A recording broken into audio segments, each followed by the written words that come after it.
Audio check. Alright, that sounds good.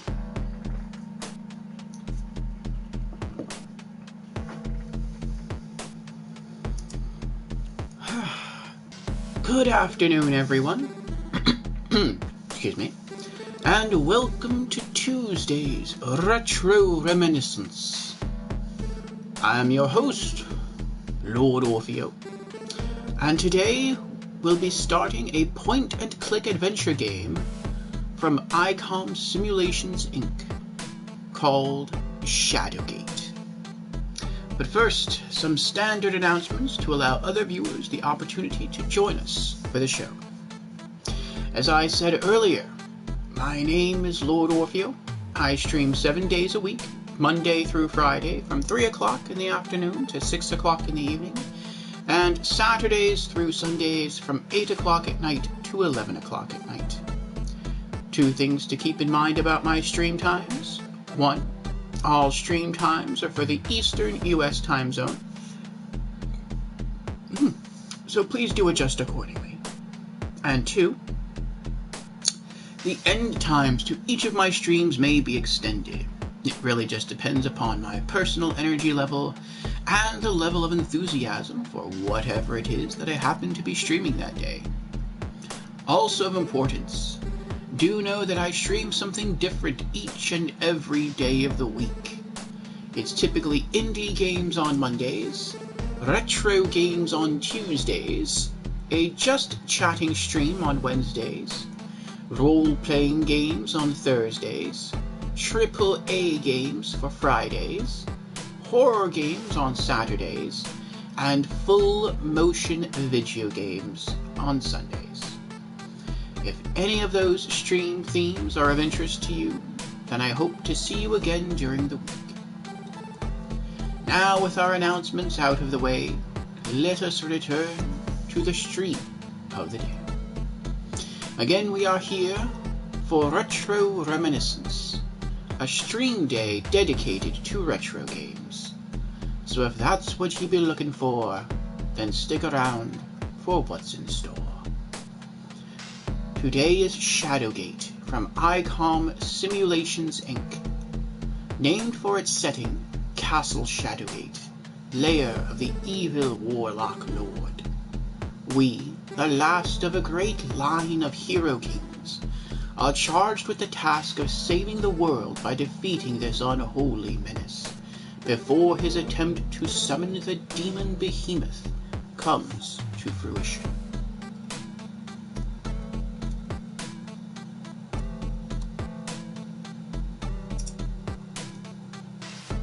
And Stream Elements, I can see, has announced that we have gone live. Lord Orfeo has arrived, casting Retro Reminiscence, Shadowgate. And now I wonder if... yes, very good. Our magical minion in Discord, my bot, has also announced that we have gone live. Very, very good indeed.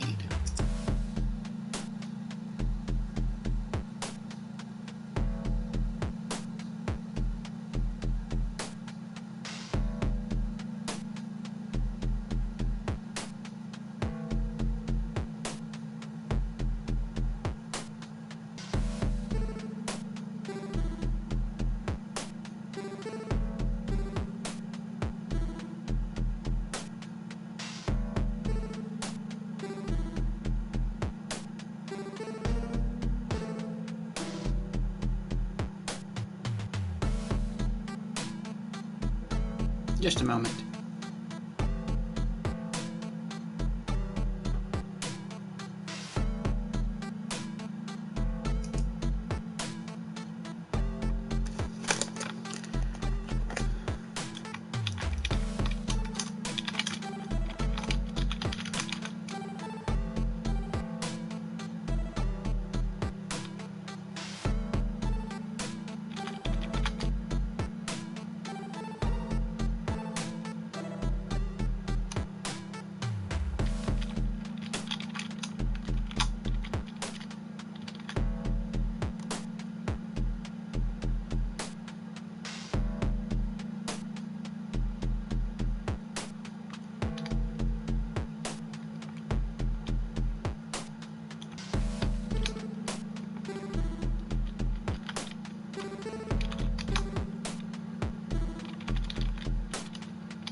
I was asked a question.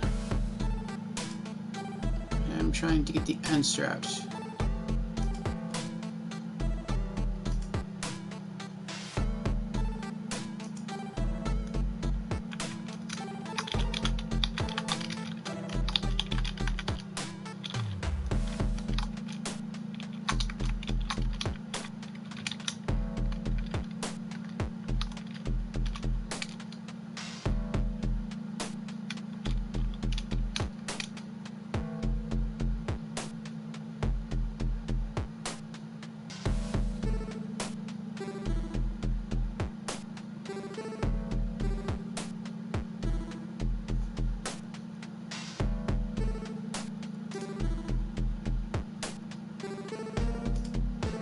There we are. Okay.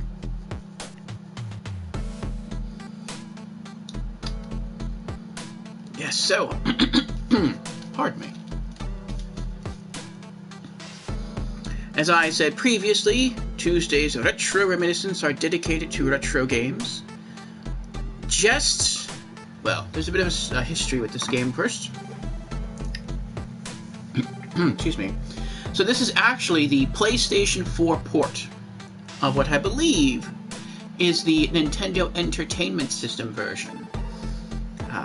The PlayStation 4 has the Mac Adventure series, though it's called 8-Bit Adventure Anthology, Volume 1. To my knowledge, we never got a Volume 2. And we have 3 point-and-click adventure games on this collection. The first of which we played is Deja Vu. Deja Vu was our very first retro game for Tuesday's Retro Reminiscence. Then we went and played a more contemporary game done in the retro style called Aboriginus, which was a 2D side-scrolling platformer. Then we returned to 8-Bit Adventure Anthology to play the second point-and-click adventure game, The Uninvited.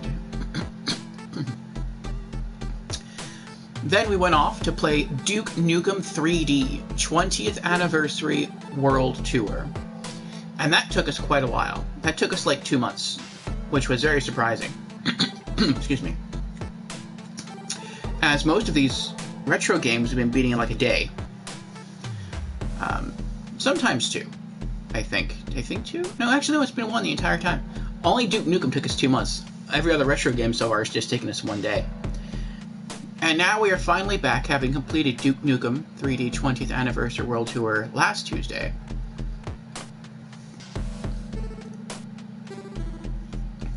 To finish off the 8-Bit Adventure Anthology trilogy with Shadowgate.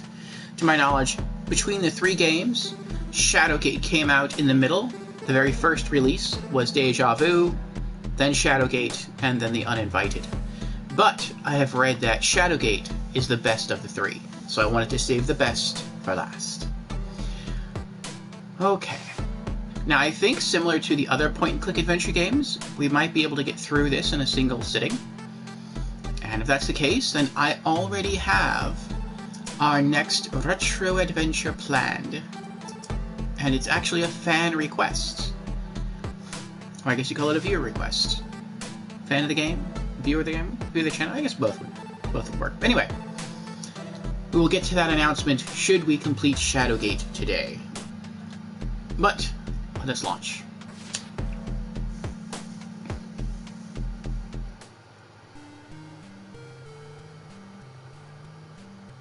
I like the music. There's always something charming to me about retro game music. They had very limited sounds that they could work with. Just chip tunes, and they really had to learn how to utilize them well. And some of them can be quite catchy.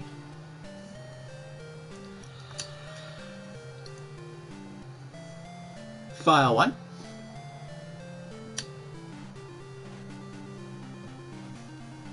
Here we go. The last thing that you remember is standing before the wizard Lockmere as he waved his hands. Now you find yourself staring at an entryway which lies at the edge of a forest.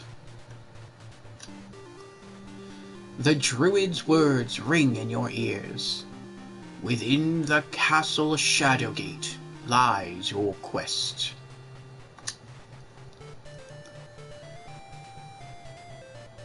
The dreaded Warlock Lord will use his black magic to raise the behemoth from the dark depths. The combination of his evil arts and the great Titan's power will surely destroy us all.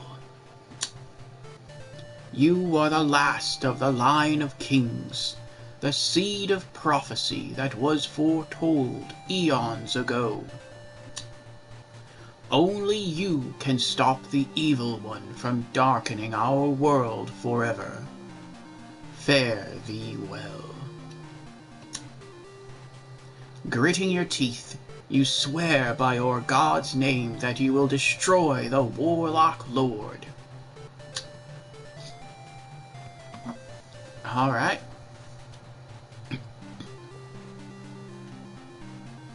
So we have our point and clicker, which looks like an armored hand. That's pretty cool.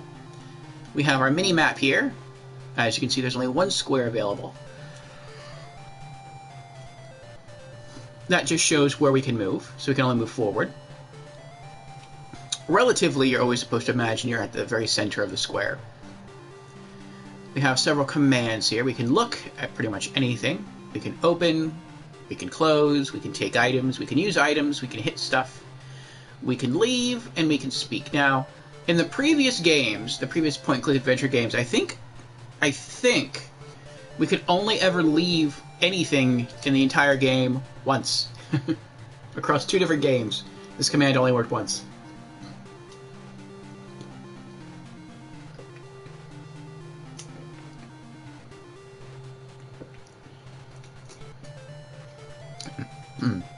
Because typically you use the move command to leave a room. You don't use the leave command. Oh, actually, I remember what this is. Leave doesn't mean leave like a room. I know that confused me early on. Leave means like leave an item behind. And even then, usually you can't leave something behind once you picked it up. Sometimes you can, but it's usually rare that you can do that. I think there's only like 1 or 2 places in a game you can leave stuff. And the game tries to be nice, because it's like if you picked up an important item and then you left it somewhere, and then you forgot where you left it, you could literally be searching forever and try to find it again if that's a key item you need to solve part of a story. So that's why it doesn't really allow you to leave items behind. And we can speak to anyone we want. So.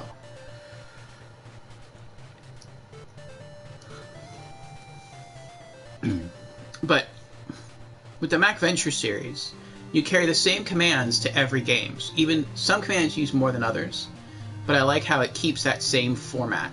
So for me, it was very, very confusing learning how to use these commands originally with Deja Vu. But once I got used to it, I was able to just jump right into the Uninvited, and it seemed pretty easy to navigate. And I'm guessing it's probably going to be pretty easy to navigate today. Even though it's been 2 months since we've last played one of these. We have our cards here. I'm not sure what card is. Ah, okay. Our cards are our inventory that we can navigate going up or down. Self, you can select yourself for any of the commands. You can hit yourself if you want to, which is weird, but you could. And we can save our game. So let's go and look at our goods.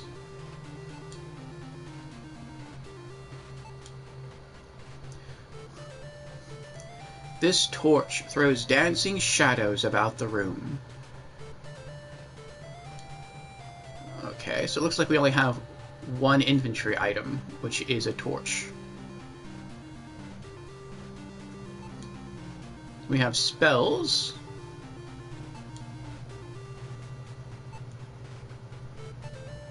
I guess we don't have any spells. We have a list for spells, but we don't have any list of spells yet.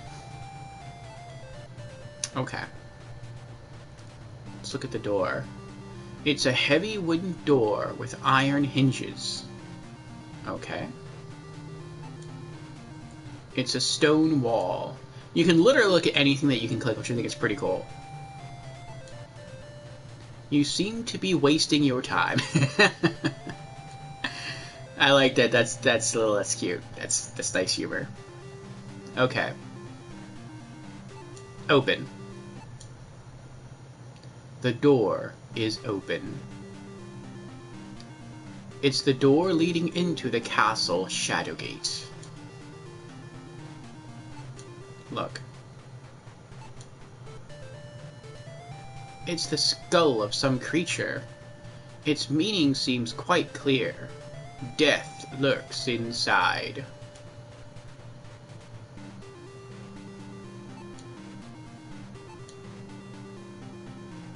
Open. As if by magic, the skull rises.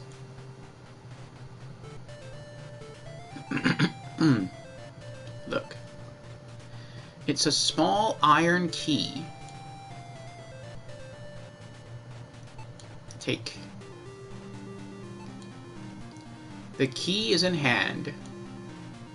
Key 1. Look. Small iron. I gotta say the same thing. Okay.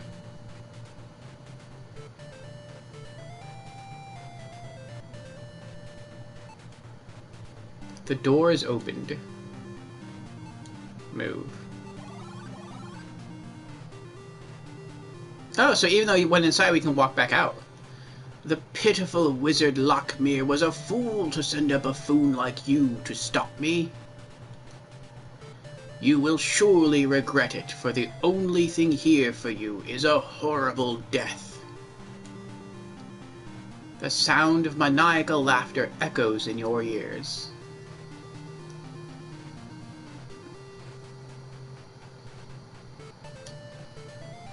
Look.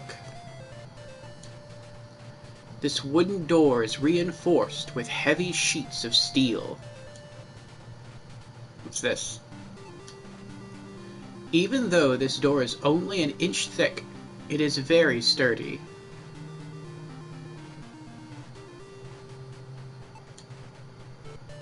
It's a beautifully woven rug.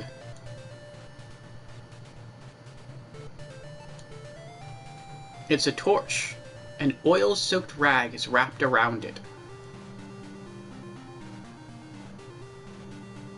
Can we use... What do you want to use this on? No! Wait a minute! It's best if you don't do that.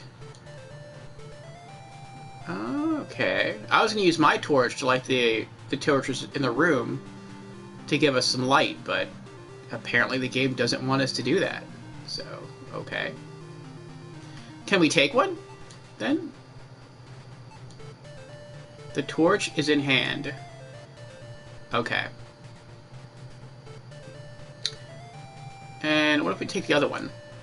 The torch is in hand. Okay, we have 2 spare torches, just in case.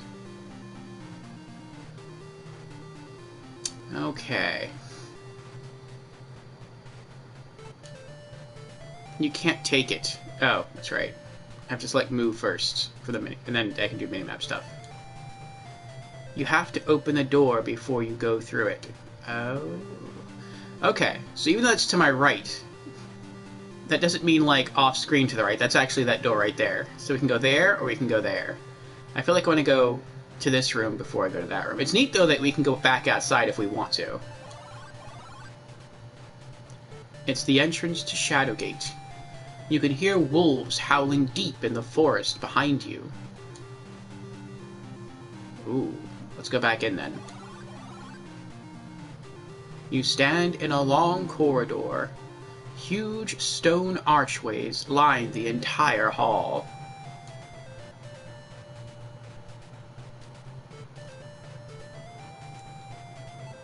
Close.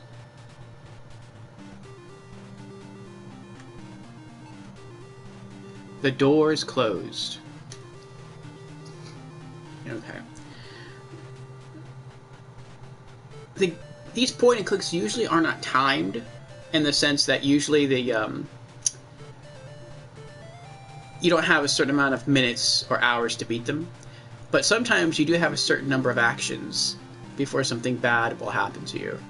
So I get the impression from the wolf thing that maybe if we keep moving outside and then inside, the wolves might eventually be there when we walk out and we'll have to try to fight them and perhaps die. Or maybe if we do enough moves in this room without making progress, the wolves might eventually enter in and attack us. So I think it's best to close the door to prevent that from happening. Okay. Let's try to open this door. The door is locked. Maybe we can use the key to open it. Use. Key 1. What do you want to use this on? The key doesn't fit into the keyhole. Okay.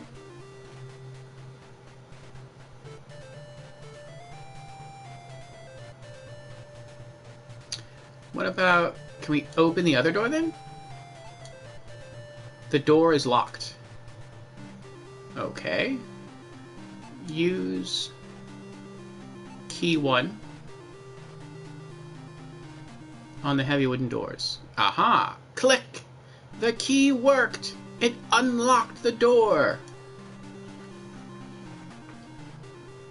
But we get to continue holding on to it. Ooh, excuse me.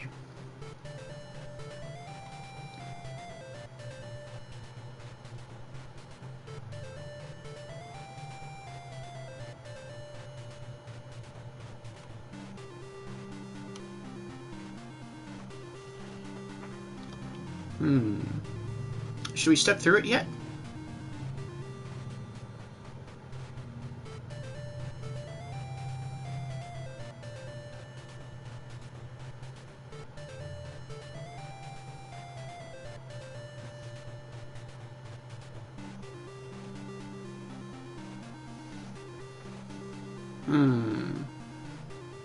I guess so. There's nothing else to do. So let's move into the next room. Well, wait. Let me look into the next room first.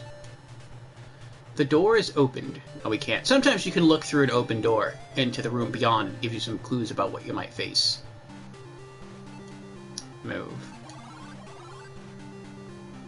Okay.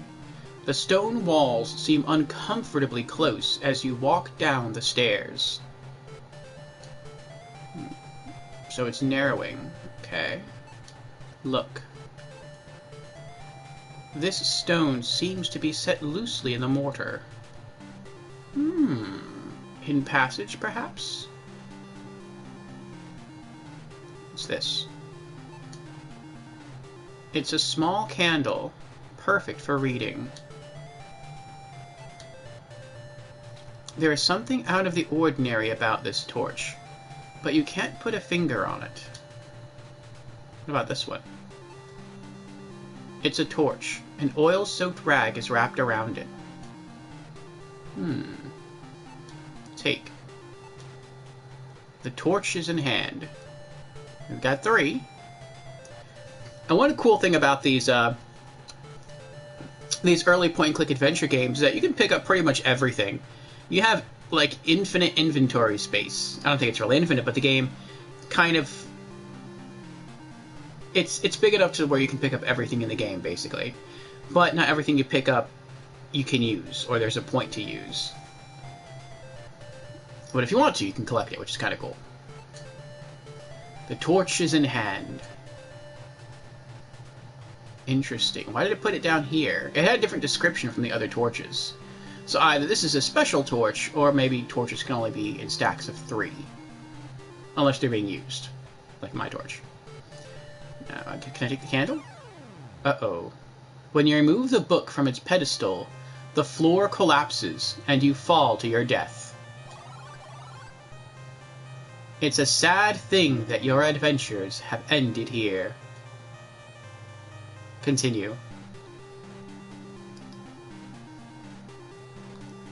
Move.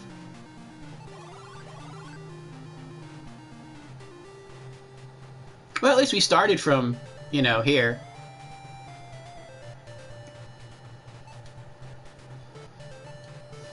So we'll take the torches again.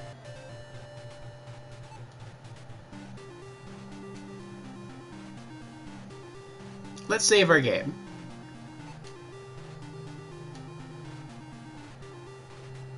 There we go. Try looking at this again.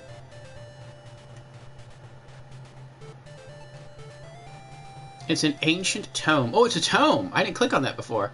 Oh, I see. Sometimes you gotta use your imagination about this graphics. So this looks like a table. I guess that's a book, and these things that on either side are candles. I got you. It's an ancient tome. It seems that no one has disturbed its pages for centuries. Ah, I see.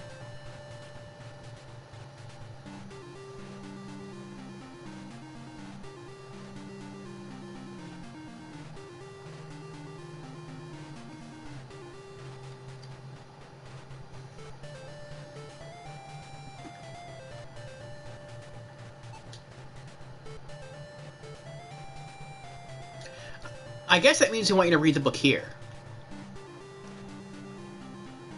Open. Book. The book is opened and examined. A rectangular hole has been cut out of the inside of the book. Aha. Look. Key 2. This key bears a skull. This must be a skeleton key. Ooh, that's good. The old... I don't know if it's a myth exactly. I don't have much experience with skeleton keys, but at least in video games and old TV shows, skeleton keys were said to be able to open many doors. So let's take the key and hopefully not die. The key 2 is in hand. Nice. Look at the book. Oh, I guess we can't do that again. Okay. It's an ancient tome. It seems that no one has disturbed its pages for centuries.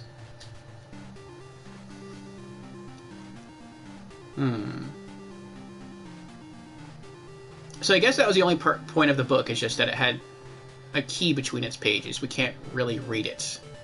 Oh well. I want to save again. Actually, hold on. Yeah, save again.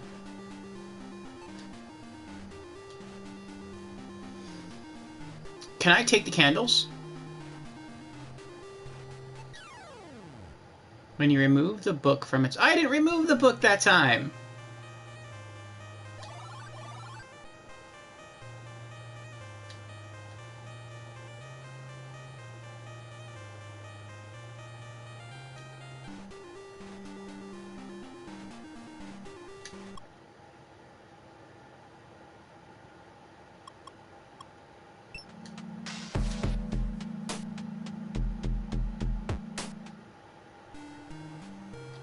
I'm just reloading my last save file.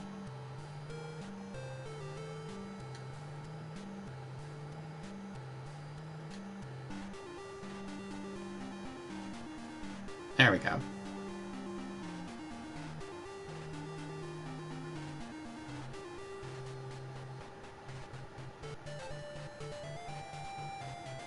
Okay, we have it. All right. Move. You stand in a long corridor. Huge stone archways line the entire hall. Okay. Let's see if this will work.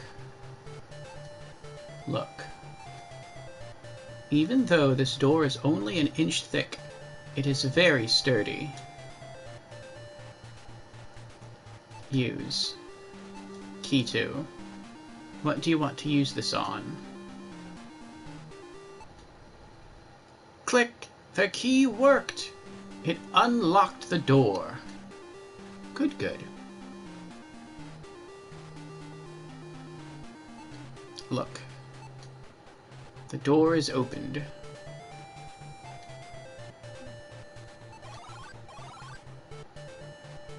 Oh! As you enter, You can see a sword and a sling inside. Ooh, interesting.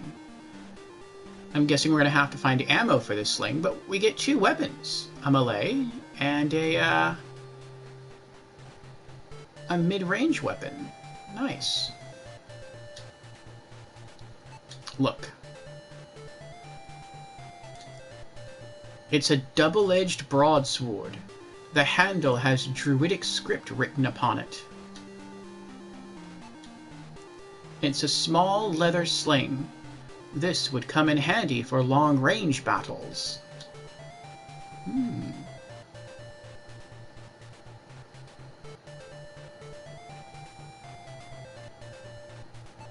Take. The sword is in hand.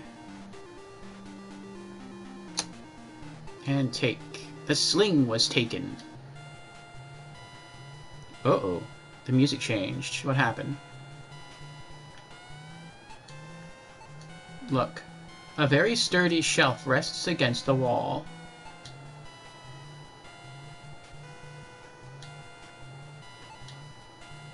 You seem to be wasting your time. I like how it criticizes you. Like, just stop clicking everything. Just keep playing the game. Alright. Move.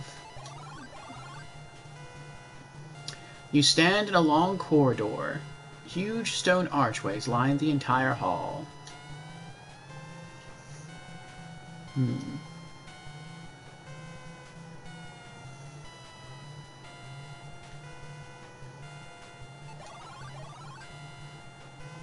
The stone passage winds to an unseen end.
We're gonna save.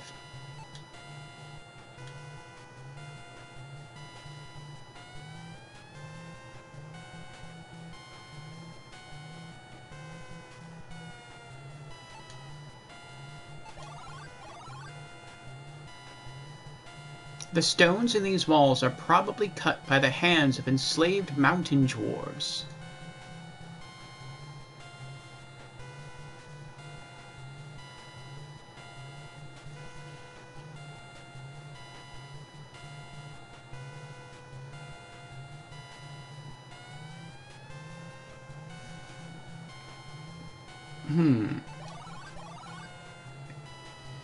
The stone passage winds to an unseen end. It describes something, though.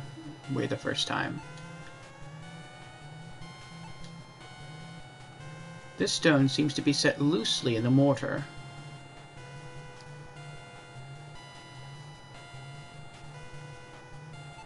Hit.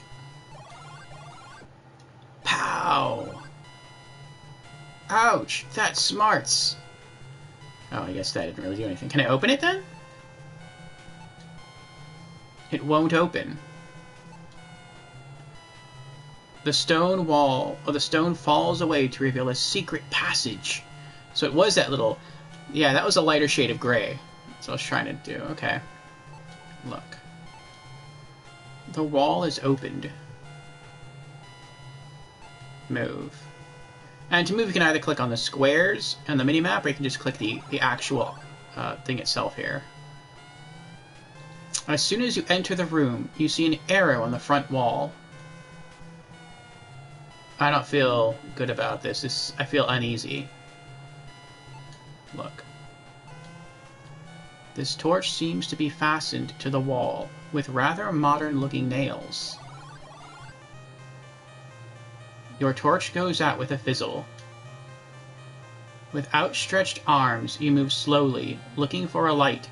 Suddenly, you trip over something. Smash! You fall face first to the floor. It's a sad thing that you're wow!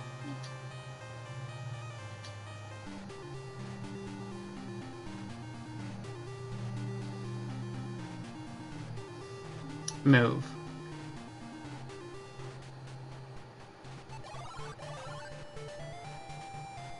As soon as you enter the room, you see an arrow on the front wall. Look. This torch seems to be fastened to the wall with a rather modern-looking... Okay. Yeah, it's just the same thing. So... Oh, I know what it was. So last time when I moved into the room, I guess I still had the move icon selected. And so I tried to move towards the torch twice, and that's when I tripped and fell. So whenever you move into, or at least whenever I move into a room, I always try to click on the look button and then look all the way around to see if there's anything that can hurt you. And then when you're confident, only then do you move or try to take something. Okay. What about the other torch? This torch is attached securely to the wall. What about the arrow? A finely crafted silver arrow is not uncommon in the Elven lands. What about the floor? You seem to be wasting your time. I'm not wasting my time. It's orange. I don't know what that is. It could be magma for all I know. It is very dark.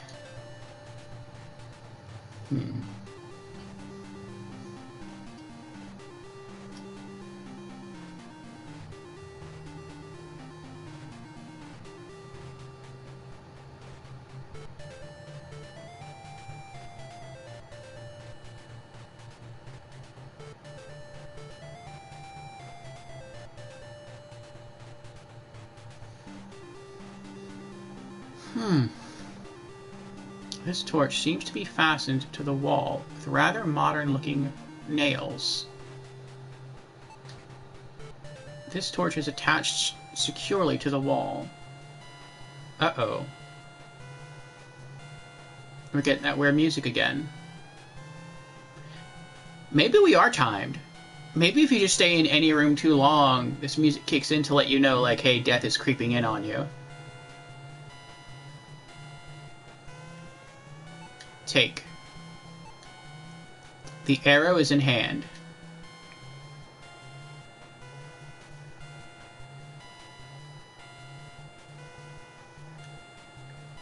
What if we use... You move the torch. It's a hidden door. There is a spiral staircase leading down.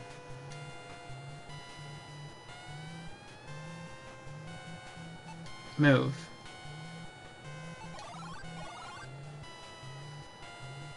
You stand at the edge of a deep chasm. From the darkness below arise the screams of the undead. This cave is hewn roughly in the chasm's wall. Look. You seem to be wasting your time. Judging by the intricate workmanship, this bridge seems to be quite sturdy. This shabby bridge is held together with nothing but frayed ropes and rotten planks.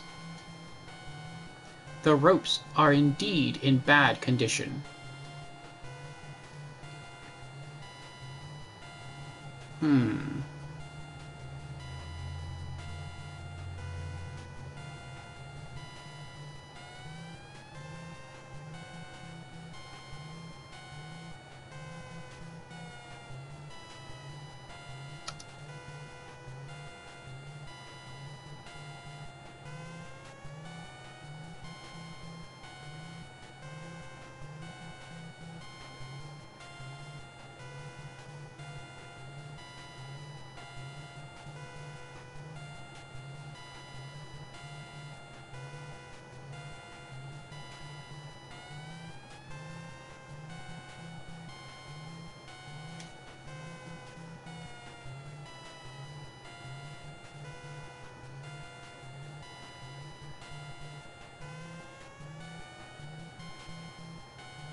Well, let's move across the non-collapsing bridge, I guess. You can't do that. Why can I not do that?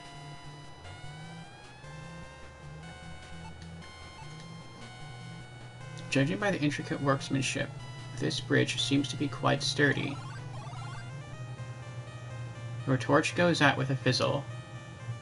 With outstretched arms, you move slowly, looking for a light. Suddenly, you trip over something. Smash! You fall face first to the floor. It's a sad thing that your adventures have ended here. So you are time, then?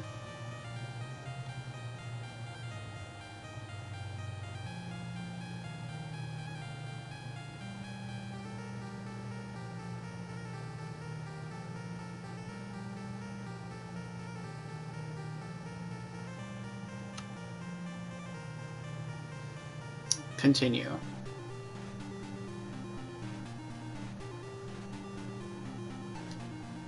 Move. The ledge wasn't strong enough to hold you.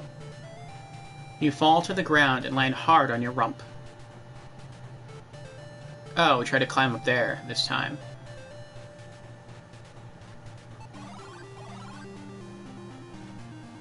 But at least the music is calm now. From the darkness below arise the screams of the undead. This cave is hewn roughly in the chasm's wall.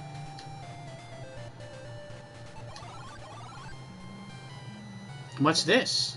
A wraith is standing in your way, barring your path. Save our game again. Look. It's a shadow wraith. A hideous specter who eternally walks the line between life and death.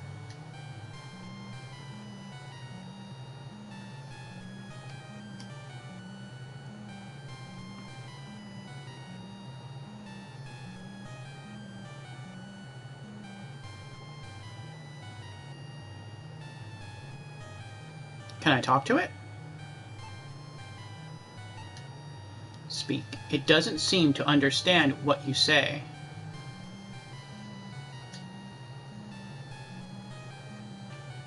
Okay.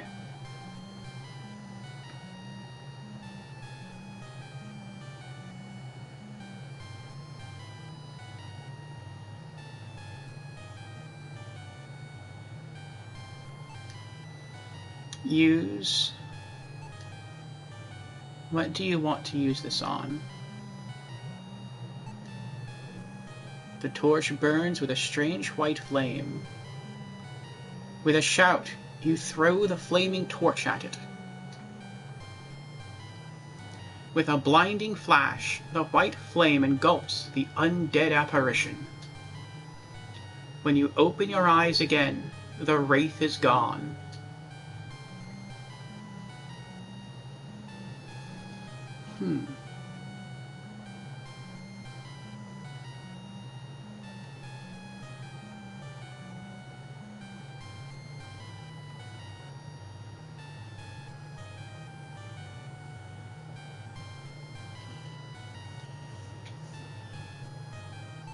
Look.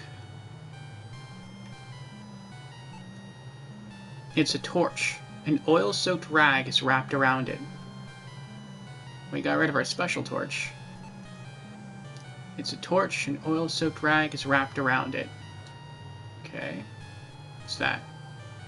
This heavy cloak contains no frivolous adornments, such as pockets or a hood. Oh, we're getting close to dying again. It's a heavy wooden door with iron hinges. Take.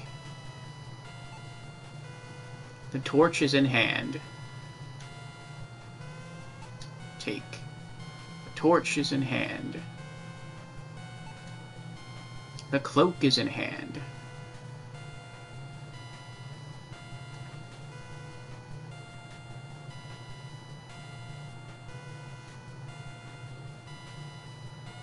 Open.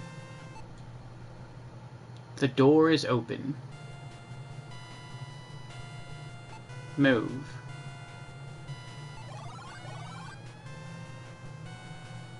This small stone chamber is lined on one side by 2 barred portals.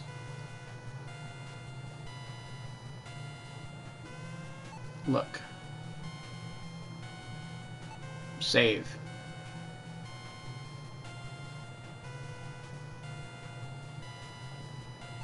Look. It's a hemp of rope. Your torch goes out with a fizzle. What the heck, man?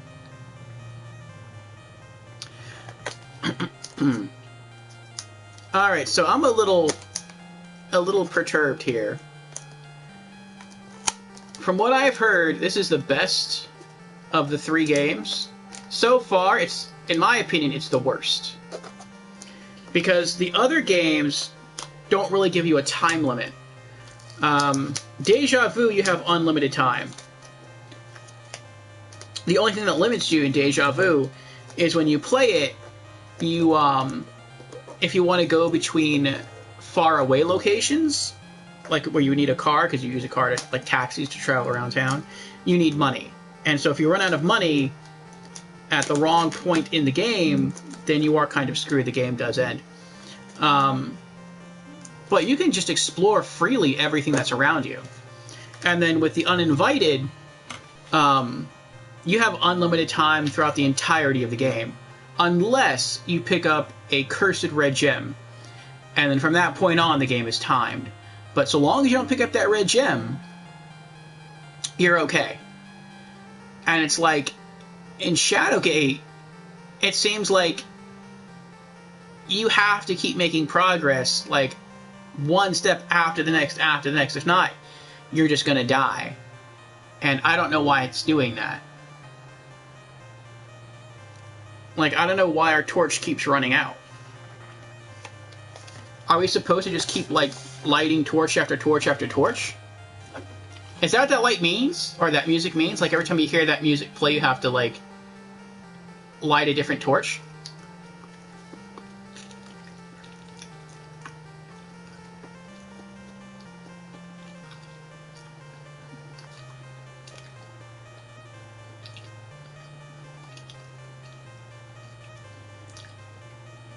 Maybe.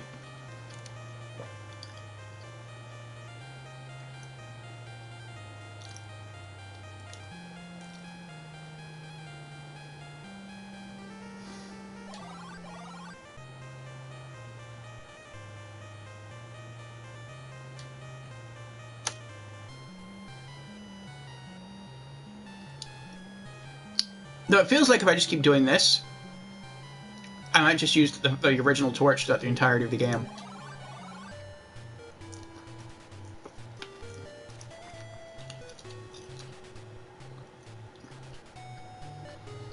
The small stone chamber is lined on one side by 2 barred portals.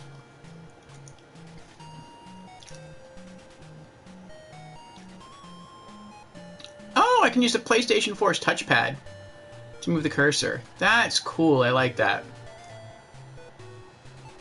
That makes it like a true point and click. You seem to be wasting your time. Alright, fine, I missed it. I was trying to highlight the torch. What do I think is a torch? It's a torch. An oil-soaked rag is wrapped around it. Hopefully, as you play through this, you can find like another mystical torch that just stays lit indefinitely, so you don't have to worry about needing to find new torches. This is kind of annoying. Take.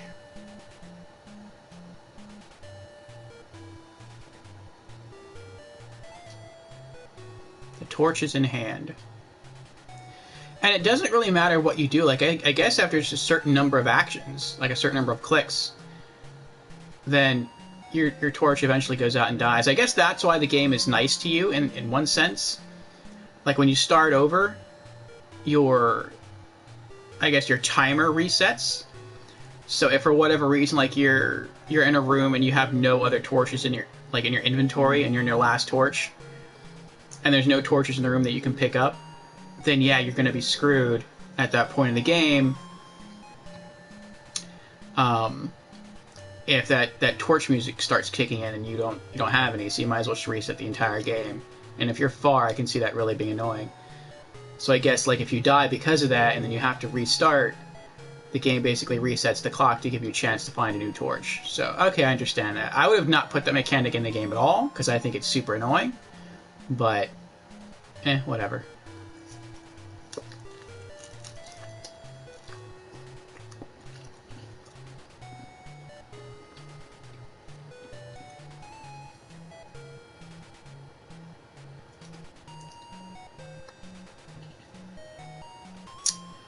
Okay. Look. Sturdy bars seal this cage. Your nose detects the presence of a concealed animal. Uh-oh. What's this? The sign reads Epor. Epor, Epor, Epor. You got it! It seems to some sort of magic word. You've learned one magic spell. Oh, interesting. What are these? It's an ancient leather-bound parchment.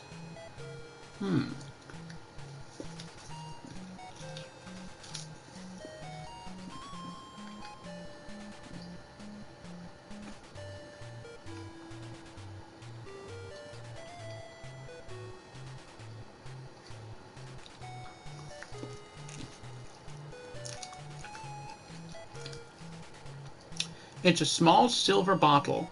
What is it? It sure smells terrible. Oh, here we go again. This small silver vial glows with a lustrous shine. You notice that the bottle is impossibly light. Alright, let's try this. Let's see if I'm right. Use. What do you want to use this on? Torch. The torch is lit. Yep, it reset. Oh, I see. As you play more and more, like, your current torch looks like it's about to go out. And there's a number underneath the torch representing how many you're burning, like it says 1. So this torch is about to finish burning through, and this one's just been lit. I got you.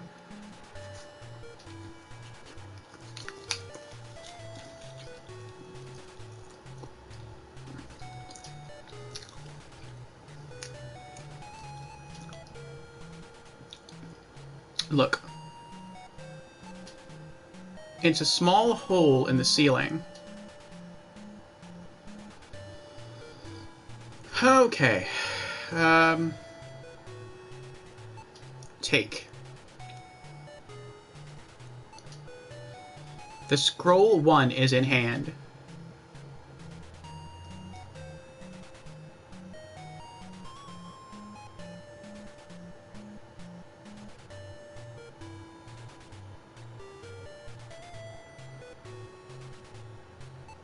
Open. Scroll 1. The scroll 1 is open. Your hands begin to sweat because of your extreme excitement. 5 to find. 3 are 1. 1 gives access. The bladed sun. The silver orb to banish below. The staff of ages to vanquish the foe. Joining 2, the golden blade, the first or the last to invoke, the platinum horn.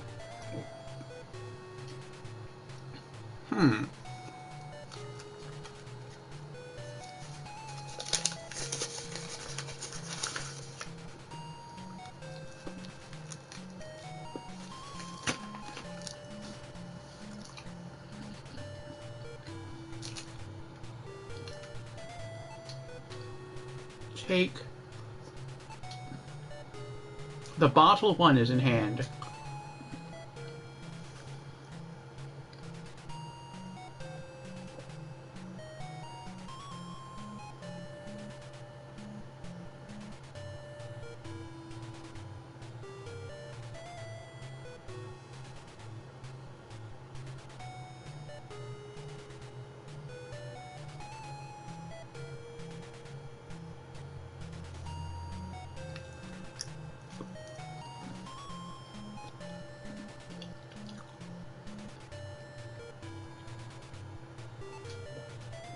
The bottle, too, is in hand.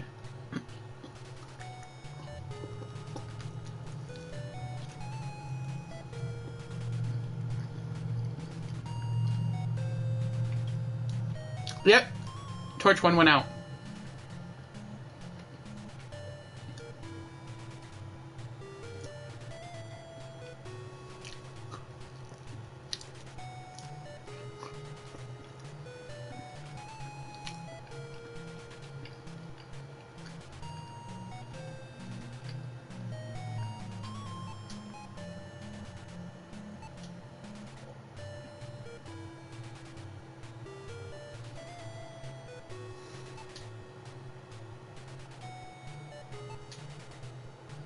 It's a strange sounding word indeed.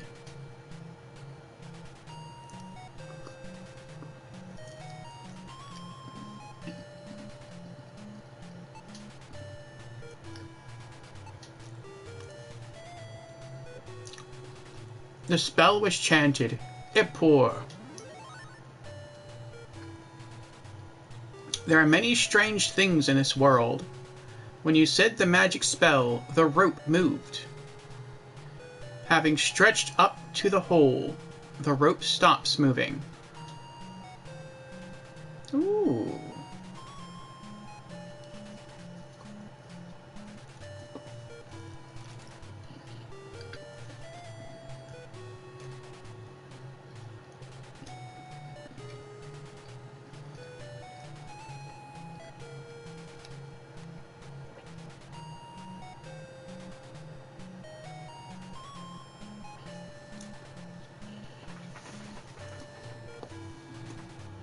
Okay.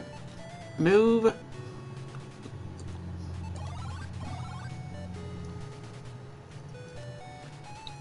This room, full of mirrors, reminds you of the Elven Funhouse at King Otto's fair.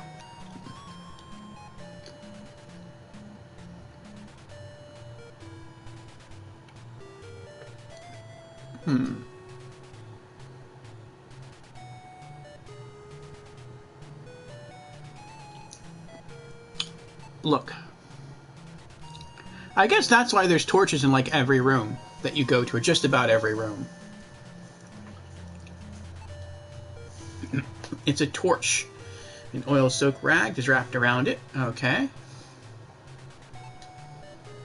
It's a torch. An oil-soaked rag is wrapped around it. I keep looking because we found one special torch, so maybe we'll find more. This broom looks remarkably like the one owned by the sirens of the Isle of Yeklum, Iret. It is very dark. I think that's maybe the hole we came out of.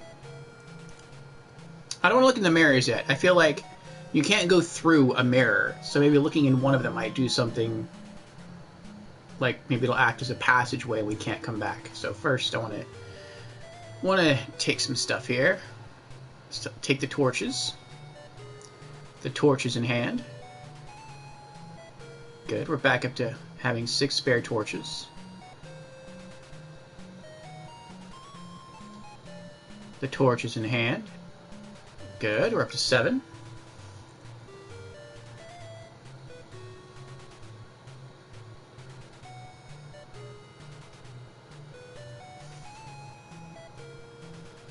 Let's take the broom. The broom is in hand.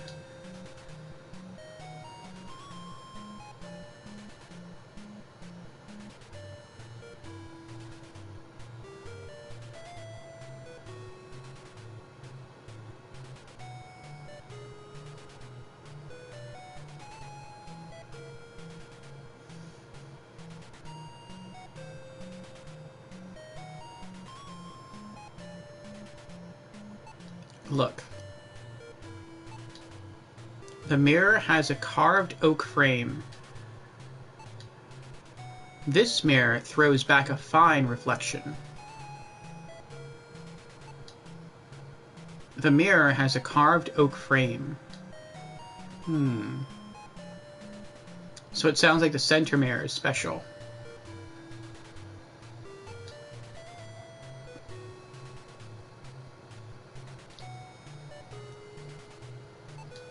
Move.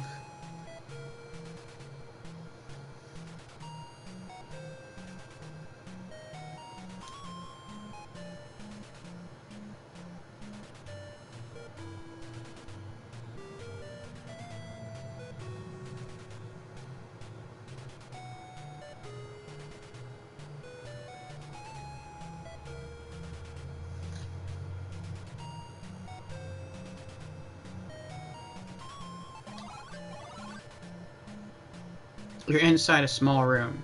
What?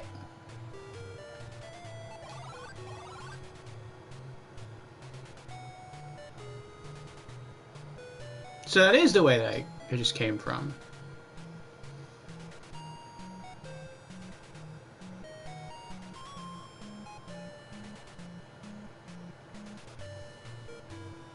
So then I guess we have to... I guess the exit to this room is behind us then. There we go. This long, cold hallway is lined on either side by half a dozen coffins.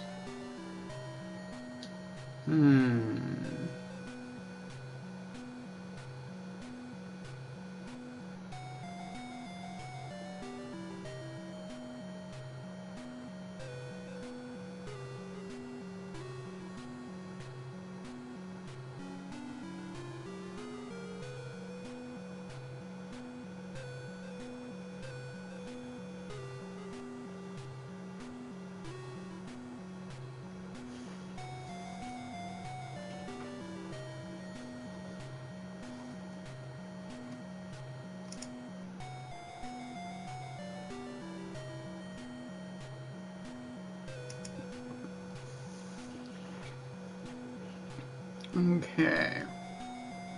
Look.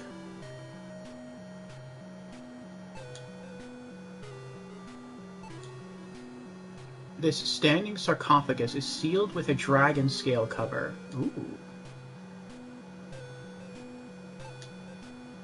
The lid to this coffin is made of solid gold. It must be worth a fortune. It's a cold stone coffin.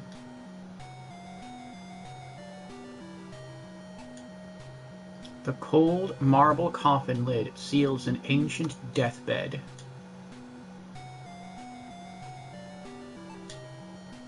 This tomb is sealed with a silver lid.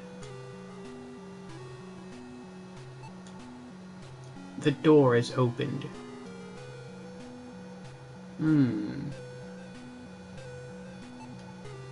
You seem to be wasting your time. I hope not.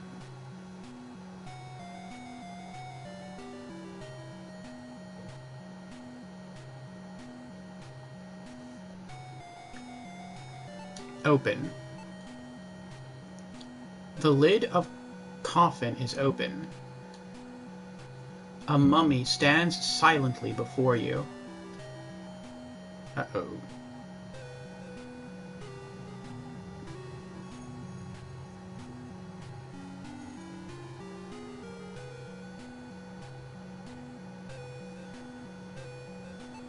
Look. This carefully embalmed 6-footer stands straight and still. Speak. What you expected hasn't happened.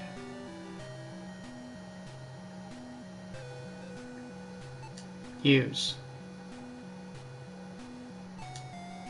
What do you want to do? What do you want to use this? Can I use this to light the other torch back on fire? I feel like maybe not. I want to wait on that. Because if I'm wrong and this isn't relight the old torch and I just wasted a torch, I might just pull one from inventory. The mummy bursts into flames, leaving behind a scepter among the ashes. Ooh. Look. This jewel-studded scepter is truly made for a king. Take. The scepter is in hand.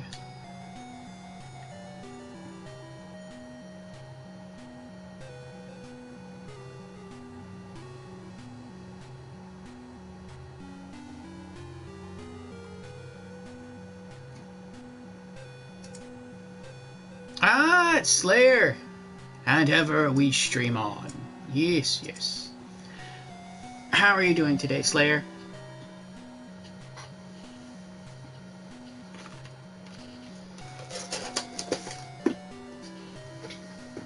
Good? Good, that's good.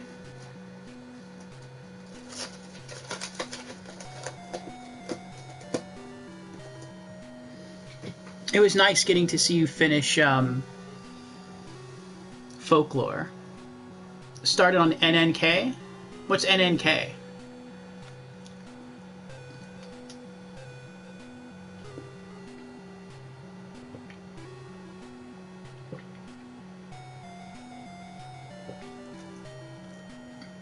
Oh, Ni no Kuni. Yes, I did see you game launch that. Wrath of the White Witch, the first game. How's that going? Have you played that before? It's open. The lid of the coffin is open. Oh, what's that? Look. It's a leather pouch.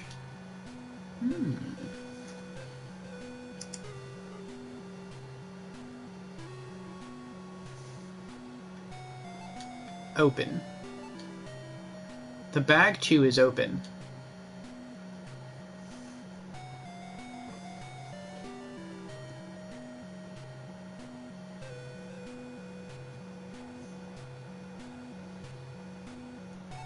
Look. Hey, wait a minute. This is no gold coin. It's but a brass slug. What a royal rip.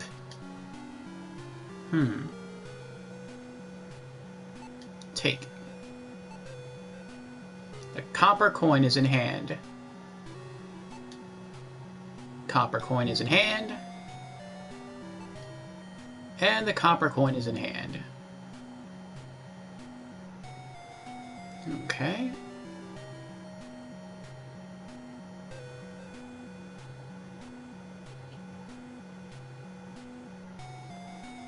Close. Bag 2.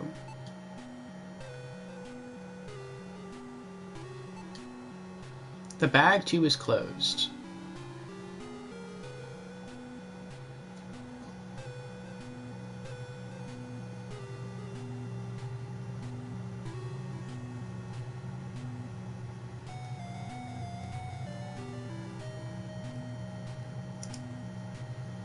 Slayer says, yeah, I played it, but not on stream. Oh, okay. You mean you played it recently off stream? Because I thought I saw you game launch it. Or not game launch. I thought I saw you stream it. I think it was yesterday.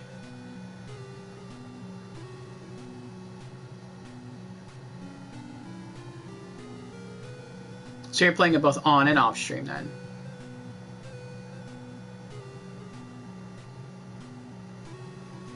It looks really pretty. I like the graphics.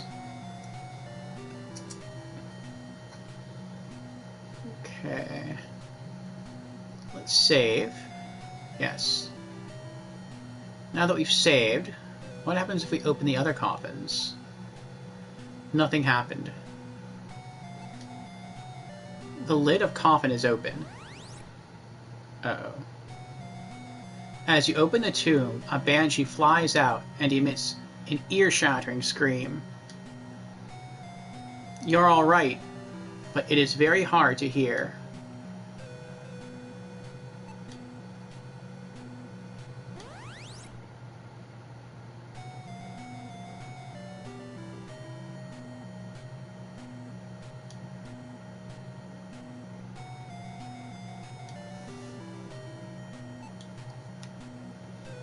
The lid of coffin is open.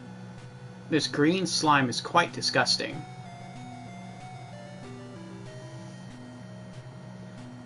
I may have just doomed myself here. Move. Well, wait. Look. The door is opened.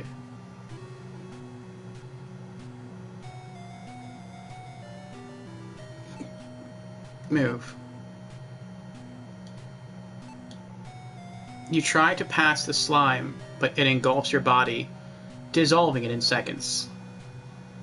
You die instantly. No pain, no nothing. You were slimed. It's a sad thing that your adventure has ended here.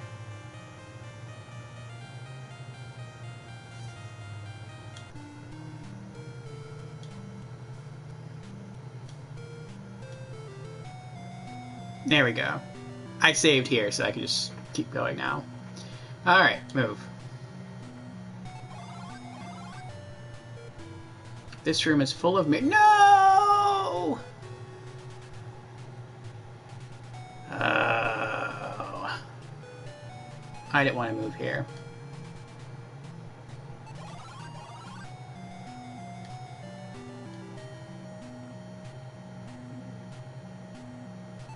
I must have come from there. You have to open the door before you go through it. Okay. Open. The door is open. Move. There we go. Okay, the stones in these walls were probably cut by the hands of enslaved mountain dwarves. Oh, this is the hall I was in before, so we made a circle. Alright, well, we eliminated one hallway. Slayer says, I meant I finished it, but it's my first time streaming on Twitch. Oh, okay, I gotcha.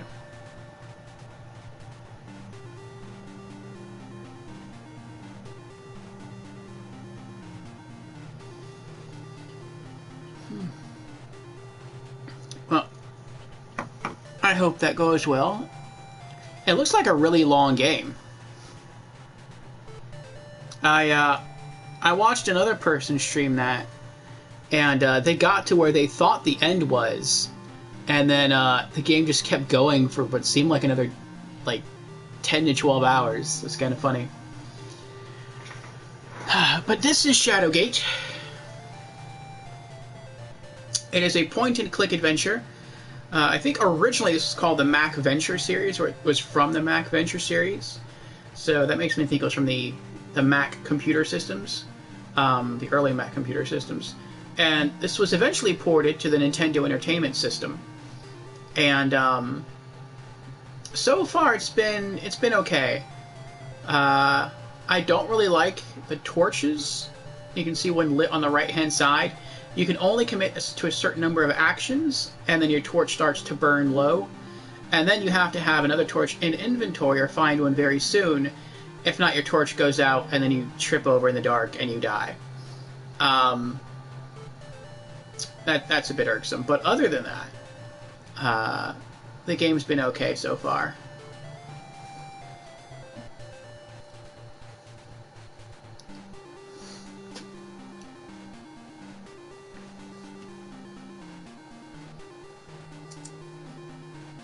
We beat Duke Nukem 3D 20th Anniversary World Tour last Tuesday for the Tuesday Retro Reminiscence Retro Game Stream.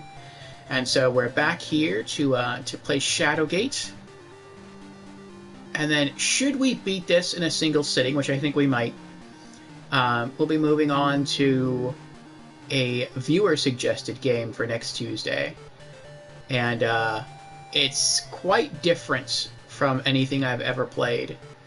So we'll see how that goes. It seems a bit fast, very frenetic. Well, we'll see. It looks like a Metroidvania.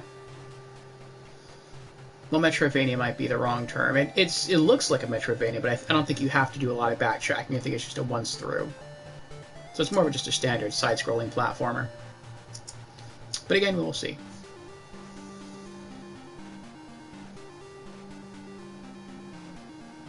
Okay. Open. The door is open. Move. Oh. A shark swims by as if patrolling this calm pool.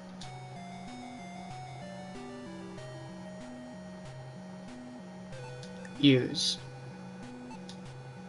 What do you want to use this on? Well, now we'll test it. No, wait a minute. It's best if you don't do that. Okay, so when one torch starts burning low, you can't use it to light your old torch. You have to light a new torch. Just making sure. Look. A lime-covered skeleton stares at you through eyeless sockets. Is he holding something? It's a small brass key. Ah. Now, when that music kicks in, that means you have to light another torch. If not, you're about to die. I think you can only do, like, maybe 2 or 3 actions before you die. Okay. Use... What do you want to use this on? Torch. There we go. The torch is lit. Okay. Now we're back down having half a dozen torches in our inventory. So if you don't figure out how to beat this game in a certain number of moves, you sort of... Well, it doesn't... You don't... Well, yeah, you do die. But the game doesn't end. You basically restart from your last... The last room you were in before the that dangerous music started playing. And basically the timer's reset. So you could, in theory, just play through the entire game with 1 torch. But it would probably be really annoying because you'd be dying a lot.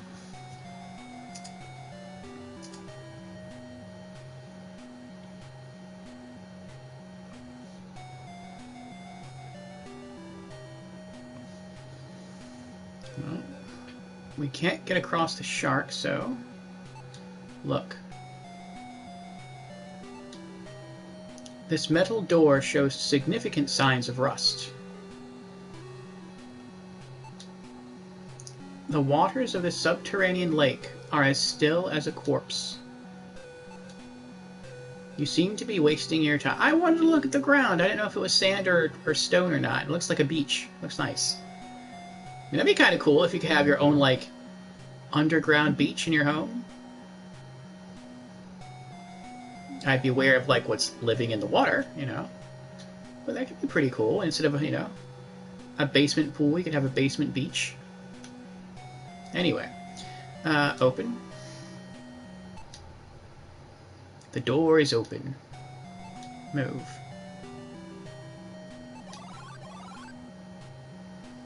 Water cascades over a subterranean cliff into a cool, clean stream.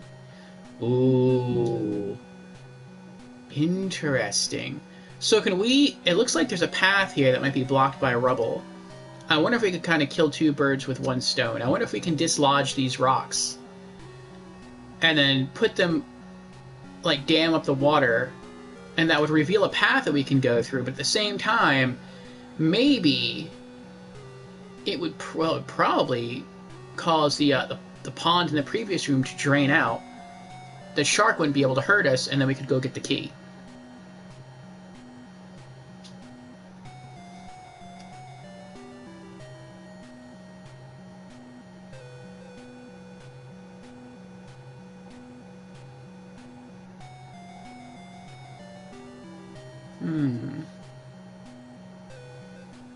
Look. Cold water cascades down a cliff into a small stream. This landslide looks like it occurred ages ago. It would take you months to clear it away. Oh, I guess that's not an option then.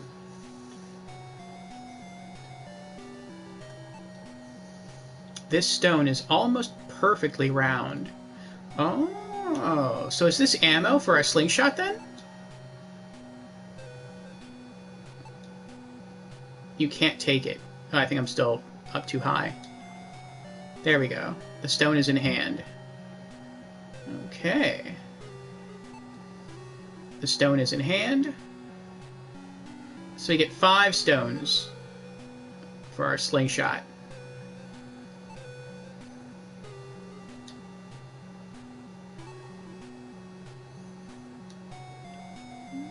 Very cool. I like the soundtrack too.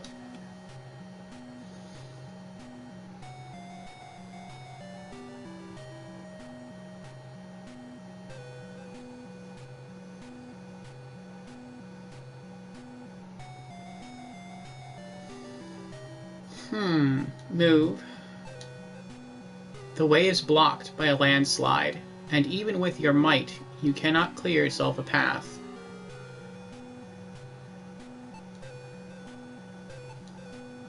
Cold water cascades down a cliff into a small stream. What's that? It is very dark. It's good that we have a torch then, isn't it? Move. Aha! The walls in this room are much too close for comfort. The damp walls of this eerie cavern are rough and irregular.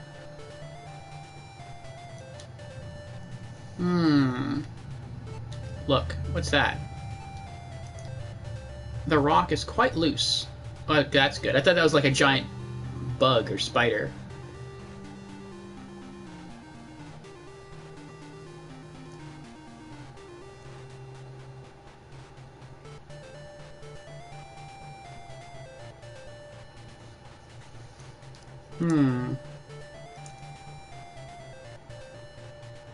Hit.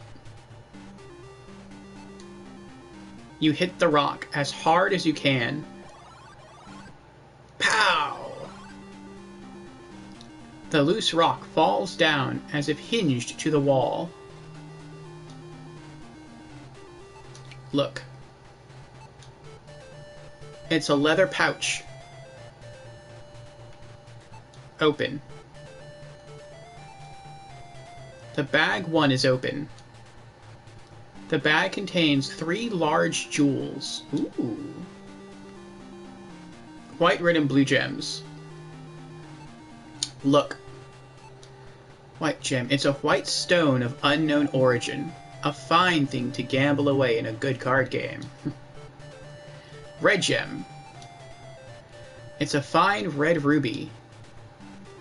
Its color reminds you of your adventure across the sea of blood. Blue gem. It's a dark blue gemstone that is as big as the pommel of a sword. Take. White gem. The white gem is in... Oh, they're patriotic colors. Red, white, and blue. How about that? Red gem. And blue gem.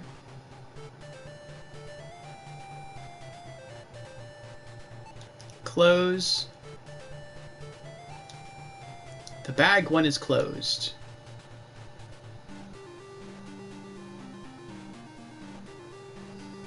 Doesn't look like there's anything else in this room except for the way we came in, so move. I guess this was just like a hiding area. You're standing in a dark underground cavern.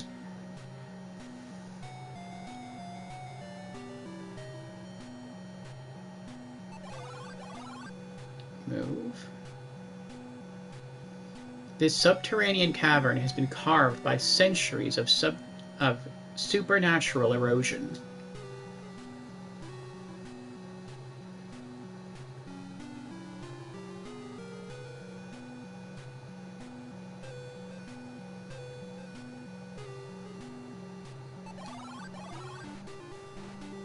The stones in these walls were probably cut by the hands of enslaved mountain dwarves.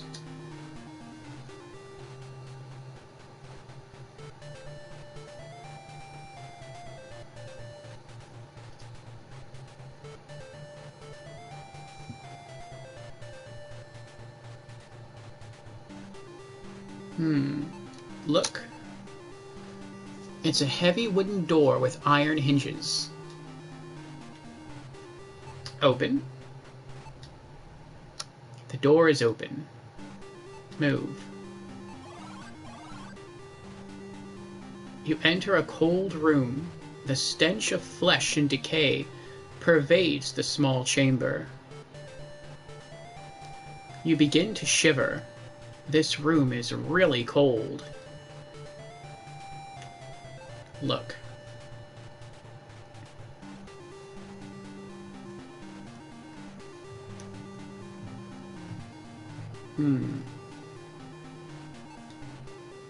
It's a torch. An oil-soaked rag is wrapped around it.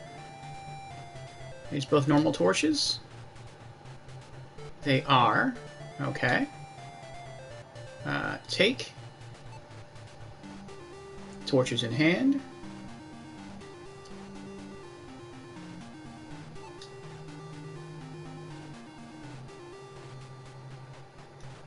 Okay.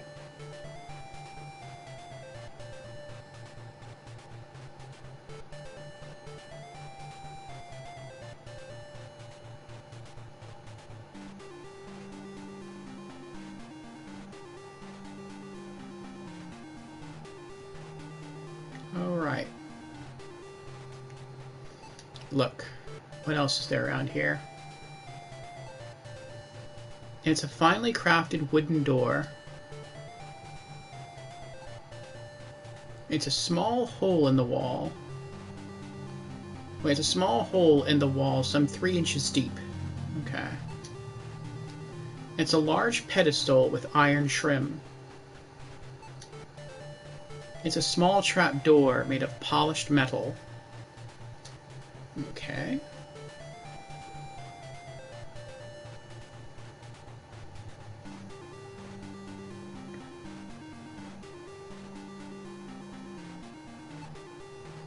It's a small hole in the wall, some 3 inches deep.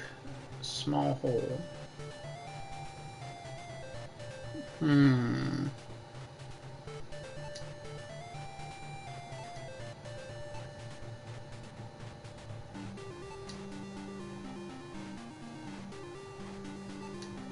Use white gem. What do you want to use this on? The gem fits perfectly in the hole. A small crystal sphere magically appears on the stand. Look. This crystal sphere is as cold as ice.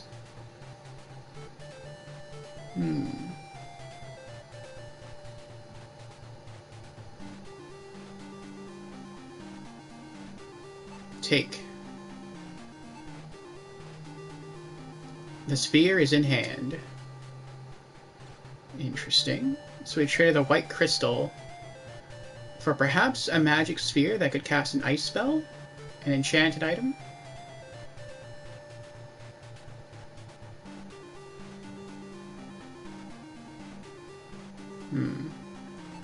Open. The door is open. Move. Uh-oh. Fear grips you as you enter this hot room. Let's go ahead and save our game. Okay. Look. This is an extremely heavy iron-bound chest.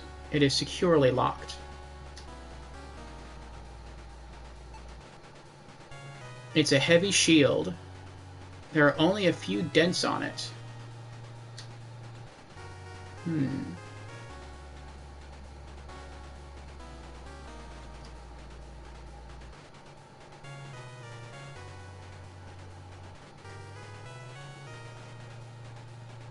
Take.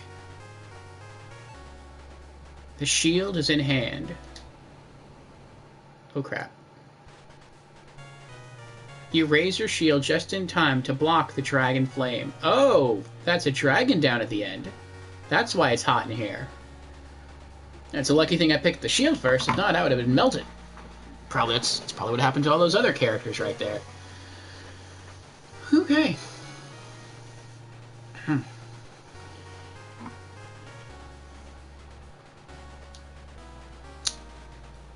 Look.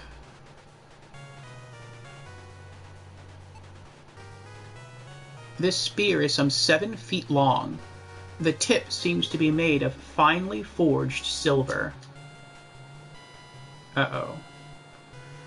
There's the torch dying music. Use our still lit torch on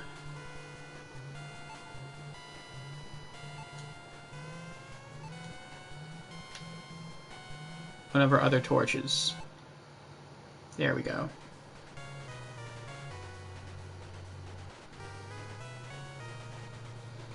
The torch is lit. Alright, let's take that spear.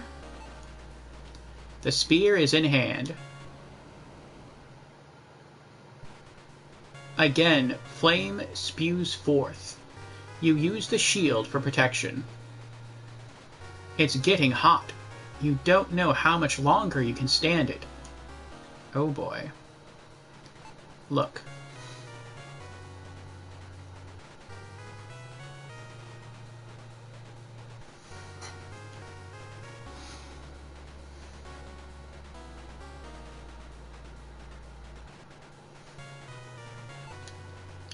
It's an ancient gnome warhammer. This weapon does not show the signs of battle. I guess the dwarf was killed before he had a chance to use it. Take.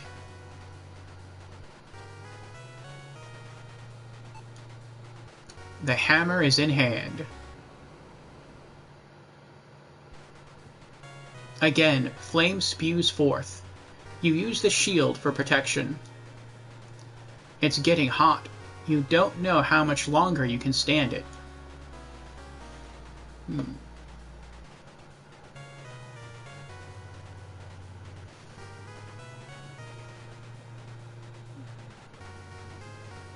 Move. The room stinks of rotten meat. Oh, that's why. I get it now. I get it. So this room is super cold, and the room that we go into is super hot. So if we go into the other room, we stay in the hot room too long, even if we block the flame from the dragon, we'll still eventually succumb to heat exhaustion. But if we come in here, since it's super cold, we actually get what's the term? Cooled up? That doesn't sound right, but we cool off at a very fast pace. And so that would allow us to keep just going back and forth between the hot room and the cold room, so we don't get, we never get too overheated in the hot room. Let's go back. This room is terribly hot.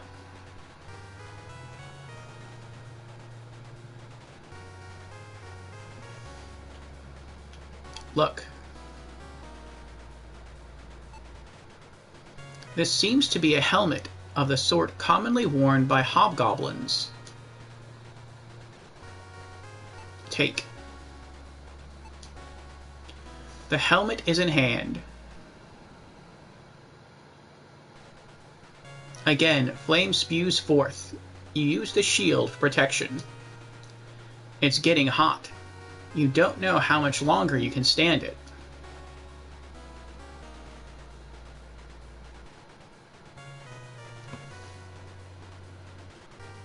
Look. The skull looks like it has been dried and cracked by extreme heat.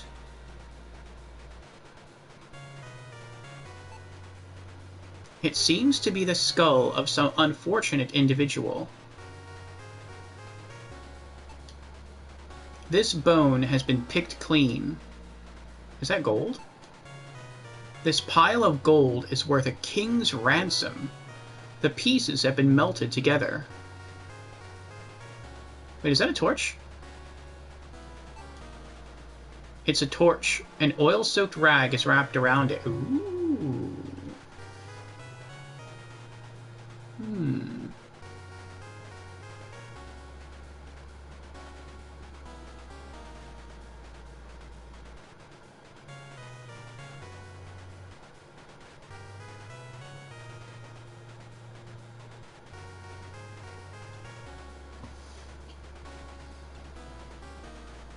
Take. The skull is in hand. Again, flame spews forth. Use the shield for protection. It's getting hot. You don't know how much longer you can stand it. Take bone. The bone is in hand. Again, flame spews forth. Use the shield for protection. It's getting hot. You don't know how much longer you can stand it. Look. All you can see are two eyes in the darkness. They seem to be watching every move you make. Move. Get cooled off again. I want to get the torch. Save. Yes.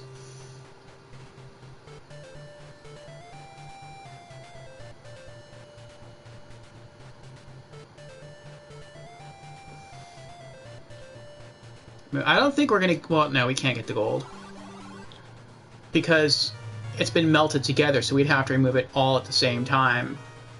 And there's no way we can do that with a dragon alive in the distance, and I don't think we can even kill a dragon. I mean, those warriors before us couldn't kill it, so we probably can't kill it either. Take... The skull is in hand.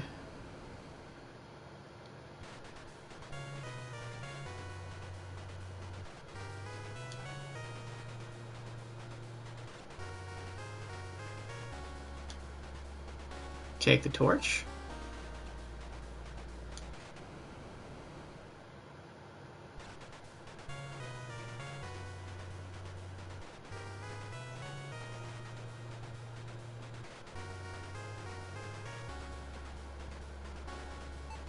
Open. It won't open. Is it locked? This is an extremely heavy iron-bound chest. It is securely locked. I see, I see. Use. Key 2. What do you want to use this on? You can't seem to find a keyhole. Ah. Oh. Maybe it doesn't have a keyhole anymore. Maybe the breath of the dragon melted the keyhole. I suppose it's possible. Alright, well, we can't get anything else from here. Let's get out. Move. If that's the case, there's nothing else to take.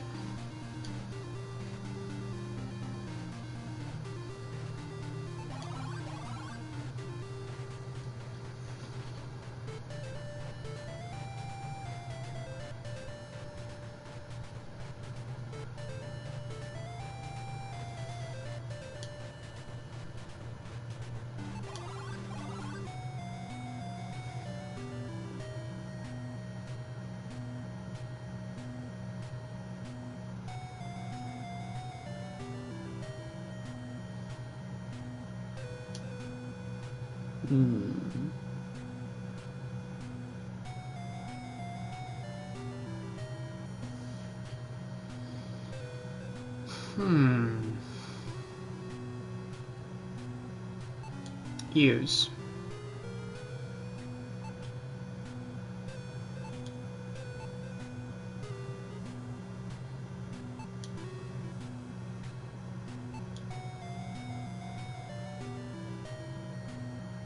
Let's use the enchanted ice sphere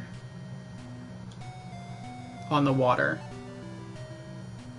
You drop the sphere into the lake and notice the ripples disappear as the water turns into ice.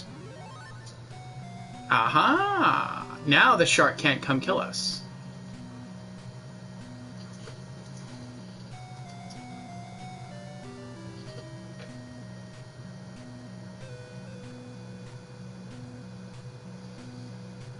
Okay. Take. Key. The key 3 is in hand. Nice.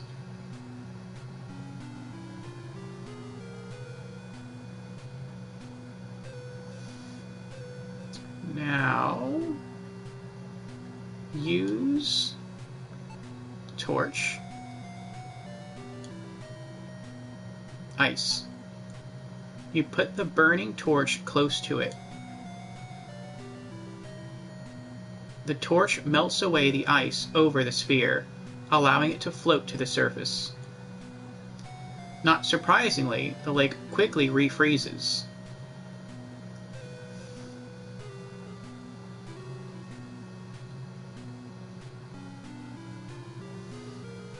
Oh, I see, I see.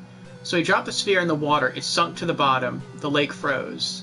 We walked across, got the key, walked back, used the torch to melt the ice, the orb floated to the surface, and then the water refroze into ice. But now the orb is on top, so we can take it. So, take the orb again. The sphere is in hand. Ah, interesting. We can reuse it. Nice.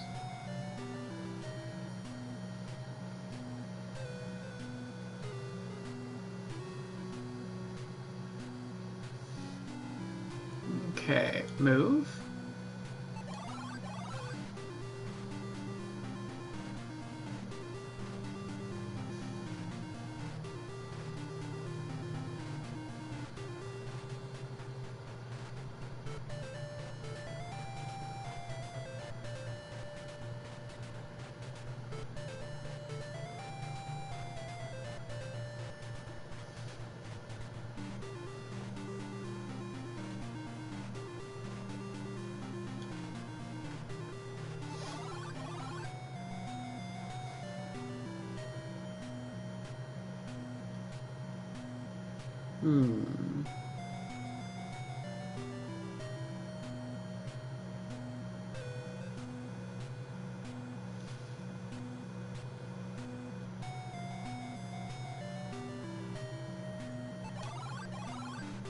Ah, I went the wrong way.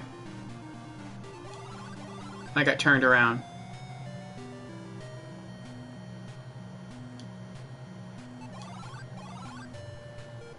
There we go.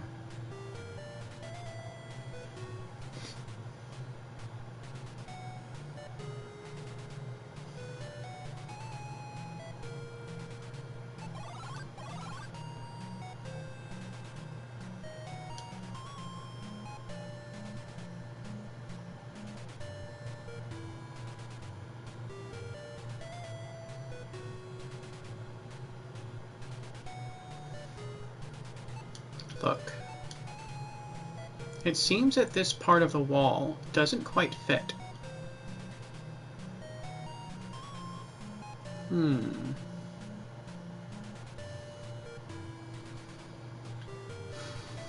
Open.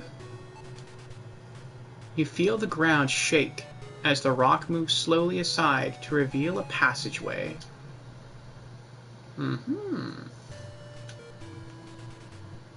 Look. The wall is opened. Move. The cold water from the limestone drips on your neck, sending shivers down your spine. Look.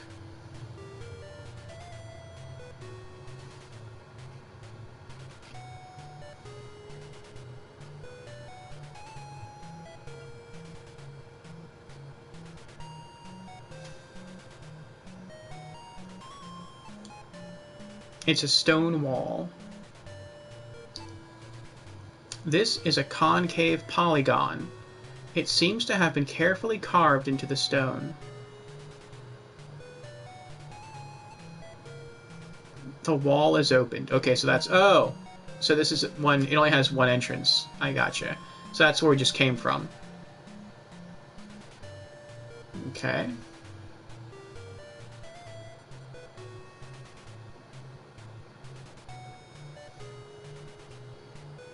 Use...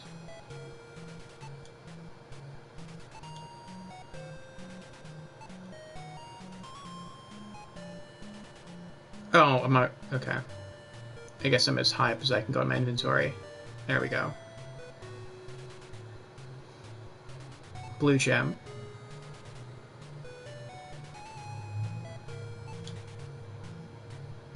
As soon as you place the blue gem in the hole, you hear the sound of grinding stone. The wall slowly rises to reveal a magical image of an old wizard.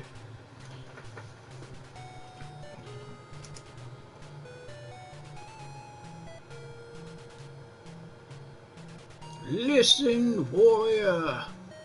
The warlock lord can only be defeated by thy courage and the Staff of Ages.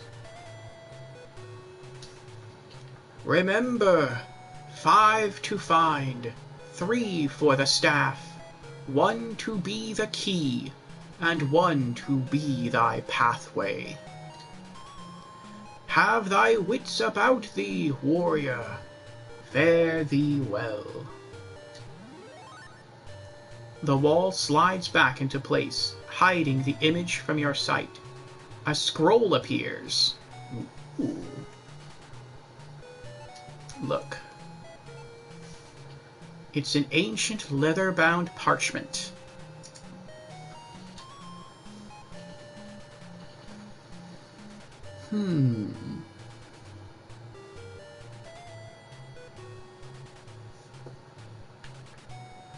Take. The scroll too is in hand.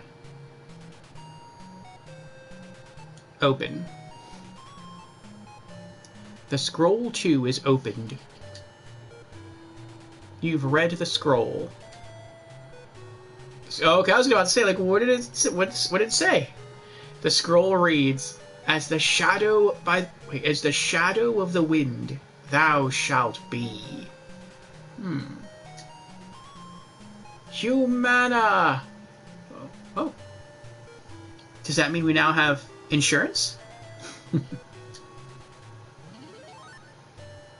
You've learned one magic spell. As the spell was chanted, the scroll too quickly vanished. I wonder what it does. I wish it, like, told you what the spell did. But I guess you just have to, like, trial and error it.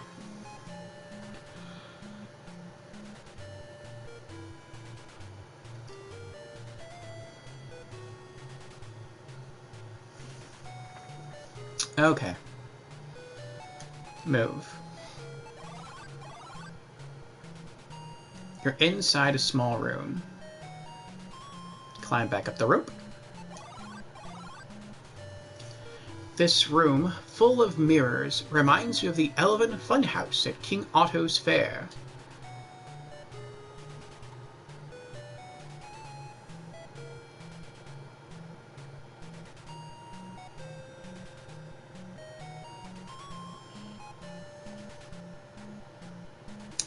Look. This mirror throws back a fine reflection. The mirror has a carved oak frame. Okay, so these two outside mirrors have a carved oak frame. This is the only one that gives a reflection. So I'm guessing this is the special mirror.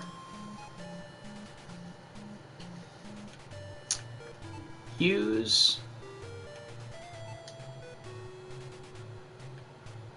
hammer. What do you want to use this on? Bellowing like some Norse god, you smash the hammer into the mirror.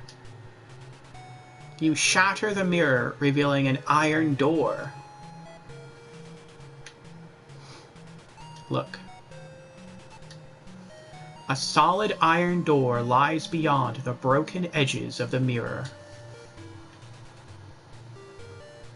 Open. The door is locked.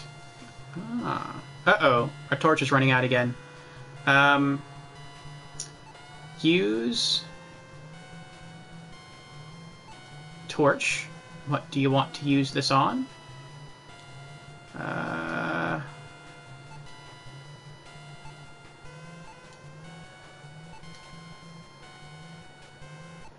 Unlit torch. There we go. The torch is lit. Good, good. Okay.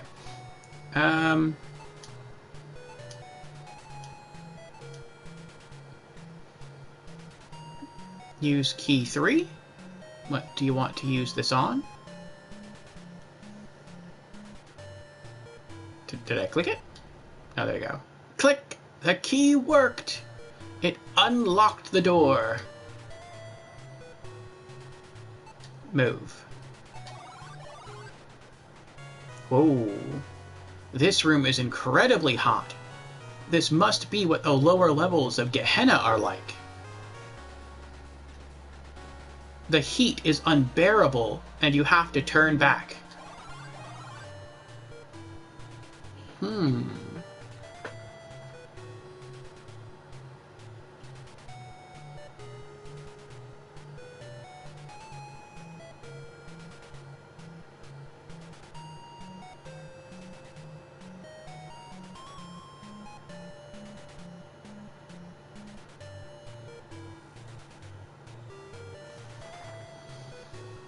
All right.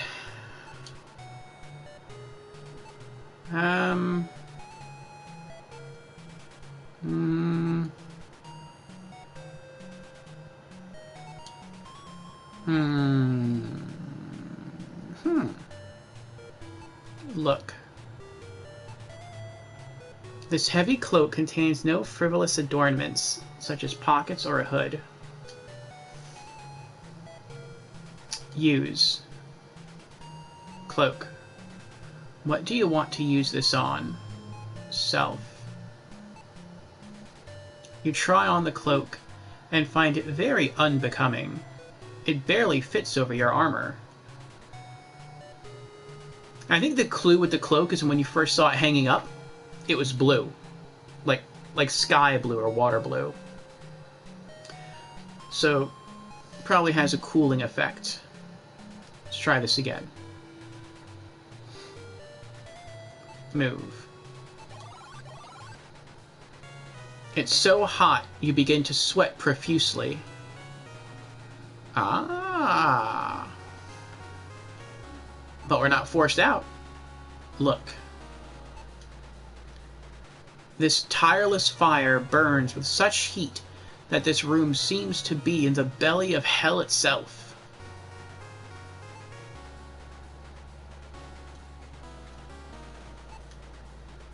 It's a heavy wooden door with iron hinges. Open. The door is open. Suddenly, you feel a gust of wind. Oh crap. A searing blast of heat knocks you across the room. That's not good. Looks like a... Is that another dragon? Look. A flaming horror appears at the end of the bridge. Oh, man.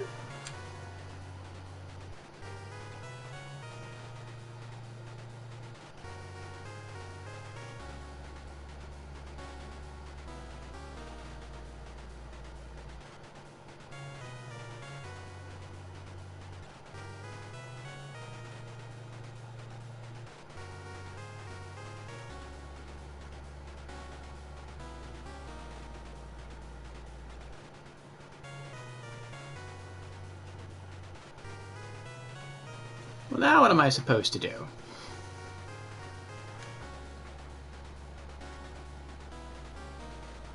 I'm going to say that's what I'm going to do.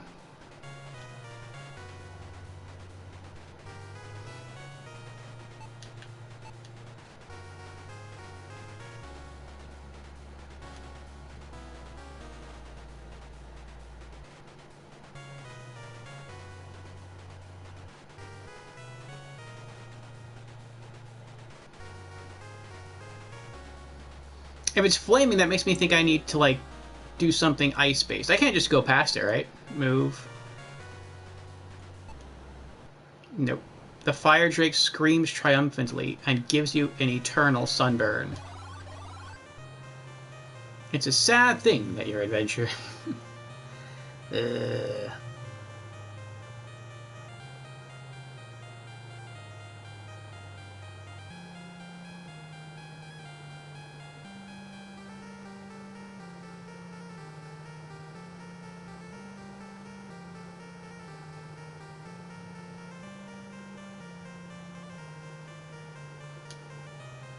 Continue.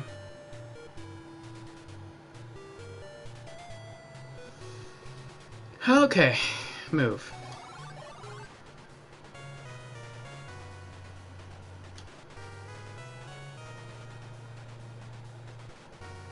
Open. The door is open. Suddenly, you feel a gust of wind. A searing blast of heat knocks you across the room. Yeah, I didn't think we could...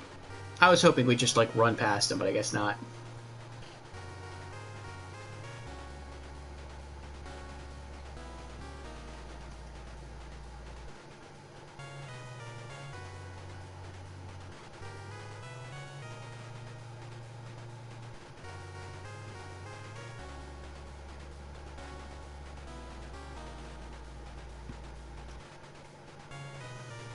Okay. How about the ice item? Use...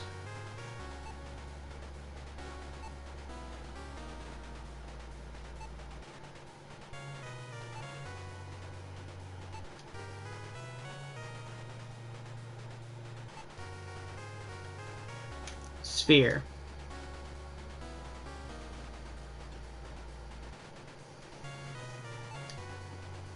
You hurl the sphere into the fire below you. What? I didn't do that. I meant to throw at the creature. The hell-spawned flames quickly vanish as soon as the sphere touches them. With nothing to feed itself on, the fire drake immediately follows suit. So does that mean the fire drake disappeared, or does that mean it was defeated? I guess either way we can go past. But I guess that's the end of our sphere. No more enchanted ice item for us. Look. Your view of the floor is totally obscured by a thick black oil. Ah. Oh man, our other torch is already starting to burn out. Alright, move. A sharp, cold wind whips up over the ledge of the deep, dark chasm. Look. It's a doorway. It's a sturdy wooden bridge.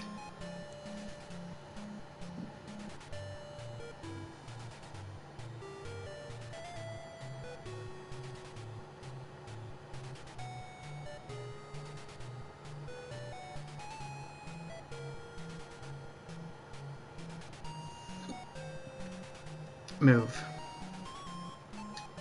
Oh. As you step on the bridge, a troll appears and says, "This bridge is mine. It'll cost you a gold coin to cross." I don't have any gold coins. I couldn't get gold back then in the dragon room because he melted all the gold together.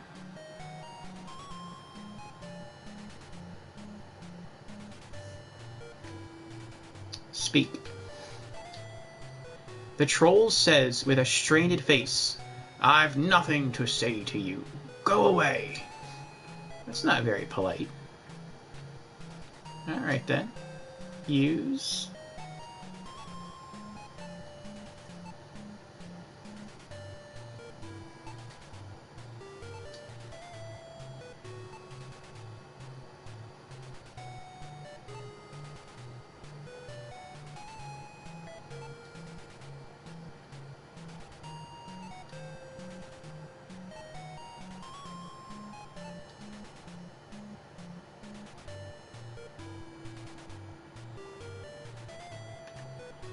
Spear.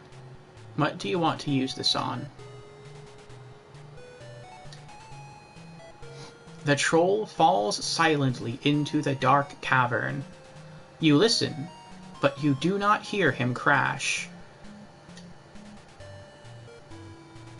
Move.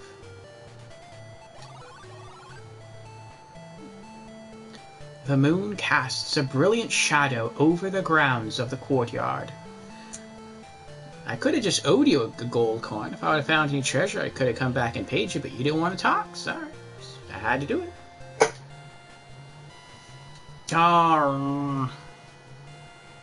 Use torch.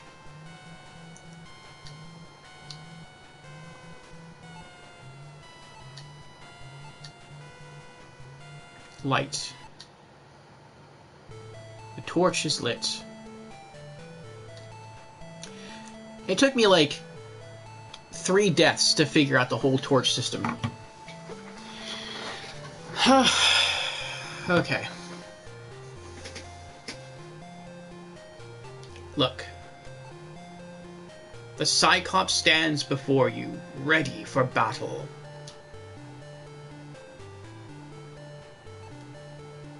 It's a finely crafted well, made of stone and mortar. The teeth marks of water rats are evident on this rope.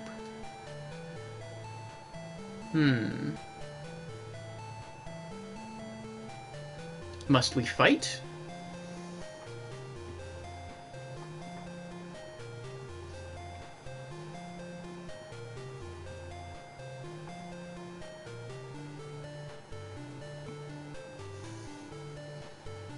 Use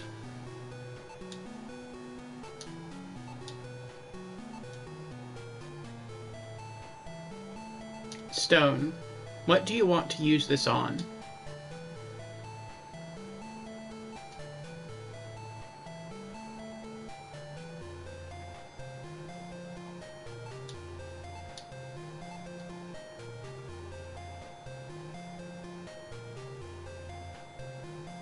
Sling.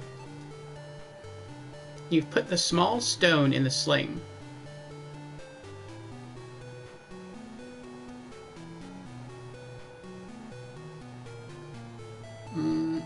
Well, where'd it go?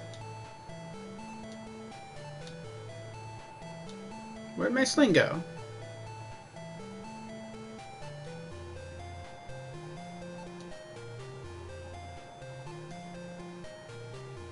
What?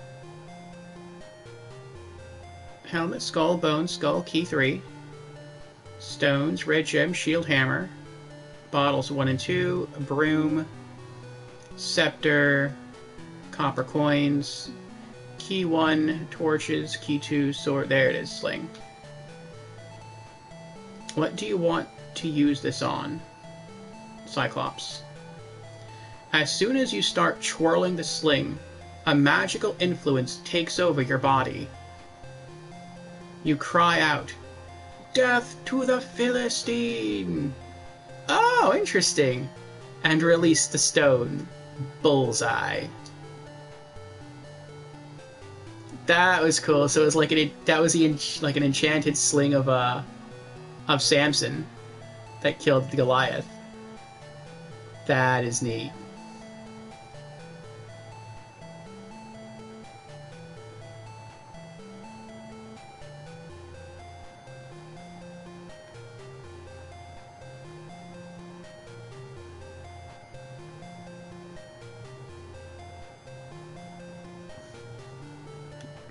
Look.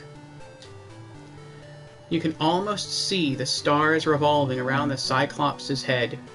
He is down, but not out. I'm guessing it means if I come back this way, he'll be alive again, or ready to fight me again. Okay. Use sword. Cyclops. You drive the sword deep into the Cyclops. Blood pours out of the wound and onto the grass. Look. It's a dead Cyclops. What do you expect after stabbing him with your sword? Okay, now we know he's dead. What was he holding?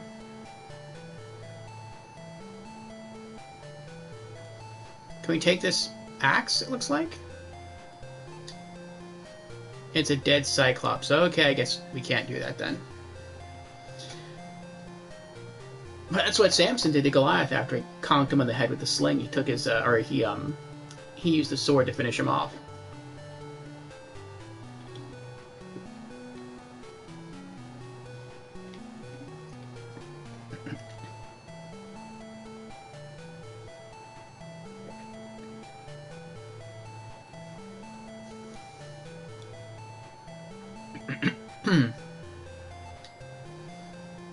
It's a finely crafted well made of stone and mortar.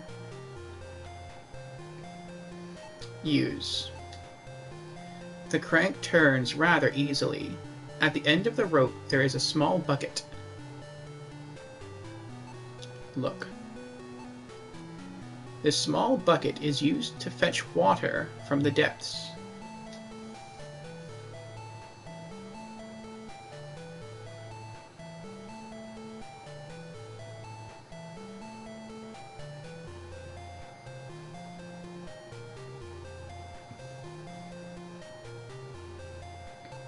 Open. The bucket is open. Gauntlet. Look. It's a gauntlet of silver plate. It bears the symbol of the Circle of 12. Take. The gauntlet is in hand.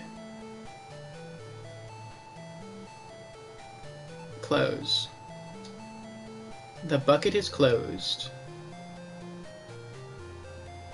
Use.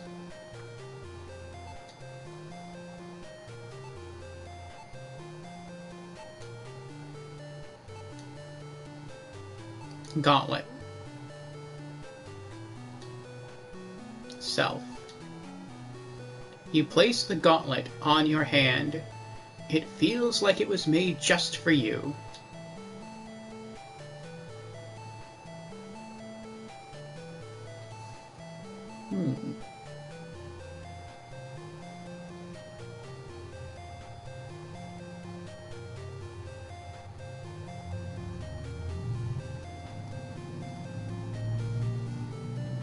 Okay. Look. It's a finely crafted wooden door. Open. The door is open. Move. It's a long, drafty hallway with one flight of stairs and several open passages. You can't do that. Oh, that's right. I was trying to move instead of look. It's a torch. An oil-soaked rag is wrapped around it. Good, good, good, good, good. Where's our... There it is. Take. Torch. The torch is in hand. We're back up to 7. Nice. Look. It's a heavy wooden door with iron hinges. Looks like we have 2 open passageways here. The archway has no door. This finely woven rug spans the entire hall. Okay.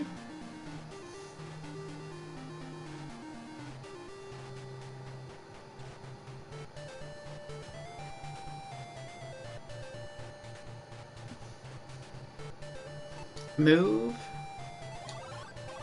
Closest entryway. What's the music here? You stand in a small library. Okay. Look.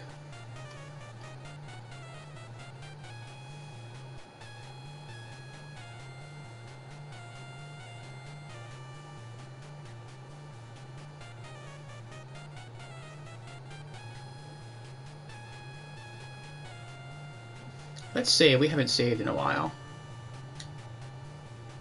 Okay. Look. It seems to be the skull of some unfortunate individual. This book's title is The Circle of 12. You open the book and read it. The Circle of 12 was formed before most things began to be. Their names are Framas, Garolin, Talutin, Ronlin, Talimar, Magnus, Wantave, Butwick, Tenmac, Charnier. Oh, Talimar is the name of the wizard who sent us here. So he was one of the 12. Lochmere and Turgor.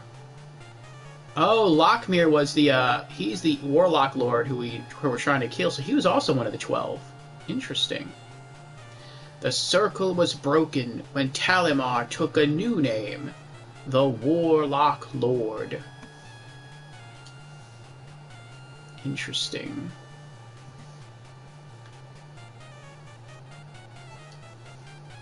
It's full of books. You don't have time to read every one of them. Think of your quests. I was wondering that, like, if they would actually let me, like, read every single book. It's a small hole in the wall, some 3 inches deep.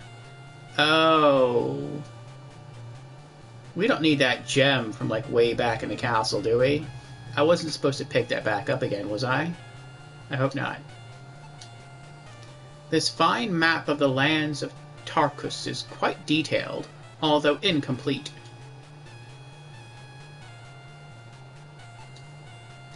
This book looks quite old. The words, the prophecy, is written upon it. It's a strong wooden desk fit for a king. There are a couple of drawers in it.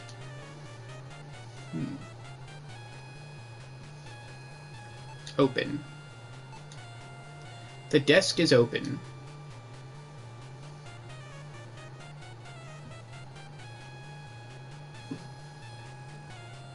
Look. These glasses are worn. They've probably been used for a long time. Key 5. It's a small iron key. Scrolls 3 and 4. It's an ancient leather-bound parchment. Take it all. The scroll 3 is in hand. The scroll 4 is in hand. The key 5 is in hand. The glasses is in hand. Close. Desk. You close the desk. Okay.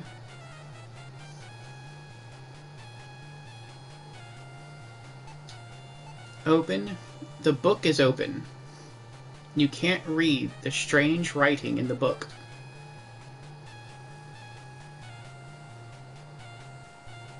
Use.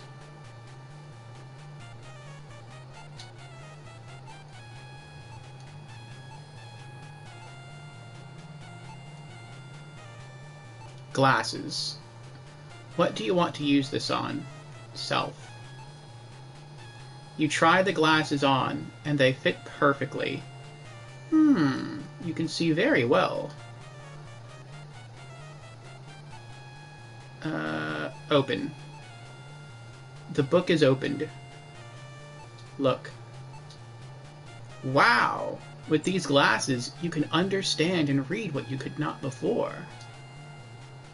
The light grows faint. The path winds round. Where life is lost, wisdom is found. The seed of the dream. For the evil is free. Where the sword is hung, he must place the key. A bridge to from, amidst burning death, a demon to guard. Motari riseth. You've learned one magic spell. Ooh. As the spell was chanted, the book quickly vanished. Interesting.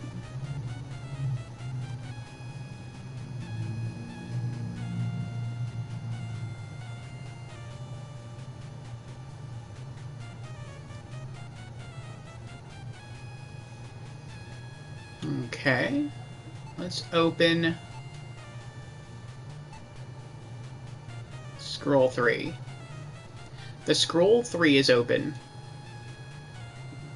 Your hands begin to sweat because of your extreme excitement. Lands under the heavens, the key to the world.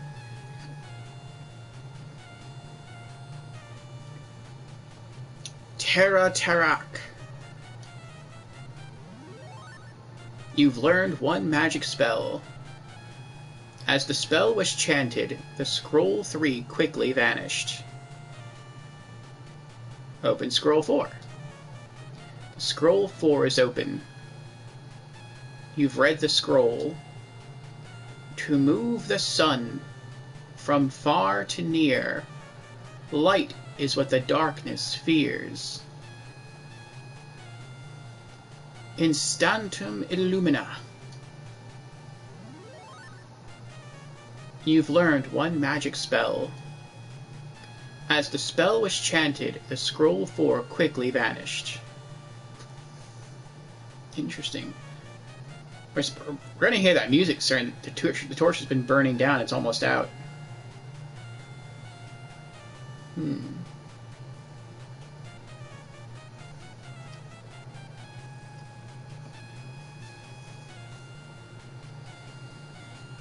Take. The map is in hand.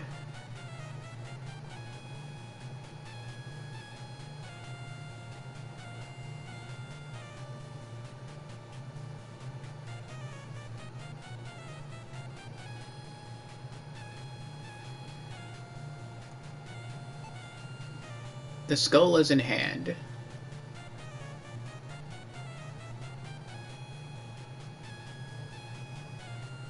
And use... Maybe we can just use the last gem instead of having to go all the way back to get the white one. Maybe that's what the gems are for. What do you want to use this on? The bookcase slowly slides away, revealing a hidden passage. Move. Ooh, this looks nice. This room is dominated by a large fireplace set in a red brick wall. There's that music. Alright, use our lit torch. There we go. Sometimes you have to be a bit precise in this game. Light. There we are. The torch is lit. Okay. Look.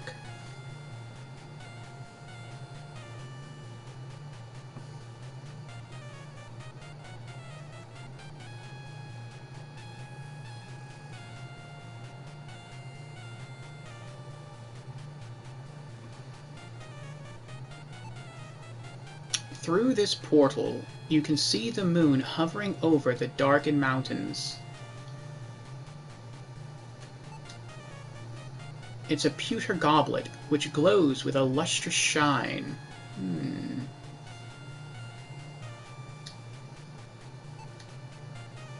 This wooden bellows has stoked many a floundering fire.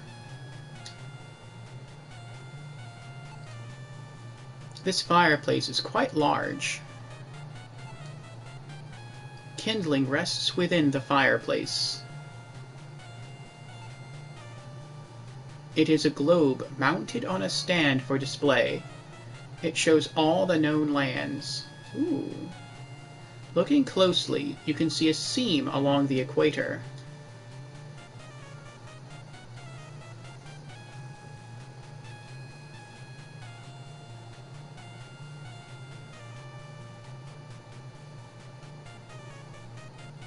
Save.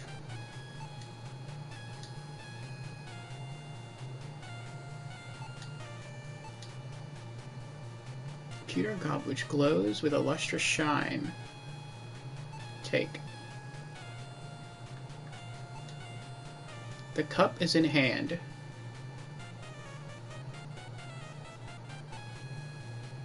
The bellows is in hand. You can't take it. Okay. You can't take it.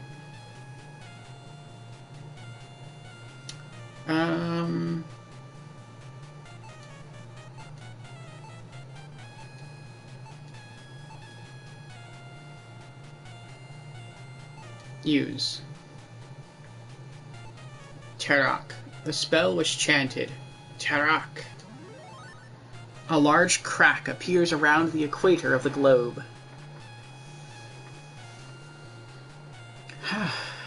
Look. It is a globe mounted on a stand for display. It shows all the known lands. Well, since it's cracked, can we open it? We can't. The globe is open. Aha! Look. Key 6 in bottle 5. Key 6. It's a jet black skeleton key. Bottle 5. It's a small black bottle with a cork on top. Take. Key 6. And bottle 5.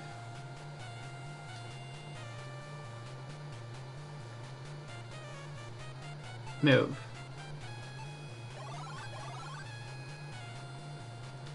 The bookcase in front of you is full of books. Yes, yes, yes.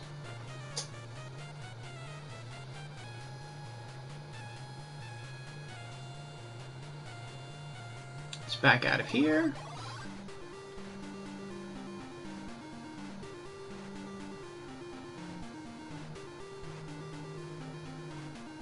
And let's move to this more distant room. It smells like a kennel in here, and there are no windows through which to circulate fresh air. This looks kind of like a laboratory. Look.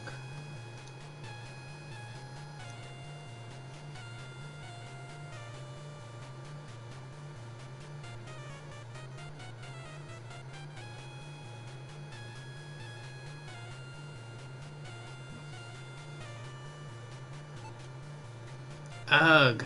There's a strange, poisonous-looking liquid in the pot. It really stinks.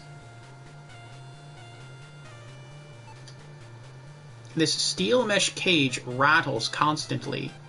A simple latch secures it. I'm pretty sure if we open this, whatever is inside would probably kill us. Almost everything in this game wants to kill us, it seems. It's an empty test tube in a wooden rack.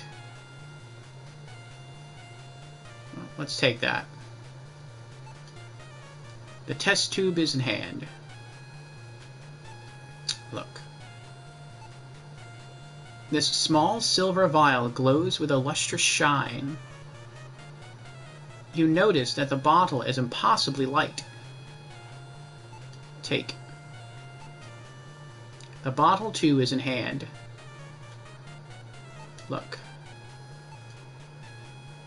It's a silver vial.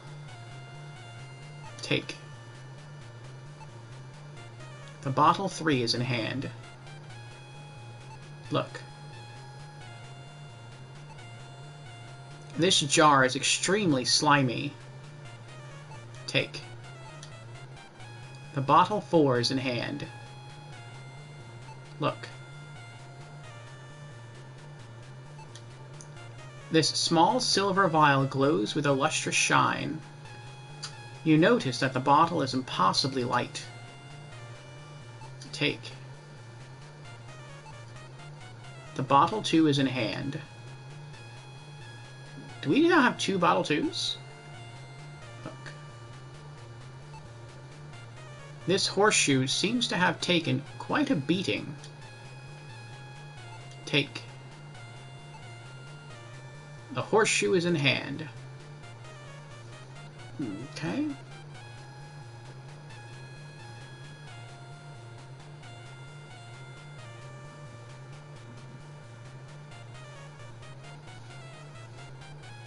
Look.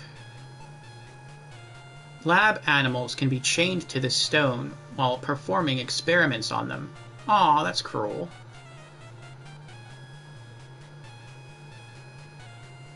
Open. It won't open.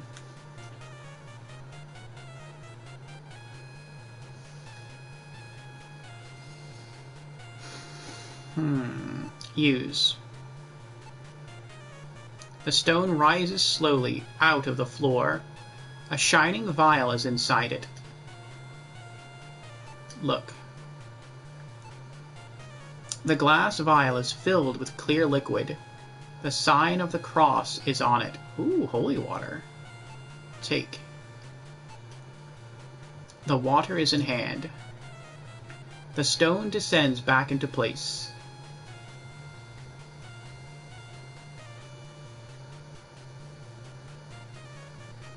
Move. You stand in a small garden. The only sound is of falling water in the night. I feel like this is perhaps the only peaceful place in this whole castle that isn't trying to kill us.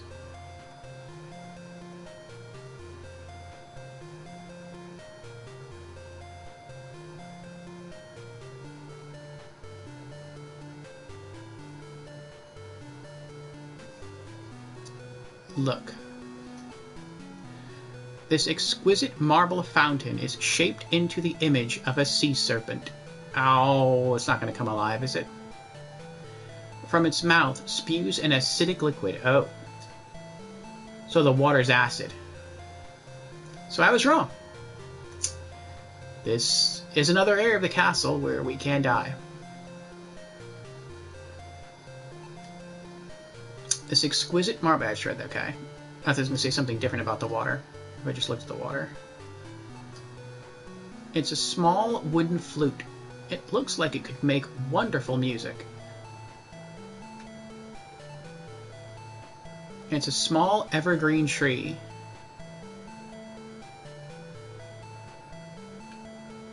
Well, we have that gauntlet on. So... can we take the flute and not get burned with the acid? By using the silver gauntlet, you remove the flute easily. The sound of the water splashing is music to your ears. Ah, good, good. So if we didn't have the gauntlet on, we probably would have died right there. We just burned our hand away, would have freaked out, passed out, and then died. Well, alright. We got the flute.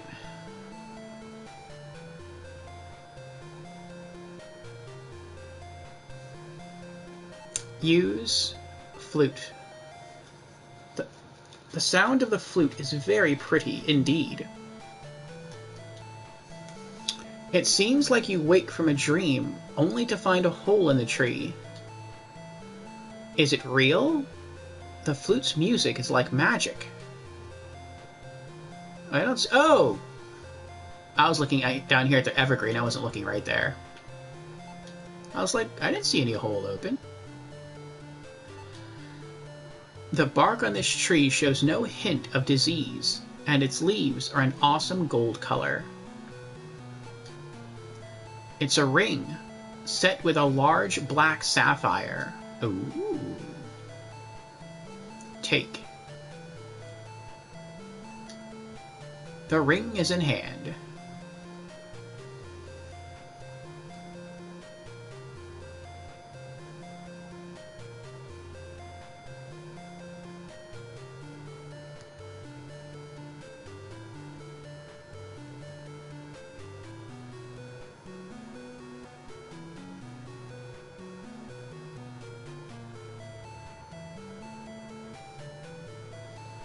Move.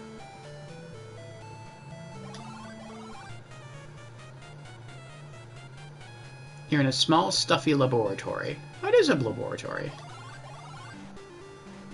It's a long, drafty hallway with one flight of stairs and several open passages. Open. The door is open. Move. You are awed by the majestic beauty of this immense banquet hall. I'm a little nervous, though, because our torch is starting to burn low.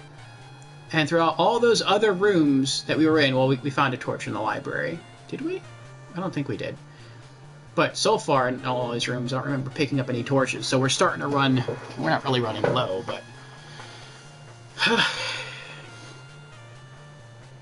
I am getting nervous about it, though. Okay.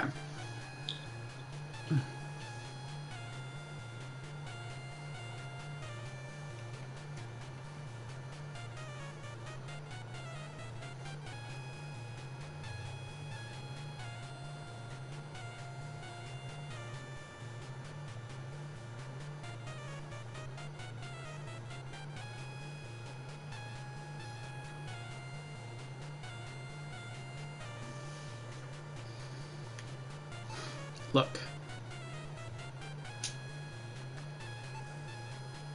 You seem to be wasting your time. I was looking at the stairs. Oh, yep, there we go. Use. Torch. What do you want to use this on?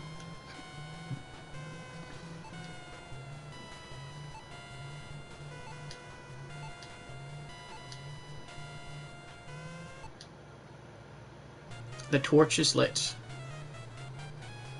5 spare torches left. Oh boy. Look.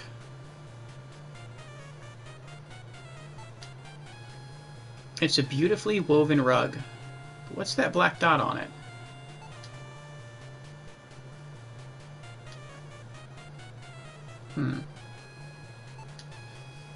It's a finely crafted wooden door.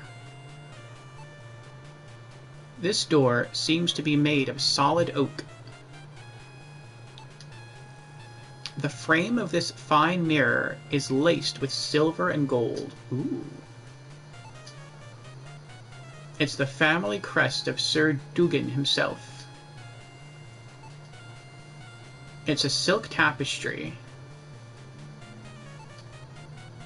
It's a heavy wooden door with iron hinges.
Use. What do you want to use this on? The rug quickly catches on fire and burns away. A key can be seen underneath. Look. This rusty lock doesn't seem to have been used for a long time. Take. The key 4 is in hand.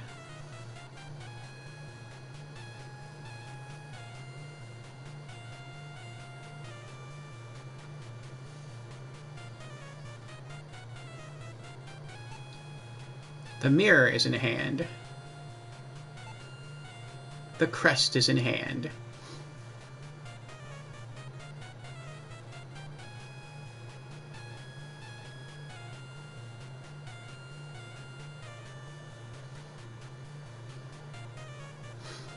Can we take this too? You can't reach it from here. Okay.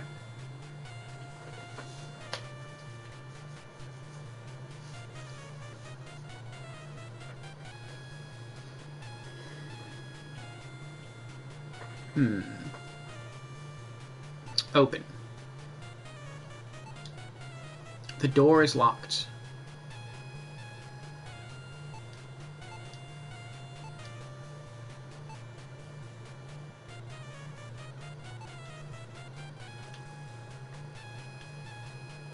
Use.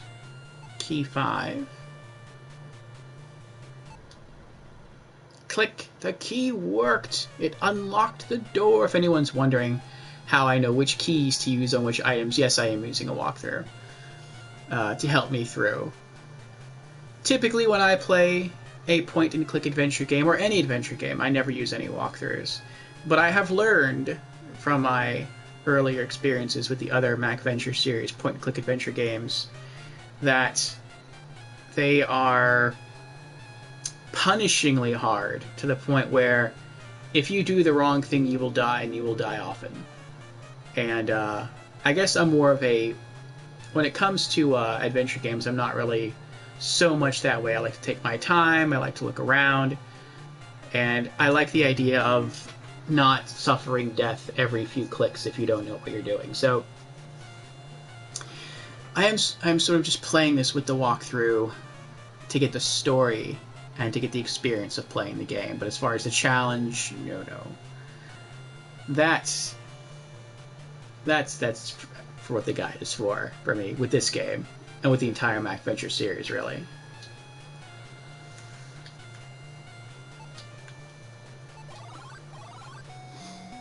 Alright.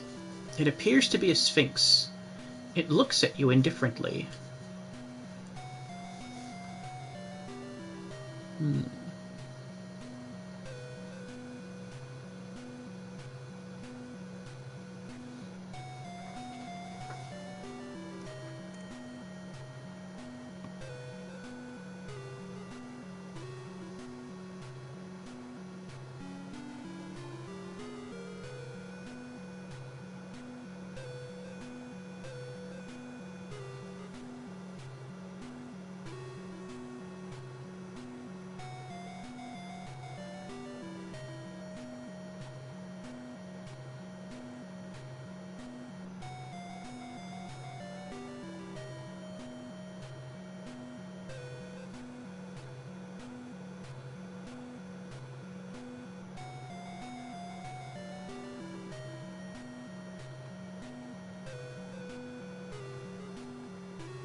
Look. Through this portal, you can see the moon hovering over the darkened mountains. You have stumbled upon a sphinx. It has the body of a lion and the head of a man. It's a stairway leading upward. There seem to be some strange marks scratched into its side. Save. Yes. Use. Oh, that's it. Broom.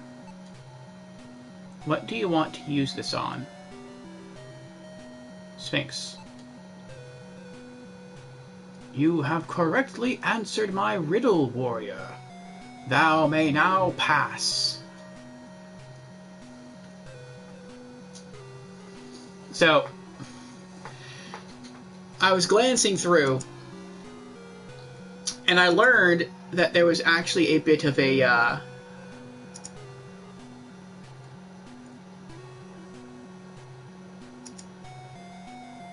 cheat here with this part of it.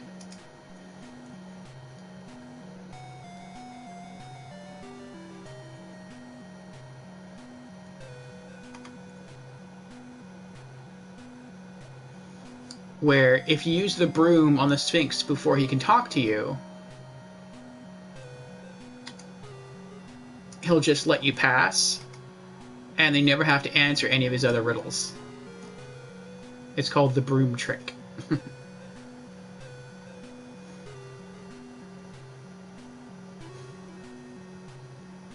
Yes, later in the game, a Sphinx usually asks you to answer a riddle with an item. If you use the broom on him before he speaks to you, he will let you pass without having to gather any other item in the game.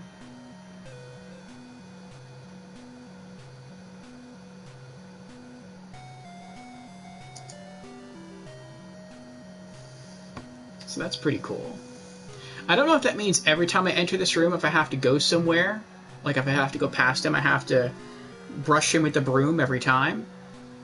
Or if I have to speak to him first. Or I mean, like, if only once is enough, but I might just do it every time I come in here. I wouldn't call this a glitch, though. Like, maybe it looks like he's just kind of laying down, chilling. No one's probably pet him for a while. So maybe if you just, you know, before you just try to walk around him or attack him or anything, if you walk up and use the broom on him, that's kind of like brushing him or petting him. Maybe he's like, oh, that's nice. Okay, you can go buy it. You don't need an item. That's fine.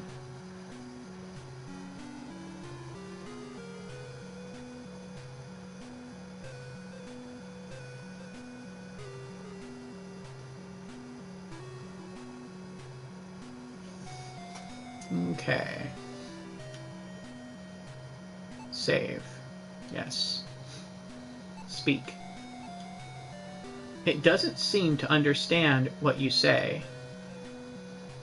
Yes, it does. Move. Upstairs. A telescope is beside the window. A star map is on the wall. This must be an observatory. Oh, I think I screwed up. Hold on. The Sphinx rests quietly in the room. Okay. So they mentioned, like, look at the weird pattern of the stairs. So there's 3 up, 2 up, 1 down, 1 up, 2 down.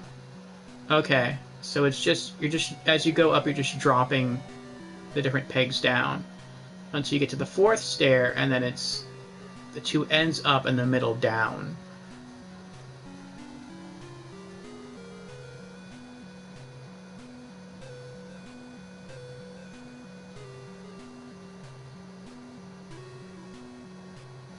Okay.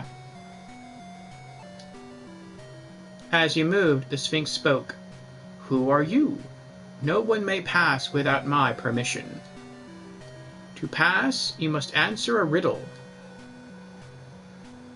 It has towns, but no houses. Forests, but no trees. Rivers, but no fish. Dost thou know? Bring me the answer to my riddle, and I shall let thee pass. That sounds like a map to me.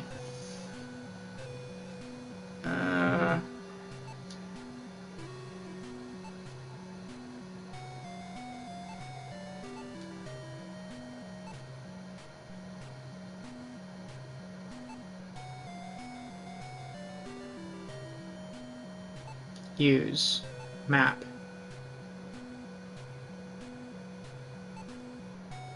You have correctly answered my riddle, warrior. Thou may now pass. So you do have to... Okay, it's every time then. Move. Okay. It's an observatory. Look. It's a round wooden table. What's this thing? It's an ancient leather-bound parchment. Ooh, another scroll? As you peer through the telescope, you are amazed by the clarity of the night sky. It's an ornate carving of a shooting star. The object is made of silver and is extremely heavy.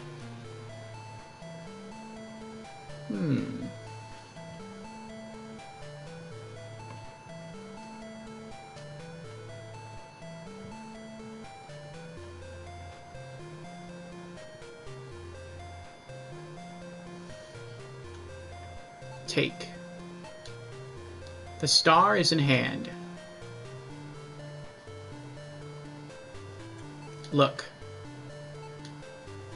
It's a map of the known galaxy. You can see billions and billions of stars. The map seems to be only loosely attached to the wall.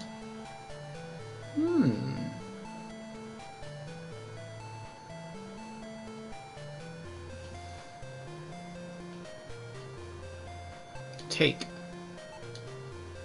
You can't take it. Open. The star map is open.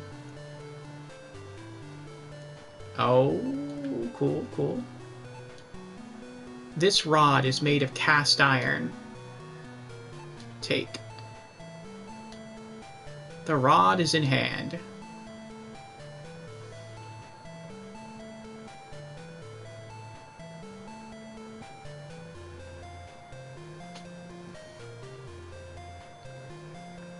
Move. Oh. You are so captivated by the woman's beauty that you momentarily forget her predicament. Yes, in the moonlight she is even more beautiful. What's that green thing behind her?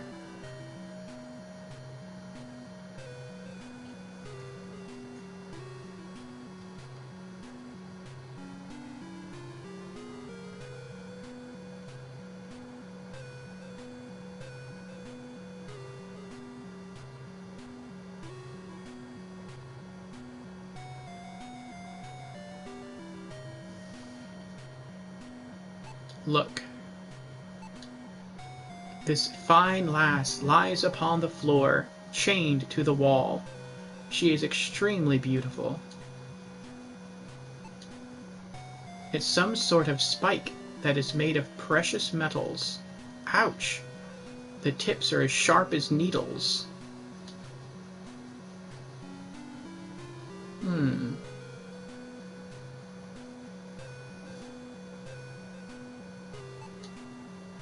This silver chain seems to be strongly secured to the wall.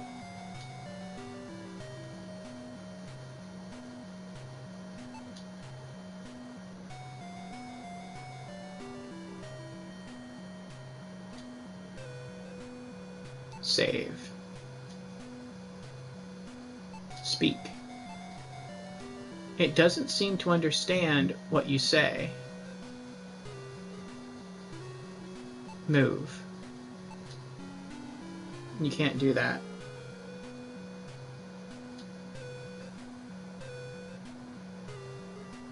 Open. Oh.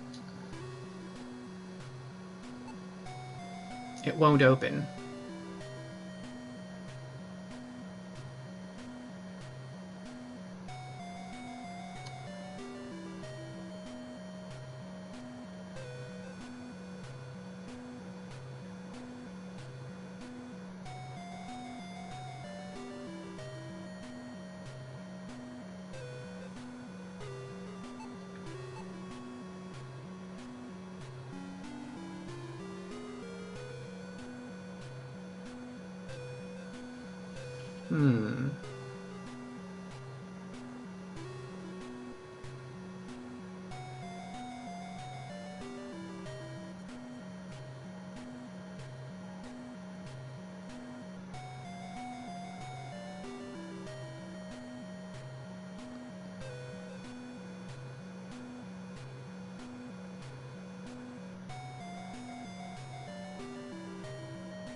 Oh.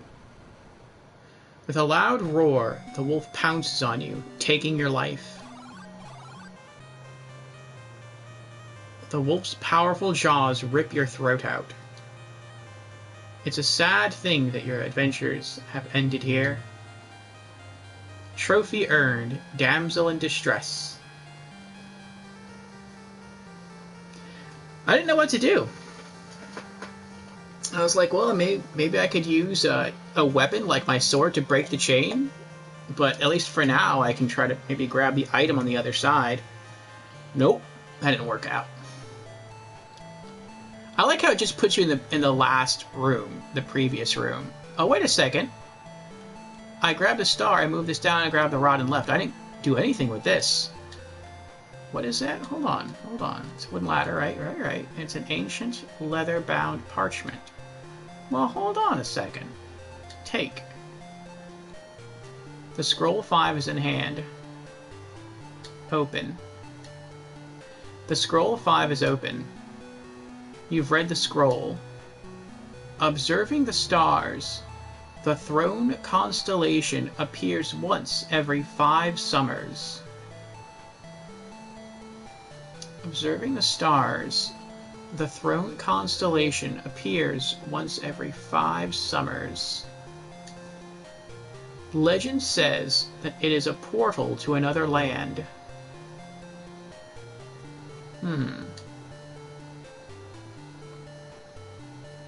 Interesting. Okay, now let's continue.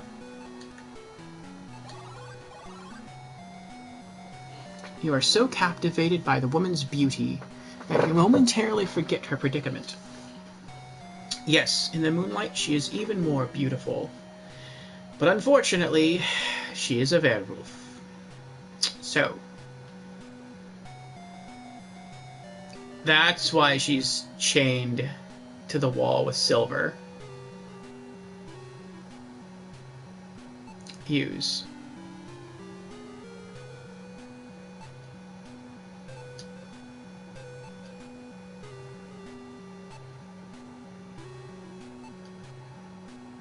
It's too bad we can't save her.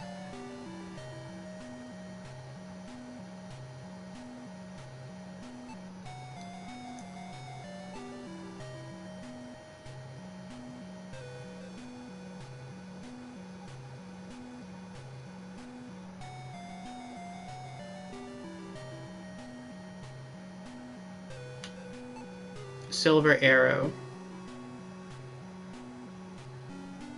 Sorry. Your aim is true as you plunge the silver arrow into the beautiful woman.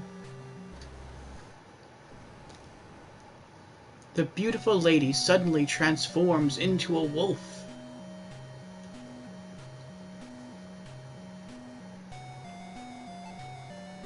Look. This looks like your typical dead werewolf. Your arrow is deeply lodged in its body. Take. The blade is in hand. What if I try to take the arrow back out? Will it resuscitate? You can't take it. Okay. So I guess I have to leave it here.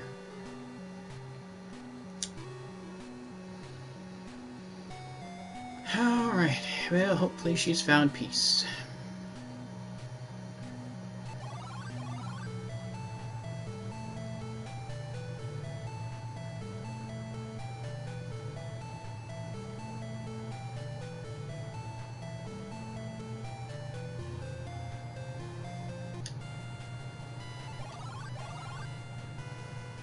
The Sphinx rests quietly in the room.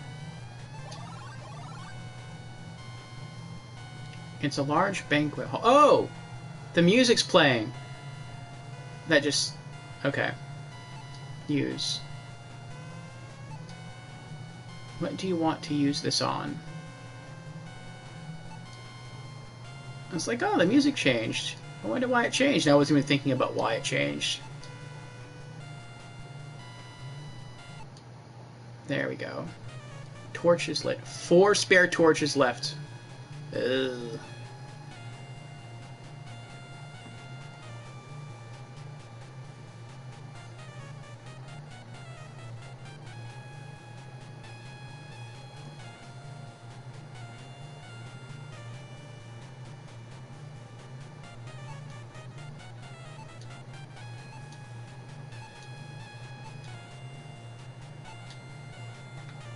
Key 6. Click. The key worked. It unlocked the door. Move. Although the evening air is cool, this small circular room radiates a fervent heat. Look. Through this portal, you can see the moon hovering over the darkened mountains. This horn is forged of flawless platinum. Its beauty is unbelievable. A flame burns within this brazier, lighting the entire room. It's a wooden ladder.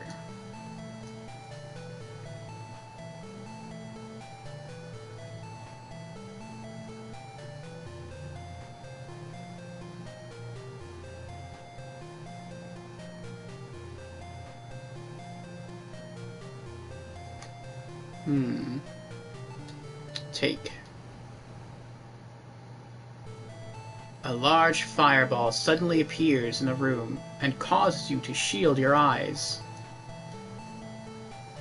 When you open them, you notice that the fire has changed into something far more menacing. Look. The Hellhound makes this hot room even hotter. There must be a way to cool the room off before you roast. Speak. It doesn't seem to understand what you say. Use.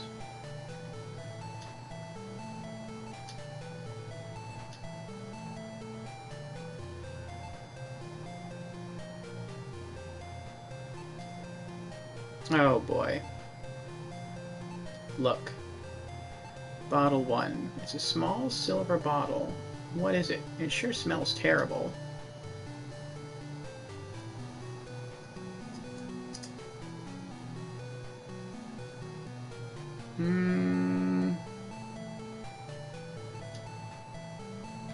Bottle 2.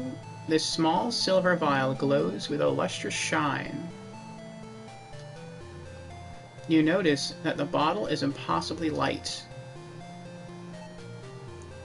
This stone would not be good for skipping. What? I'm trying to go up. There we go. I'm trying to look at the different vials I have. Or bottles, I mean. Bottle 3, it's a silver vial. Bottle 4. This jar is extremely slimy. Bottle 5. It's a small black bottle with a cork on top.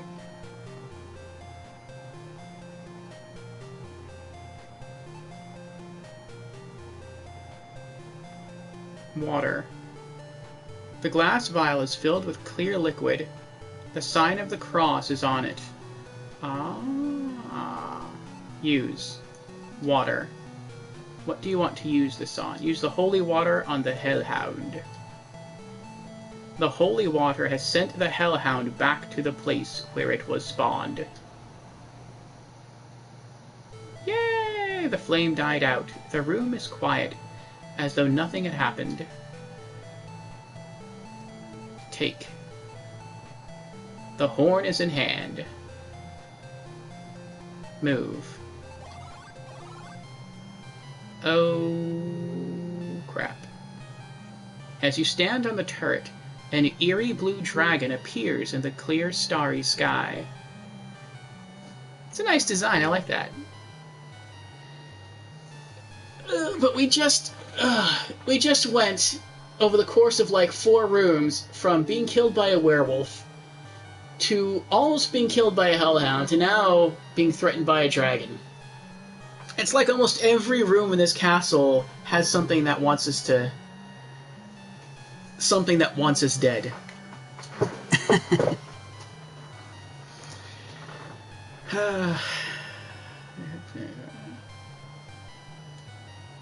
Oh, this just made me think of the game Blue Dragon as well. The RPG. By Hironobu Sakaguchi.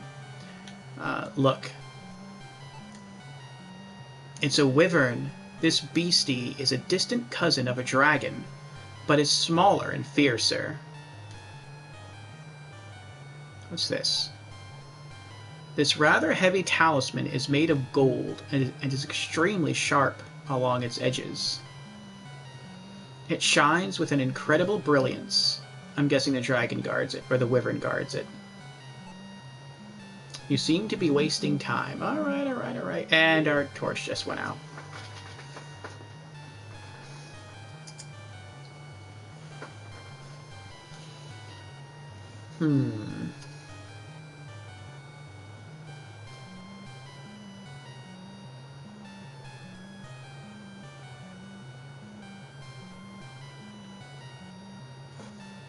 Use. Star. What do you want to use this on? Actually, hold on. Look. Nothing happened. No kidding. Look. Star. It's an ornate carving of a shooting star. The object is made of silver and is extremely heavy. Use. Star. What do you want to use this on? The dragon?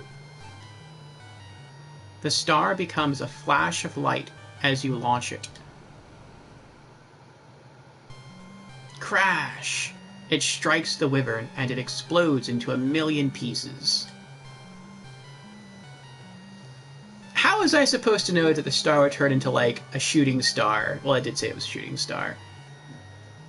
Never mind. It's an enchanted item, kill the dragon. Okay, fine. Whatever. Take. The talisman is in hand. Okay.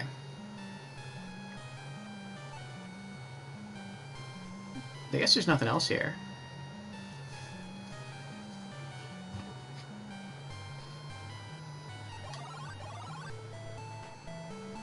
You're in a room with 2 braziers.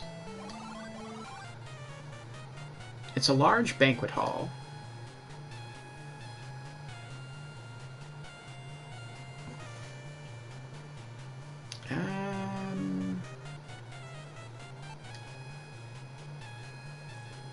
Use. Key 4.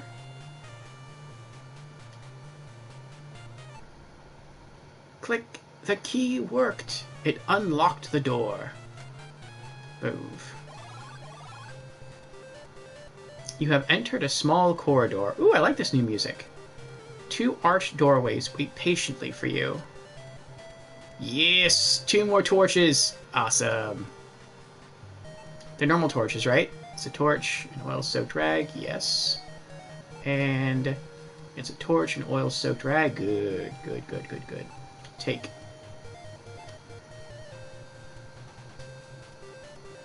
Back up to 5. Back up to 6. Very nice. Look. The archway has no door. Okay.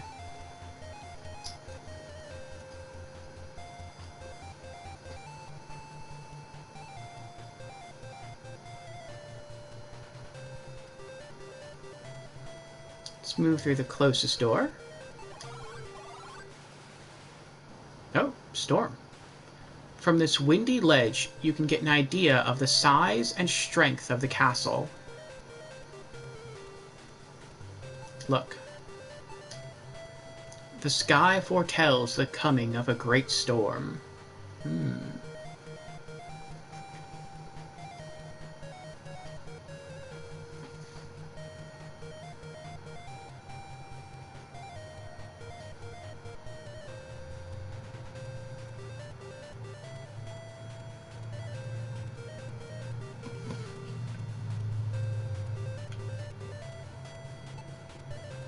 This appears to be a mount of some sort. Perhaps for a flagpole.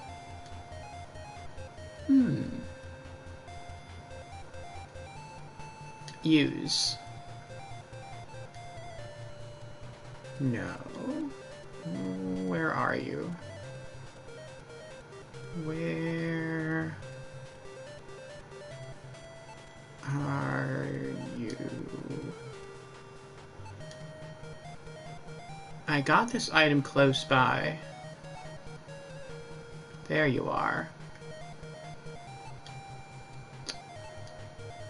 This rod is made of cast iron. Use.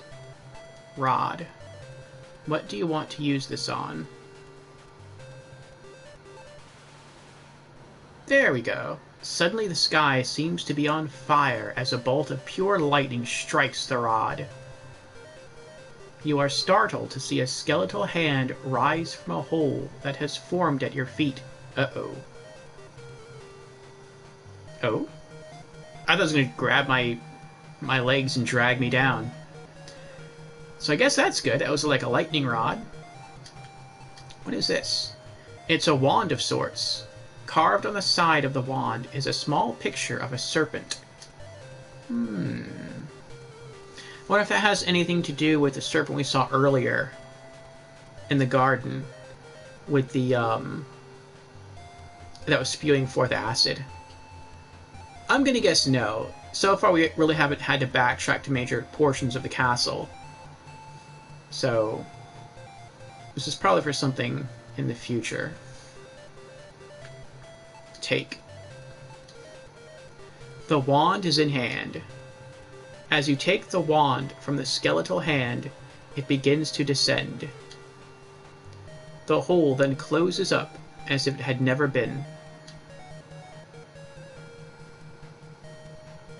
Interesting.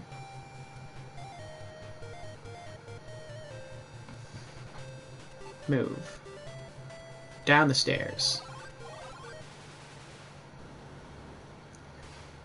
Lightning lights up the countryside as you stand on a lookout point.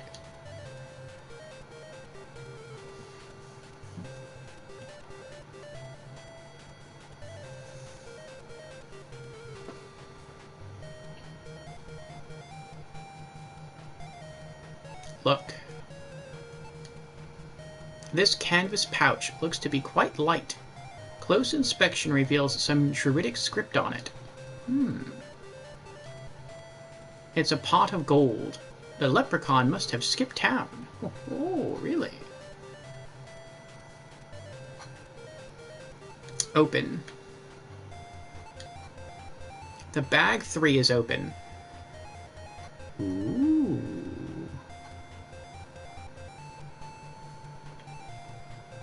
Look. Big coin. It is a large gold coin with a well engraved on it. Oh, do we have to go back to the well in the courtyard and drop this in there? I don't know. Gold coin. Well, now we have a gold coin that we could have given to the gate troll guy. This coin has a mark on it that looks like a human skull. Ooh. Do they all have that? They do. Okay. Take. Big coin.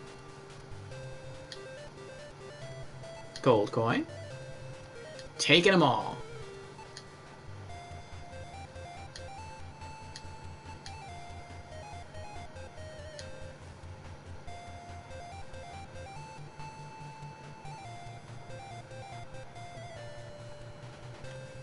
Save. Yes. Look. It's a pot of gold. Can we take it? Oops. There we go. Oh boy. As you move the pot, you realize that you have fallen for the oldest trick in the book. You suddenly find yourself knee-deep in the moat. It seems that the alligators really enjoy your company. It's a sad thing that your adventures have ended here. Jeez. End. File 1. Continue. Yeah, I thought that seemed weird. Just a big pot of gold right there after we already picked up coins from bag 3. So why do we need more gold? I guess that was just to lure us to our death.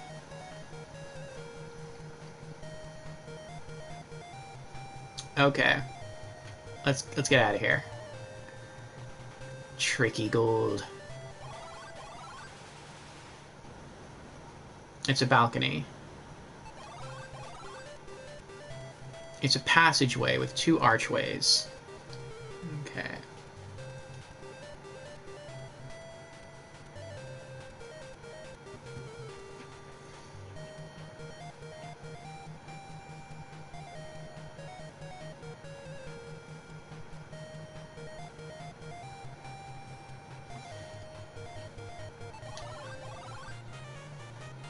It's a large banquet hall.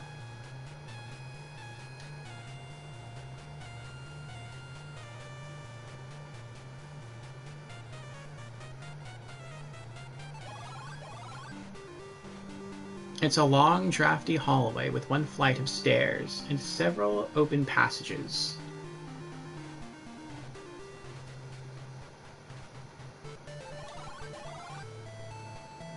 The castle Shadowgate looms before you.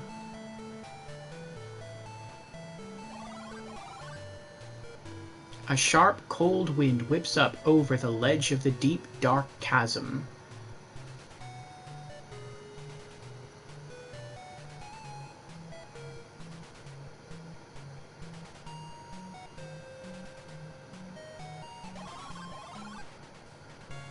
It's so hot, you begin to sweat profusely.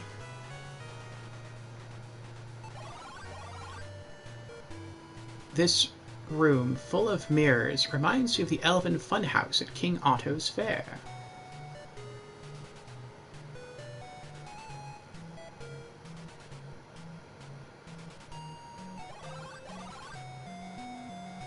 The walls, the floor, and the coffins are all made of stone.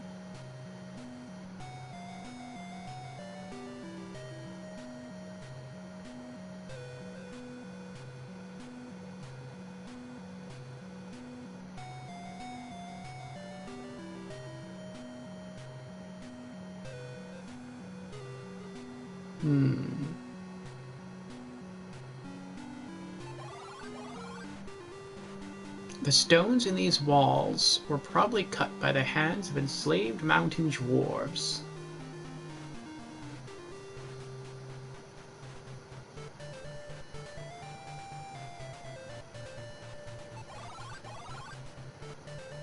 The stone passage winds to an unseen end.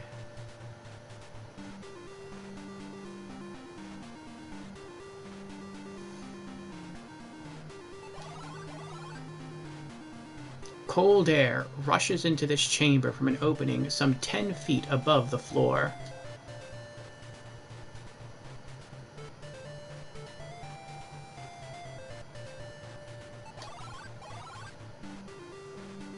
There are 2 bridges that span the chasm.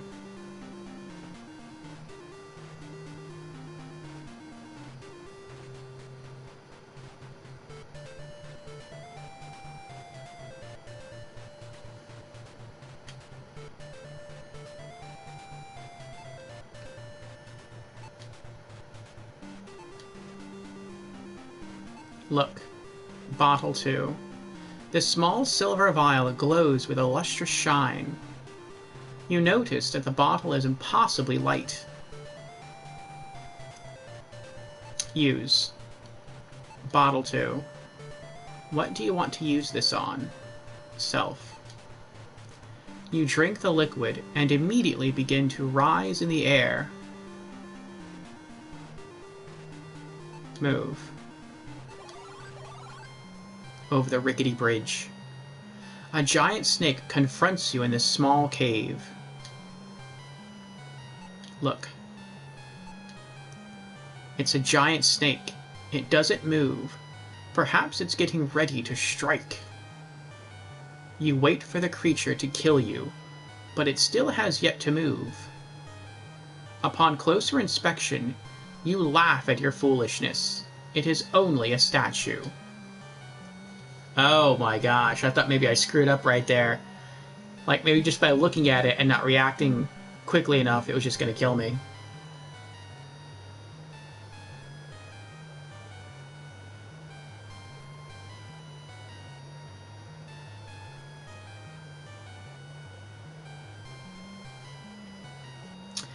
Alright,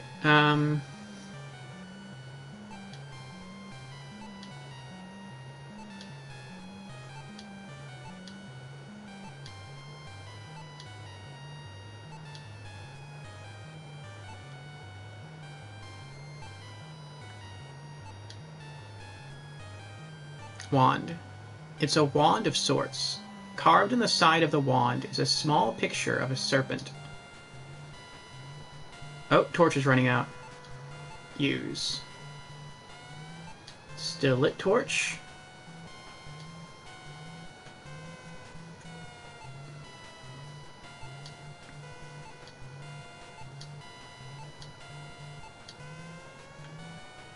On fresh torch. There we go. The torch is lit. Handful of torches left.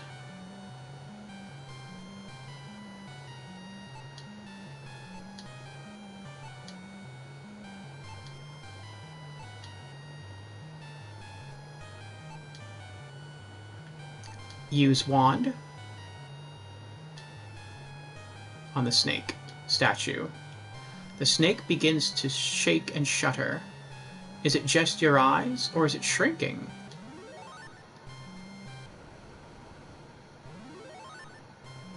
The serpentine statue begins to change. It grows smaller and smaller.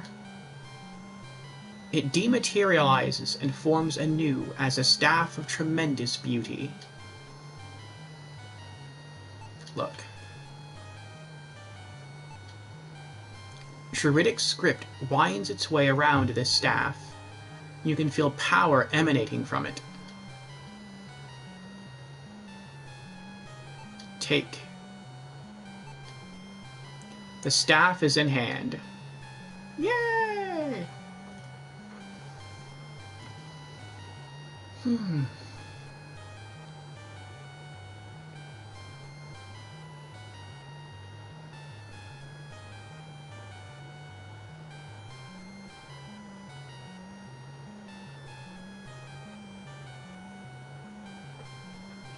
Okay. Let's save. Move back.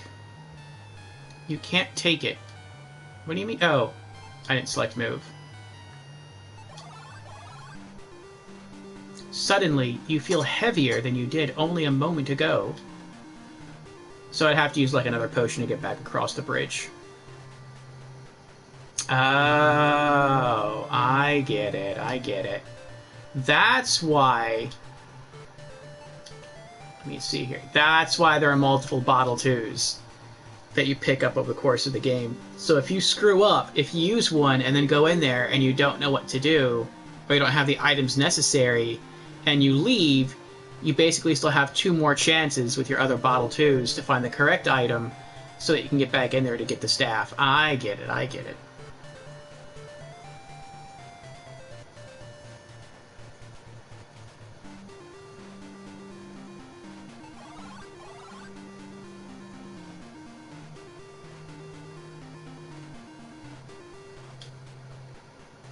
Now we have to go all the way back.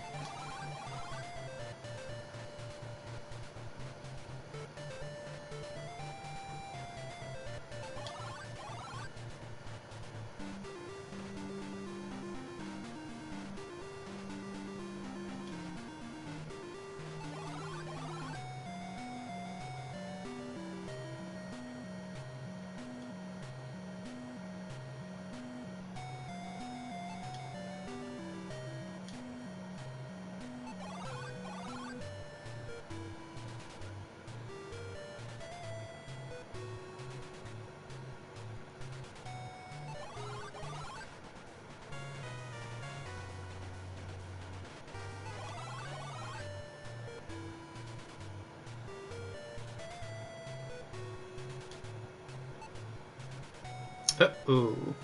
The troll says, you must pay a toll of 1 gold coin. Well, now we have gold coins. But I don't know, I don't trust him now. Like, he said that before, and we didn't have a gold coin, so we used our spear, and that made him fall off the edge. And now he's back with our spear. I feel like now, if we try to give him a gold coin, he's going to stab us with the spear and be like, ha! That's what you get.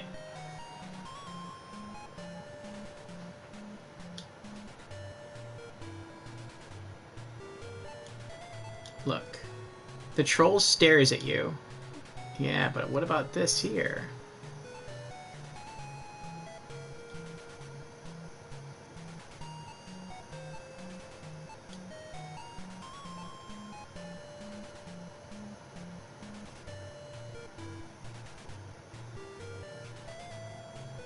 Speak.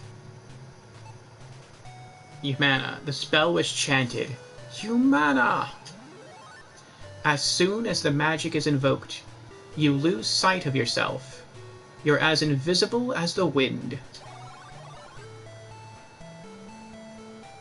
Oh, cool! So Humana makes us temporarily invisible. So we were able to slip past the troll without having to pay a fee or be attacked.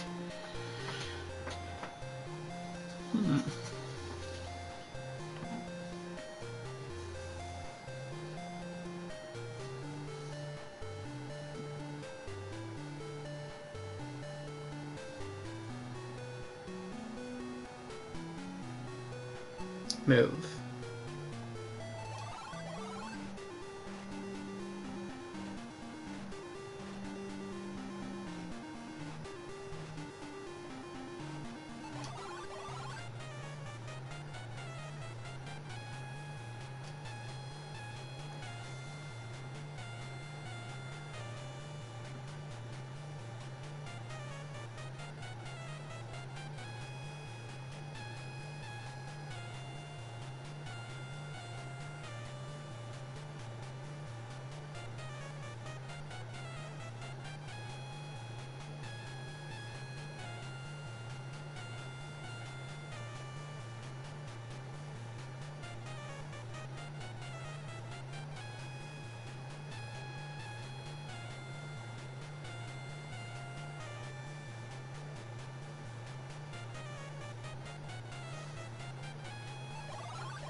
You're in a small throne room.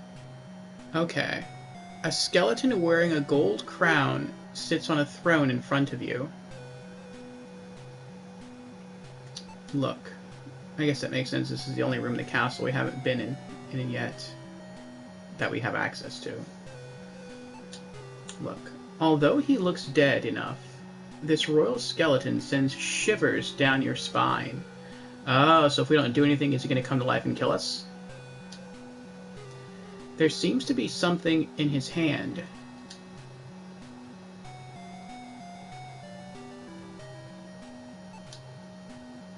In the center of the pillar is a carving of a sword. Sir Duggan's royal seal is carved on the stone pillar in vivid colors.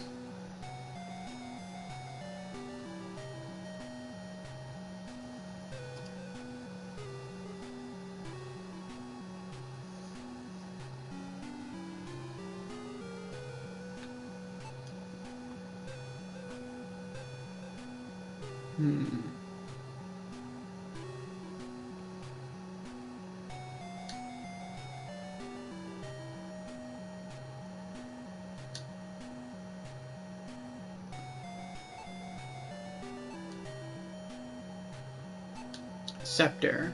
This jewel-studded scepter is truly made for a king. Use. Scepter. I guess it's meant to be a clue, like he has an axe in one hand, and the scepter's made for a king, so put something in his other hand.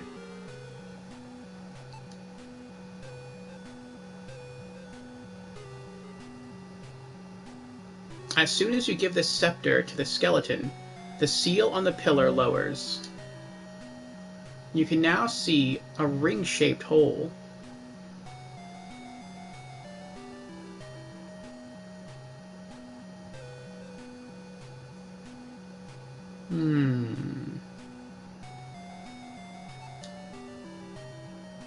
Do I have a ring? I hope I have a ring. There we go. Look. It's a ring set with a large black sapphire. Use. The King's Ring.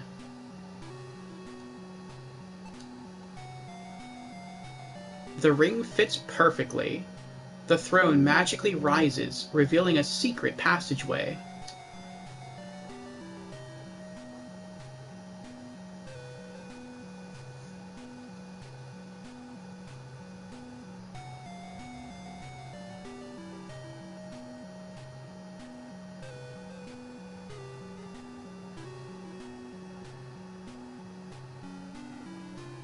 Move.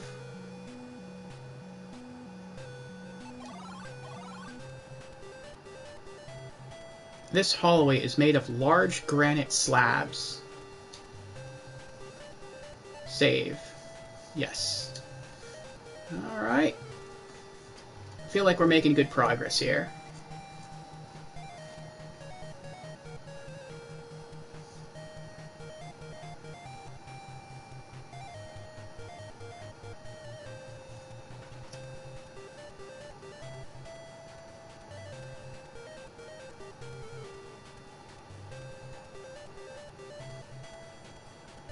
Look. It's a torch, an oil rag, blah, blah, blah. Okay. Take the 4 torches. I'm just going to guess they're all the same. Only once did we pick up a torch that was significant or different than a normal torch.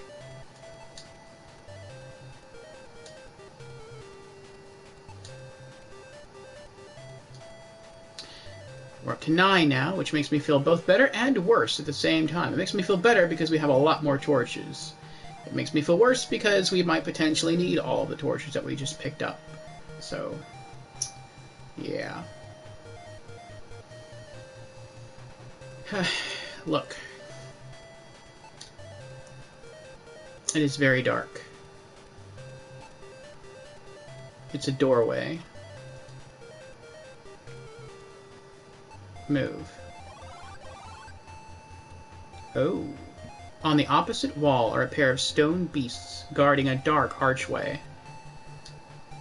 Oh, are those the gargoyles that act as the symbol to Shadowgate? The symbol to this game, like that are on the cover art?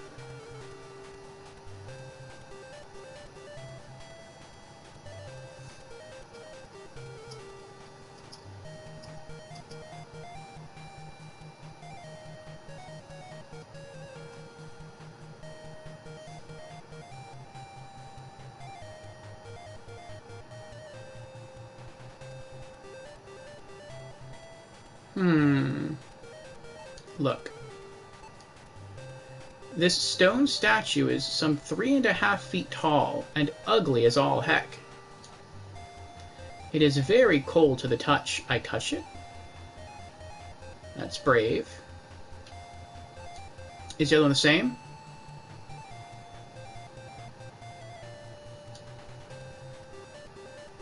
Mm-hmm.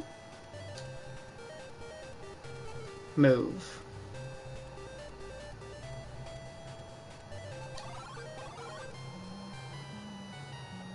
Sulphurous fumes rise from the hot molten lava some 30 feet below you. Swimming would not be wise. A lake of fire. Well, a pond of fire.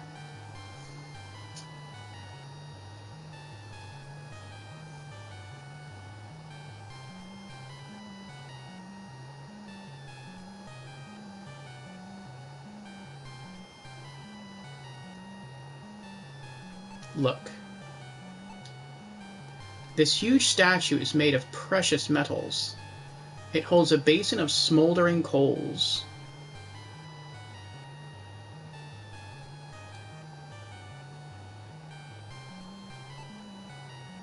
It is very dark.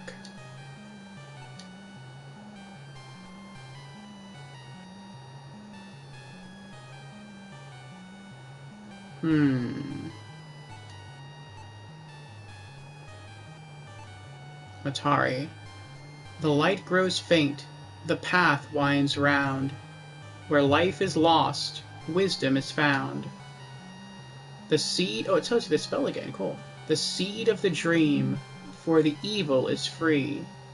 Where the sword is hung, he must place the key. A bridge to from, amidst burning death, a demon to guard. Motari riseth. Speak, Motari. The spell was chanted, Motari. The statue lowers, and a large platform rises out of the lava. You now have a way across. Yay! Move. Stalagmites surround this room like the cavernous jaws of a huge beast. Look. It's a strong-looking metal cylinder. It's a finely crafted wooden handle. Oh, I think these are the 3 levers that represent the notches that were carved on the steps near the Sphinx. And this is probably a weight attached to a chain. Alright, alright, alright.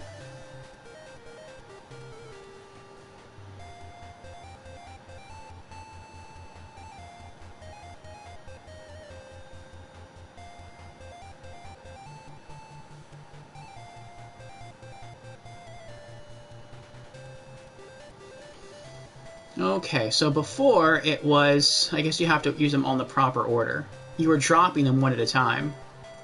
You drop this one. Oh wait, there are 3 handles here, side by side. You seem to be wasting your time. I was just looking at it again. It's a finely crafted wooden handle. There are 3 handles here, side by side. Okay. Use. Just drop this one. The right handle was lowered. Then we lower the middle one. The middle handle was lowered. And then when you think that you would lower this one, you don't. You actually put this one back up. The right handle is raised. Ooh, I remembered correctly. Scree! The cylinder lifts with a shuddering sound. You're momentarily dazzled as the darkness is lit by a blinding flash. The silver orb is revealed. Nice. Torch is almost out again. Look. Aha! It's an orb made of silver. Its glowing surface causes your skin to tingle.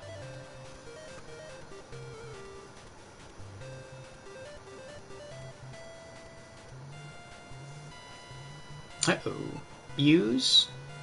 Still lit torch. What you expected hasn't happened. No, I don't want to use the spell. I want to use the torch. You have to hurry, because if you waste too much time, you'll die. There we go. The torch is lit. Okay, good. 8 spare torches left.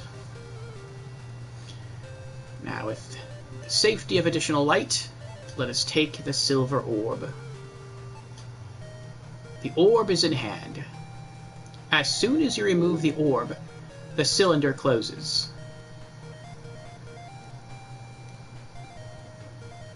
What does it look like again? Aha, it's an orb made of silver. Its glowing surface causes your skin to tingle. Okay. Move. Wait, look. It looks like a large, very deep pit. Yeah, because it looks like we can move 2 different ways. I'm guessing we can go back to where we came from, or we can, like, jump into the hole. If it's a deep pit, we probably don't want to do that. So let's go back to where we came.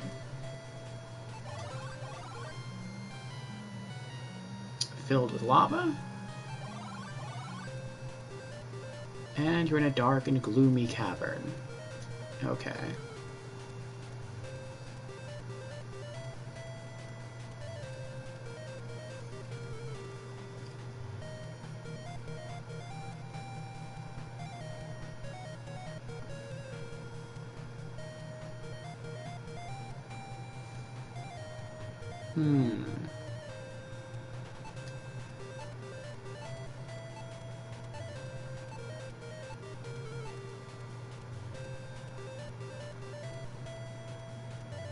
Look, Illumina. To move the sun from far to near, light is what the darkness fears. Instantum Illumina. Aha. So down here, the gargoyles are free. They're just sitting motionless because I haven't tried to probably enter the doorway between them, which they're guarding. But if I can bring light to this room, they'll turn to hardened stone and they won't be able to attack me. I see. Speak, Illumina. The spell was chanted. Illumina! Suddenly, the cavern is so bright that you have to shade your eyes. It takes you a few moments to regain your senses from the Nova Burst. It seems the gargoyles were also affected and haven't yet recovered from the spell. Oh, so they're just more sensitive to light. They didn't turn back into hardened stone or anything. Okay. Move. Yes, we got past them. The room seems to be made solely for the purpose of housing the well. It's a well room. Okay. Look. These wooden planks act as a cover for the well. Okay.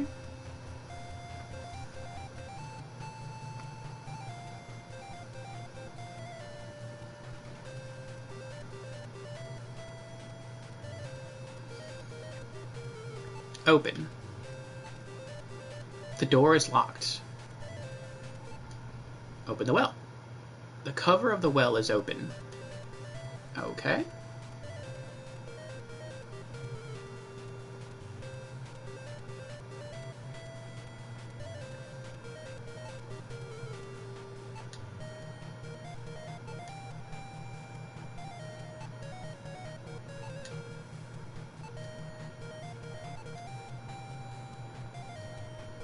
Look. Big coin. It is a large gold coin with a well engraved on it. Use. Big coin. What do you want to use this on? Toss it into the well. Let's make a wish. I hope this works. I wish this works. As soon as you throw the coin into the well, a huge wind erupts from within it. It reminds you of the small dust devils you see in the autumn months.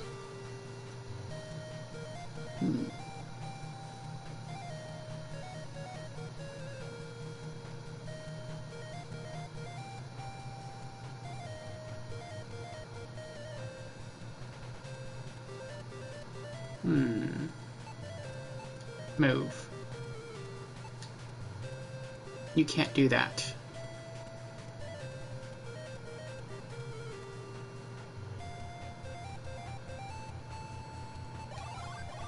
There we go. Oh, there's a whole... Okay. I thought there was just going to be like a tunnel. It's a whole land down here. The swirling winds carry you down the deep well and set you gently into the cavern below. You stand above a beach, looking down upon a river.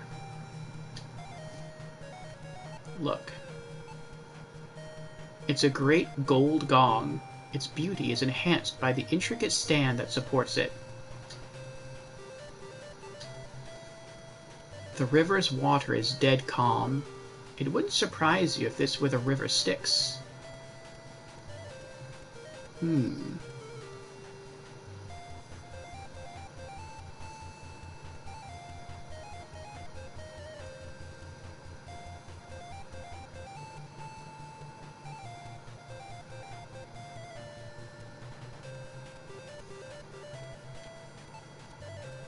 This mallet is made from what appears to be centaur hide.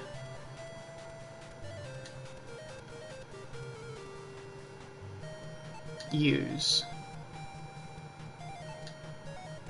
What do you want to use this on? The gong. Ooh. After the gong sounds, a specter materializes right before your eyes. Oh, this is the ferryman the ferryman, Charon. He's the one that whenever we do something stupid in the game and die, he's the one we see. He's the one that ferries us to the afterlife. That's cool. So now you get to see him while we're alive. The ghostly ferryman doesn't look friendly. You hear a faint voice ask for a fare.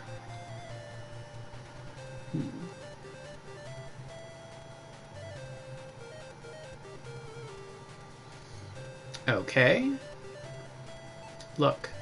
Gold coin. This coin has a mark on it that looks like a human skull. Use. Gold coin. The ferryman takes the coin and gestures you to board quickly.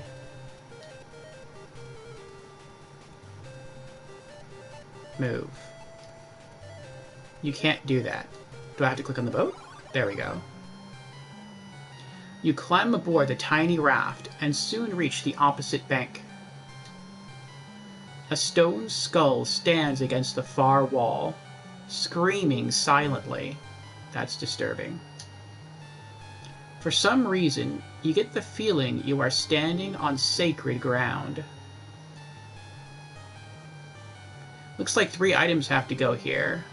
A sword, a gem, and a shirt?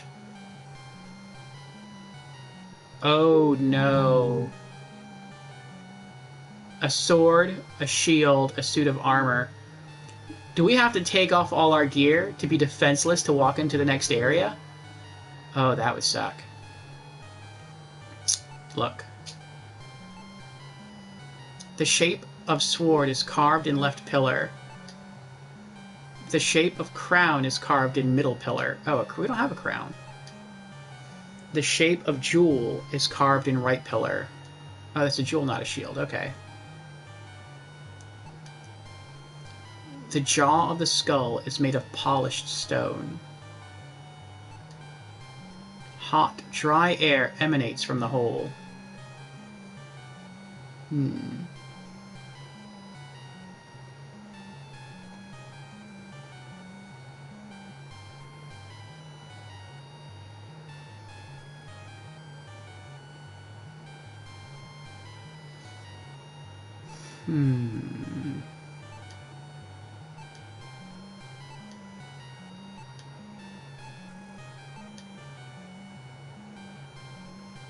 Scroll 1.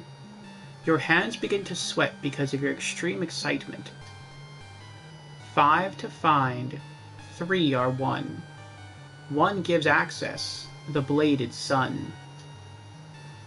The silver orb to banish below, the staff of ages to vanquish the foe. Joining 2, the golden blade, the last to invoke, the platinum horn.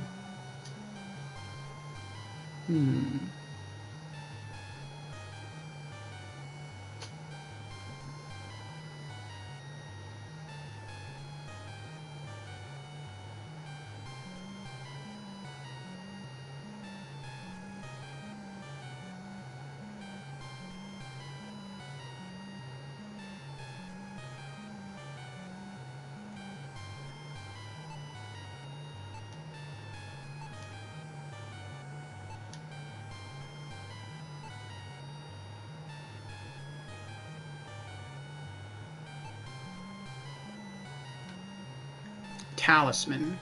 This rather heavy talisman is made of gold and is extremely sharp along its edges.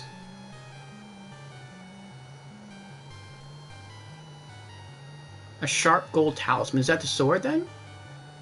It shines with an incredible brilliance. Use.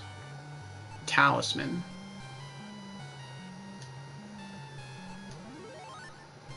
Aha! The artifact, known as the Bladed Sun, is now secured and in place. Yes! That's the item I think the Blue Wyvern was guarding.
Look. Orb. Aha! It's an orb made of silver. Its glowing surface... No, wait. I think this has to be done in order. Let me see that scroll again.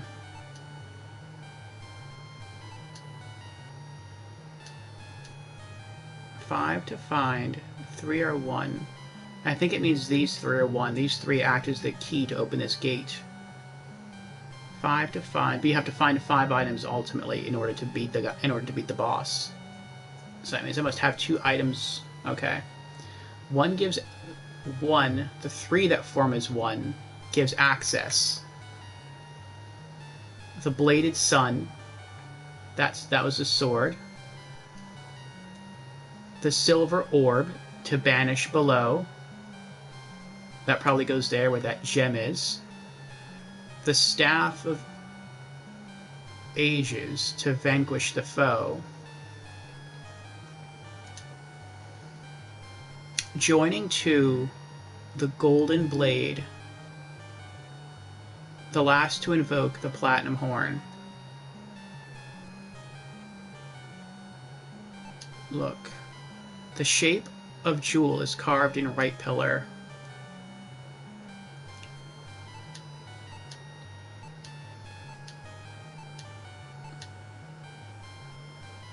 Use. Orb.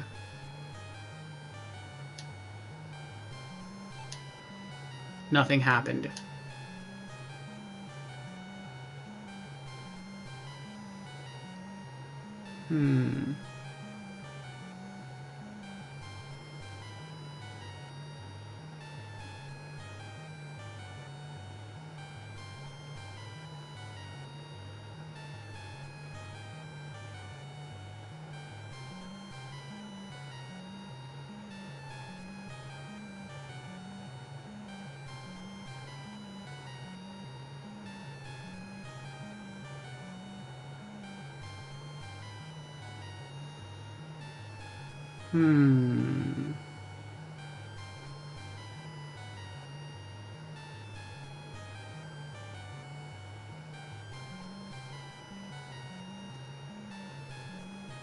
Maybe we don't...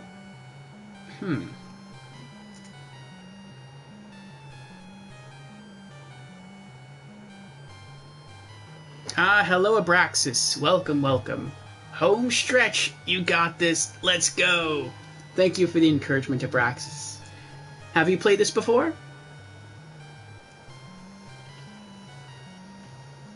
I'm guessing you have, if you call this the home stretch. Lots. Alright.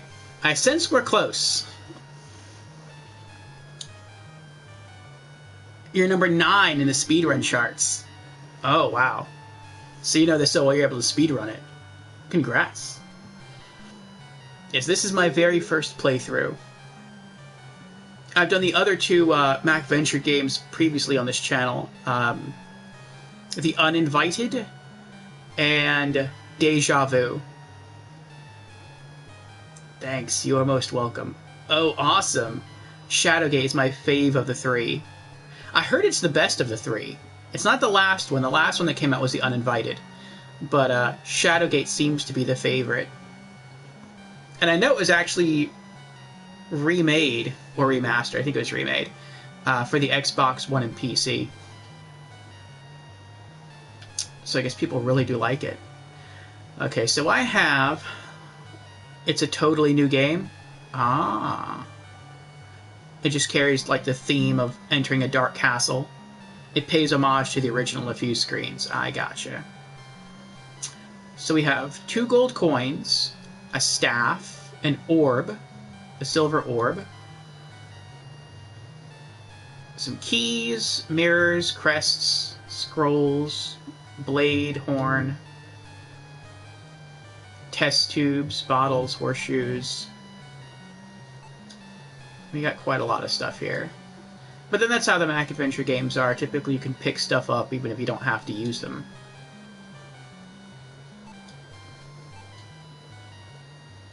You definitely have the items you need. I looked in here earlier to see how it was going. Haha. Oh, okay.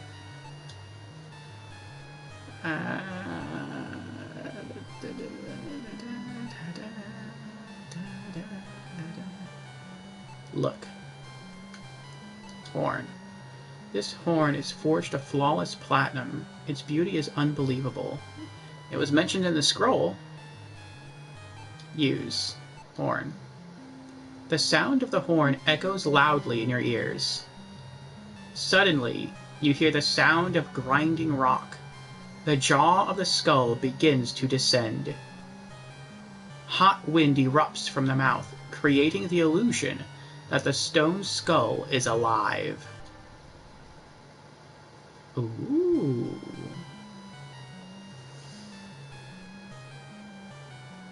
Abraxas says, read your scroll number 1 again.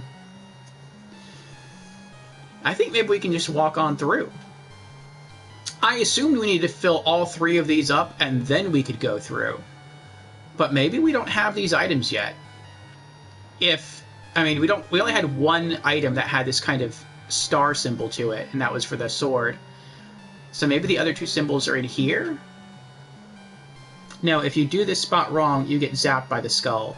Oh. Well, that's not good. Let's save our game, then.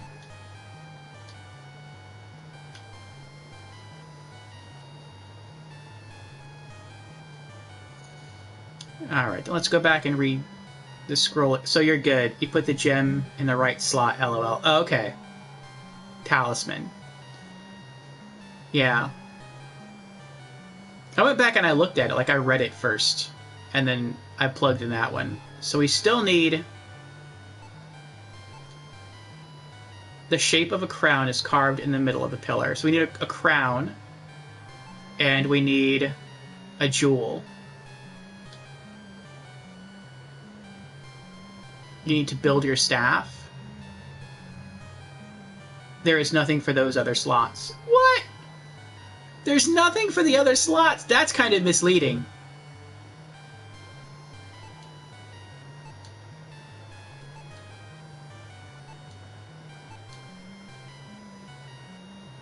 The trick is that if you put the talisman in the wrong slot, you die, lol. Oh, okay. I got you. So you only need to put in 1 slot. The other 2 are just to distract you, so if you screwed up, you died. I got you, I got you. So it was a trap door, in a sense. Yep. Okay, let's review scroll 1 again. 5 to find, 3 are 1. So I'm guessing that means like the 3 spaces are 1? 1 gives access, so that gave access to the door, I guess. The Bladed Sun. So yes, the Bladed Sun, that talisman gave us access through this door. Okay. The Silver Orb, which we have, to banish below. The Staff of Ages, which we have, to vanquish the foe. Joining to the Golden Blade. The last to invoke the Platinum Horn.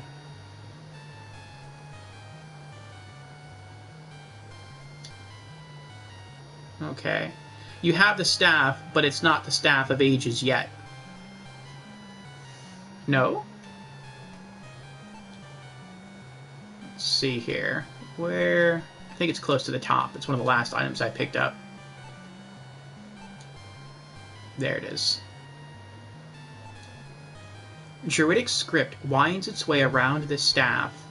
You can feel the power emanating from it. You need to combine some inventory items. I don't want to backseat too much. I understand the enthusiasm. Well, they mentioned orb, so let's try using the orb on the staff. Nothing happened. Okay. But you said I have all the items to form the staff. So I use the staff. What else has Druidic script? The flute? No. Is it the mirror? The crest? I don't think it'd be the crest.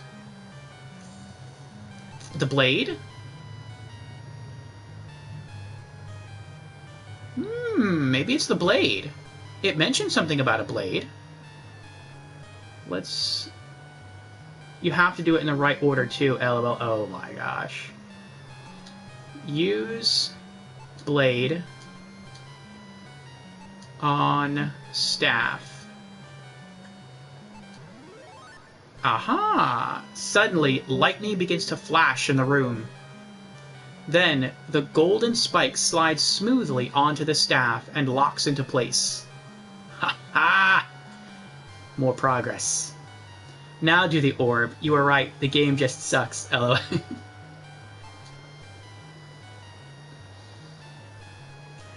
I wouldn't say it sucks. It's just, it wants you to experiment a lot.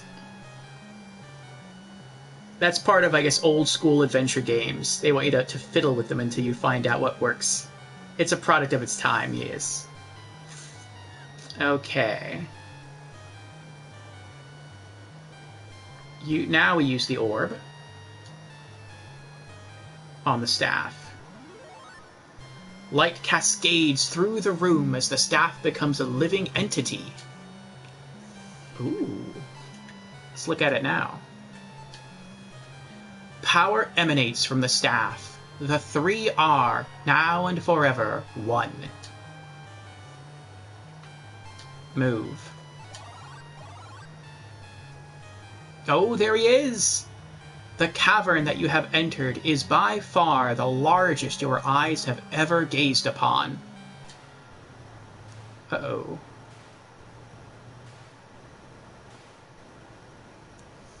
Oh, that makes it worse. From the depths rises the most powerful creature that has ever existed. The Behemoth! Your stomach knots up as you stare at this new horror. The beast is indeed incredible. You wonder, for a moment, how you can defeat such a creature as this.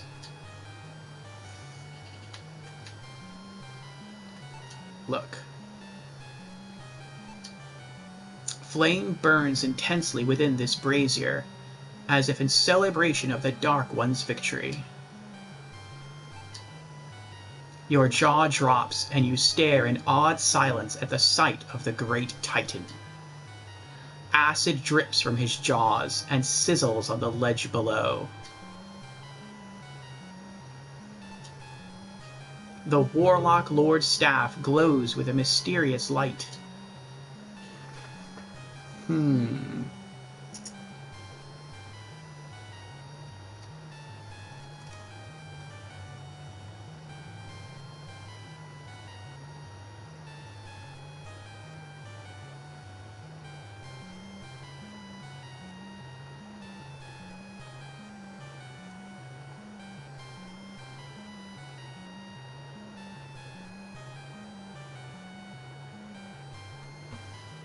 So, now that we have the staff constructed properly, let me see here. Let me go back.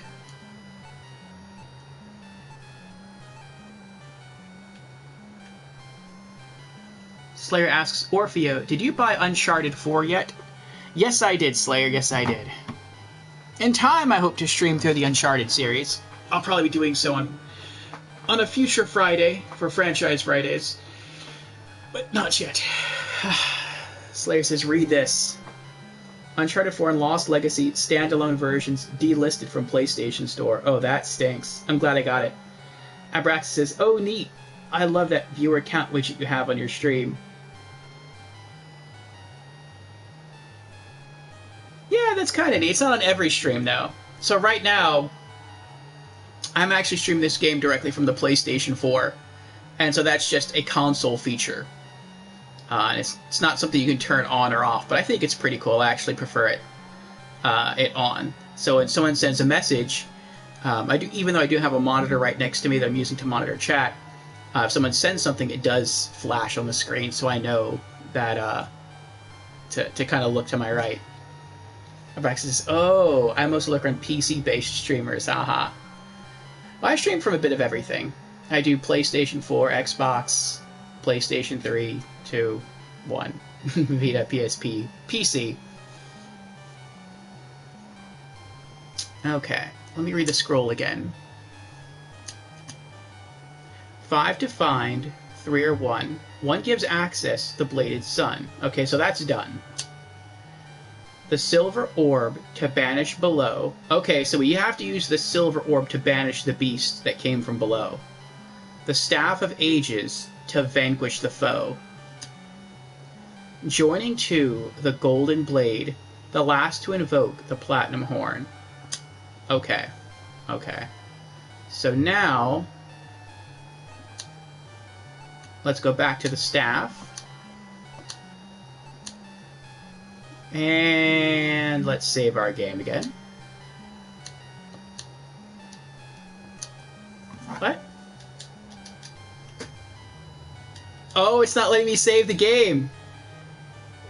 I guess it's like, no, you've gotten too far. Oh wait, do I have to click? No, it's not letting me save anymore. That's funny. Brexis says, I do Nintendo Entertainment System, TurboGrafx 16 PC. Oh, that's cool. Gonna do Super Nintendo soon, I think. Nice, very nice. Might not be able to do it in this room, LOL. Yeah. Well, that's pretty cool. I like retro games. I dedicate every Tuesday. I stream 7 days a week, but I dedicate every Tuesday to retro games. Hence the stream title, Retro Reminiscence. But let me go ahead and throw you a follow.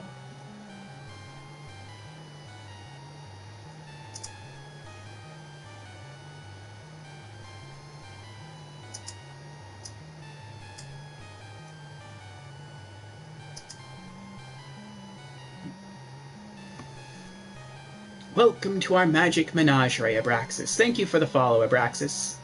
Count me in, haha. Oh, very cool, thank you. Yes, I either do retro games or contemporary games done in the retro style on Tuesdays. Alright. Before this, we beat Duke Nukem 3D. That was wild. And then before that, we did the Uninvited. Okay, so let's go to use the staff to vanquish the behemoth, or at least try to. You pray, yeah, they ain't joking about that one. You pray as you raise the Staff of Ages, that it has the power that the prophets claimed. The staff pulsates with power, and a beam of light explodes from it, striking the behemoth.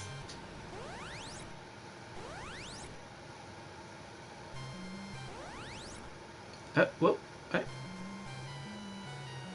He looks angry. Oh, he took the Warlock Lord with him.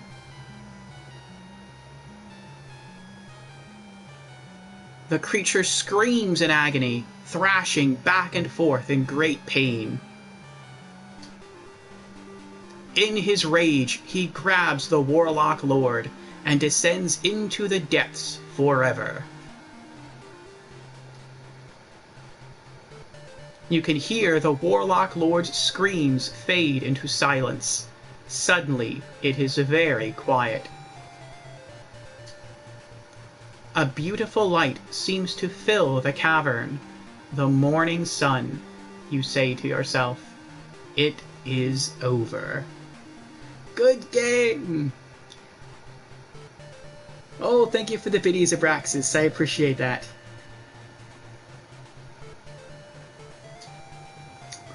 Although exhausted, you lean on the Staff of Ages and begin your long journey home. Word of your historic quest has already reached the farthest parts of the land. You are triumphantly greeted as you enter the gates of the royal city of Stormhaven. Moments later, you are ushered into the royal palace, where you are greeted by the king. I know what thou hast done, brave one. The world would be dark forever without thee.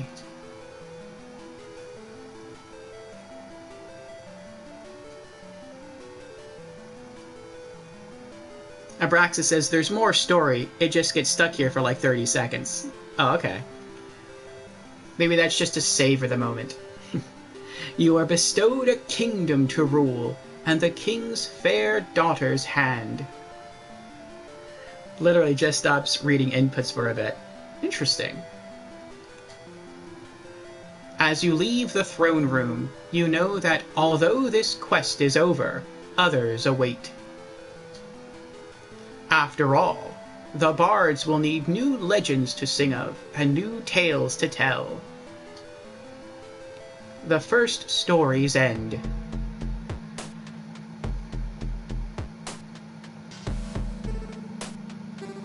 Ah, we did it!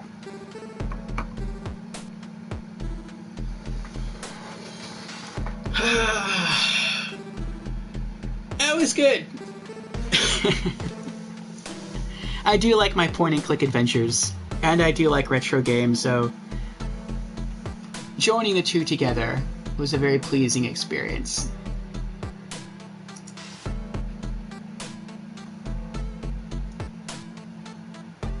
Abraxas says, so at that point on the Nintendo Entertainment System, the game locks up and you have to reboot the console. Haha.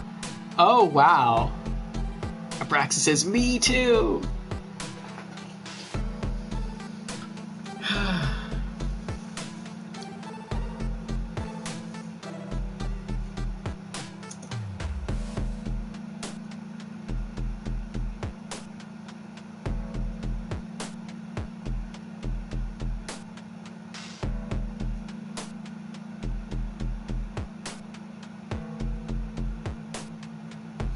Maxis says, there are some modern games inspired by these. Spectacle and Infested are available on itch by a guy named Groff Metal.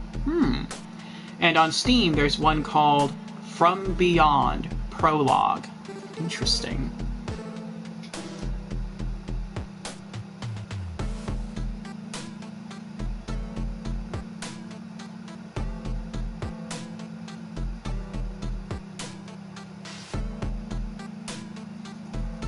Let me write those down. Unfortunately, the PC I have now is not a very capable machine, which is one of the reasons I'm mainly a console gamer. It can be used as a stream box, which is how I typically use it. But I do have a gaming PC on reserve. I just won't be getting it until like the middle of next year. It's one of those Valve Steam Decks. So I'm looking forward to that. Let's see here. Spectacle.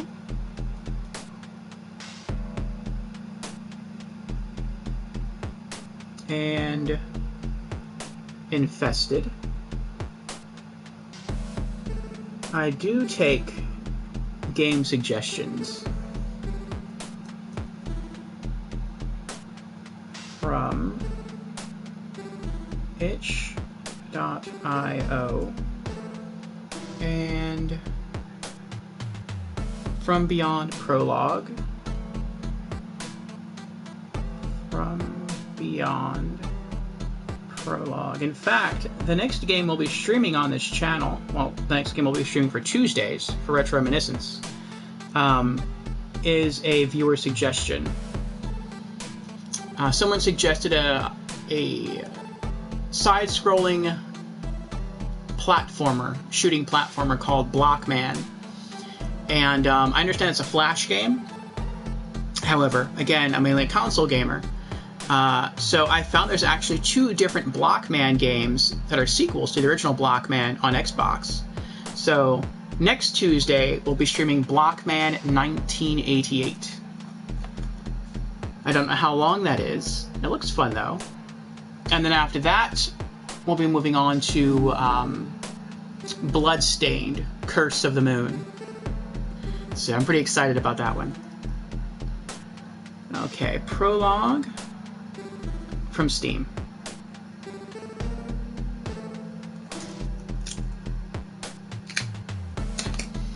Alright, wrote those both down. Abraxas says, I can whisper you links to them all. Okay, I'll take the whispers. I mean, I'm pretty sure I can find the one on Steam because I do use Steam. Oh, rad, the Steam Deck looks awesome. Yes, I'm looking forward to it. I should have gotten the Q1 of next year, but due to parts issues, everyone's pre-orders got pushed back by a quarter. So I should be receiving it like in June, I think. Sweet. Never heard of it, but sounds cool. Yes. Well, let's see here.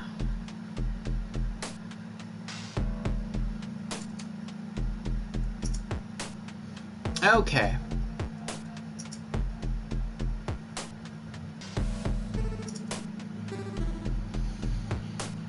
Well, I want to say thank you, everyone. This concludes our stream for the evening. Special thanks goes out to Abraxas for the follow, for the game suggestions, and the biddies. And to all those who kept me company in chat, including Abraxas and Slayer. I keep calling him Slayer. He's also known as Guns of the Hellgast on here. And as I understand it, you both have Twitch channels. I will give you both a quick shout out to Guns of the Hellgast. I've known Guns of the Hellgast for quite some time. Feel free to grace him with a follow. They were last casting Ni no Kuni, Wrath of the White Witch. Slayer tends to stream more modern games, especially PlayStation exclusive games, Mondays through Fridays, and then on the weekends he streams Nintendo classics, I guess you would call them. Not exactly retro. Sometimes they date back, it seems, to the earlier generations of Nintendo, but it seems they're usually from like the N64 or GameCube era, or Wii or Wii U.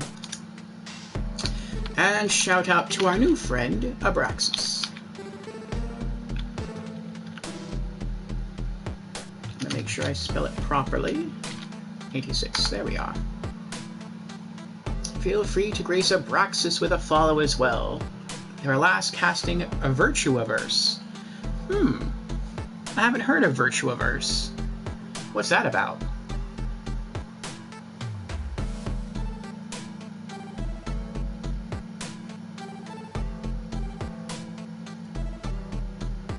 It's a cyberpunk point-and-click adventure? Ooh, that sounds good. I do love my point-and-clicks. And cyberpunk sounds cool. I haven't really gotten far into it at all. Okay. The artwork is amazing. Well, maybe I'll get to see you stream it. And then I might decide off of that whether or not I'll stream it, or if just watching you stream it is enough for me.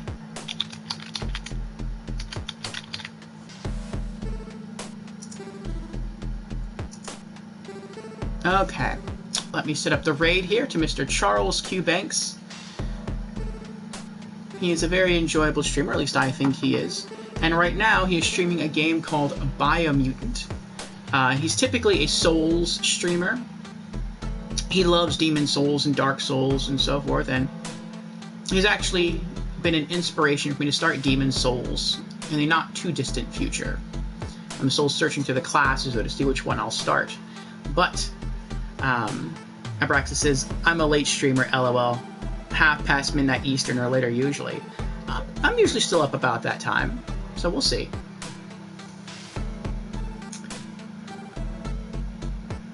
But again, thank you everyone.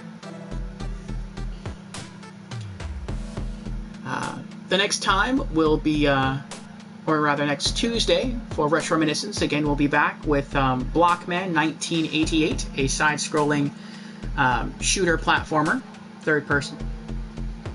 The next time I'll be streaming in general will be tomorrow afternoon from 3 p.m. Eastern to about 6 p.m. Eastern for our weekly Just Chatting stream, community chat and gaming news, where we discuss community updates, gaming news, and gaming releases for the week. So perhaps I'll either see you next Tuesday, tomorrow, or in just a few moments in the stream of Mr. Charles Q. Banks for Biomutant. I wish you all a pleasant evening and a good night.